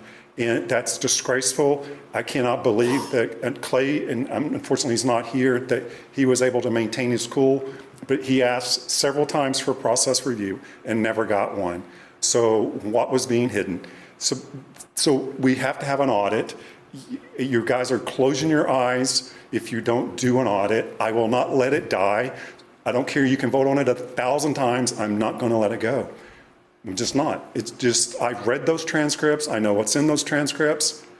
And you guys need an audit. So something's got to happen. And you can't tell me those people are no longer here. It doesn't matter because I see 3 or 4 or 5 people that are still here. Just because of one person's not here doesn't mean anything. It doesn't resolve you guys of anything. You guys are ultimately accountable for everything that anyone does below you. And then they may report to Brian, but you are responsible. You are legally, criminally responsible. I know those transcripts by heart. I have a really good memory when I read stuff, and I know how to read stuff. The other one is on this EDA. I don't disagree that you need an EDA executive. You do need a leader, but it's what you know. It's who you know, not what you know. So right now on the south end, you have 30,000 people. I don't know the number, but of those 30,000 people, you probably have 10,000 CFOs, CEOs, chief administrative officers, owners of businesses. Reach out to the community. My commissioner will not have, and unfortunately he's not here to speak, but he has not had a town hall. In 10 years, I've not seen him in my community. 10 years. Ask the community to help. I can provide you with probably 30 leads on businesses. We live in paradise. We live at the beach. Why would you not want a company here? You got all this open land, especially between the beach and Defuniak Springs, and I don't know, it takes me an hour to get from the beach on the other side of Paxton. I had no idea Walton County was so big. Huge. But ask the community to help you. The other guy that you guys had couldn't build a relationship because he couldn't spell it. This new gentleman probably can do that. So we have a leader, but arm that leader. We have 30,000 people plus all the people that have been into the north. Use the resources that you have. We have them. I will do that. I will give you a list. I will give you a list of all my contacts. So that's all I'm saying. And I agree with you. We- For what it's worth, I agree with you. no, and I agree. We do need a leader, but we have 60,000 residents. I don't even know. How many residents do we have in Walton County? 92. 92? Wow. So we have 92,000. 1/10 of those 90,000 people could probably give you 1,000 leads. I can give you 20 right now. Thank you. Thank you. We have an audit going on in there. We do. So we have an audit on the fees for the planning department, and you've given Stephen and I the opportunity to do an assessment, review of a 3-year-old assessment and report, and come back, or actually make some changes and come back with a game plan to make the planning department function as designed. And that's what we're doing. We do. We have an audit. We do. We have an audit going on right now that should be ending up soon as far as the financial structure of the planning department. We also have the 90 days that Brian Kellenberger and Stephen Schoen are working on coming back with whatever they find, and we will go from there. And that 90 days is probably 45 days into it. Yeah, 5 weeks into it. So we do understand that there are issues, and we are working to try to fix those, but we could probably do better and work harder and do some other things as well. So anyone else? Public comment? Ms. Harris?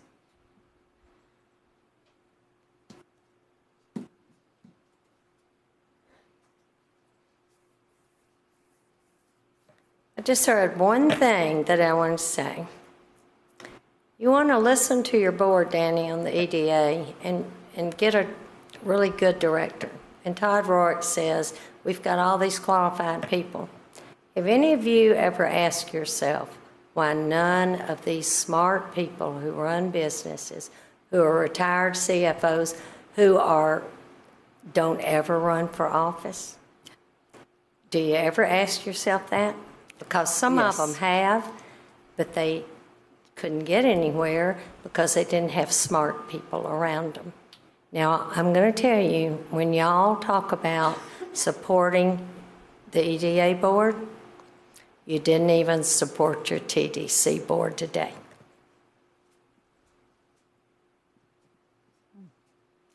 Anyone else? Mr. Bagby, is your hand up? No? Okay. Okay. Public comments are item. closed. Pardon? We got one more We've item. got one more item. Did you see? Okay, this is the legislative item. Stephen?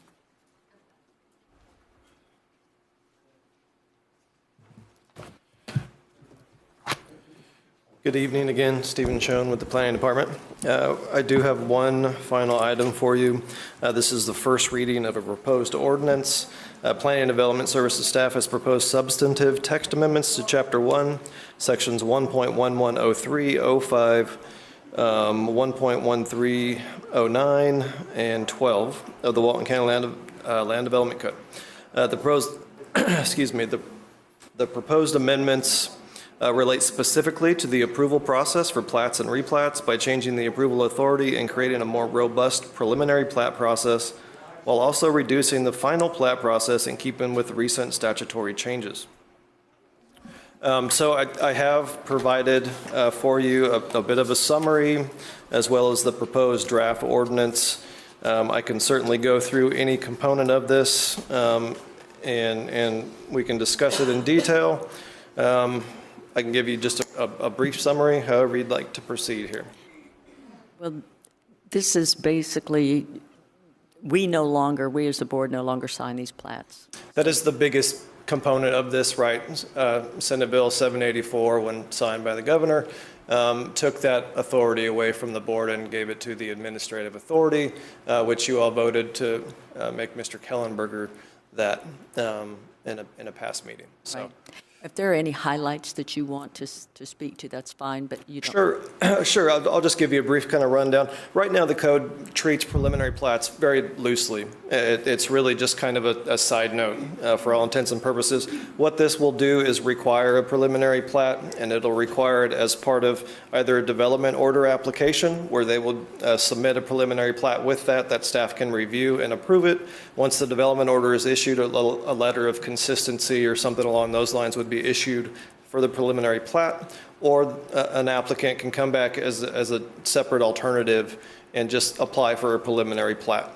So that preliminary plat will be reviewed against Florida statutes, Land Development Code, Comprehensive Plan, and the previously approved development order, right? So, and what that'll do is just kind of marry that process for the sake of approving a plat prior to the final review, which is an expedited review. And it's really the statute speaks specifically to Florida statutory requirements only. So currently, we have a lot of stuff in our plats. It was a director's determination from the 2005 timeframe that needed, final floor elevations, setbacks, a number of other things. Staff's been working with the county surveyor to figure out exactly what needs to be on the plat in accordance with Florida statutes. So the final approval of the plat will be a fairly simple process. Just meeting those statutory requirements. Scott will review it. A couple of folks in the office will, and then Brian will sign that. But we'll capture all those other things that we all care about, our FFEs, flood zones, all those things in the development order process. And what the direction I think we're going is recording the final site plan with our platting memos, right? So once Brian signs it, it'll go to the applicant. We have a package that they have to submit or record with the plat. It has all their fees and all those things. So we're going to record a final development site plan that was approved, so that whoever picks up that plat in the future will see those other recorded documents, and they'll see where the flood zones are. They'll see the setbacks. They'll see all those other things. And that'll also reduce, in the future, when someone wants to amend a development order, they won't have to go through a replat process either. So I think it's going to be a good thing overall, not just statutorily, but process-wise as well. Wonderful. Glad to see things moving a little more streamlined.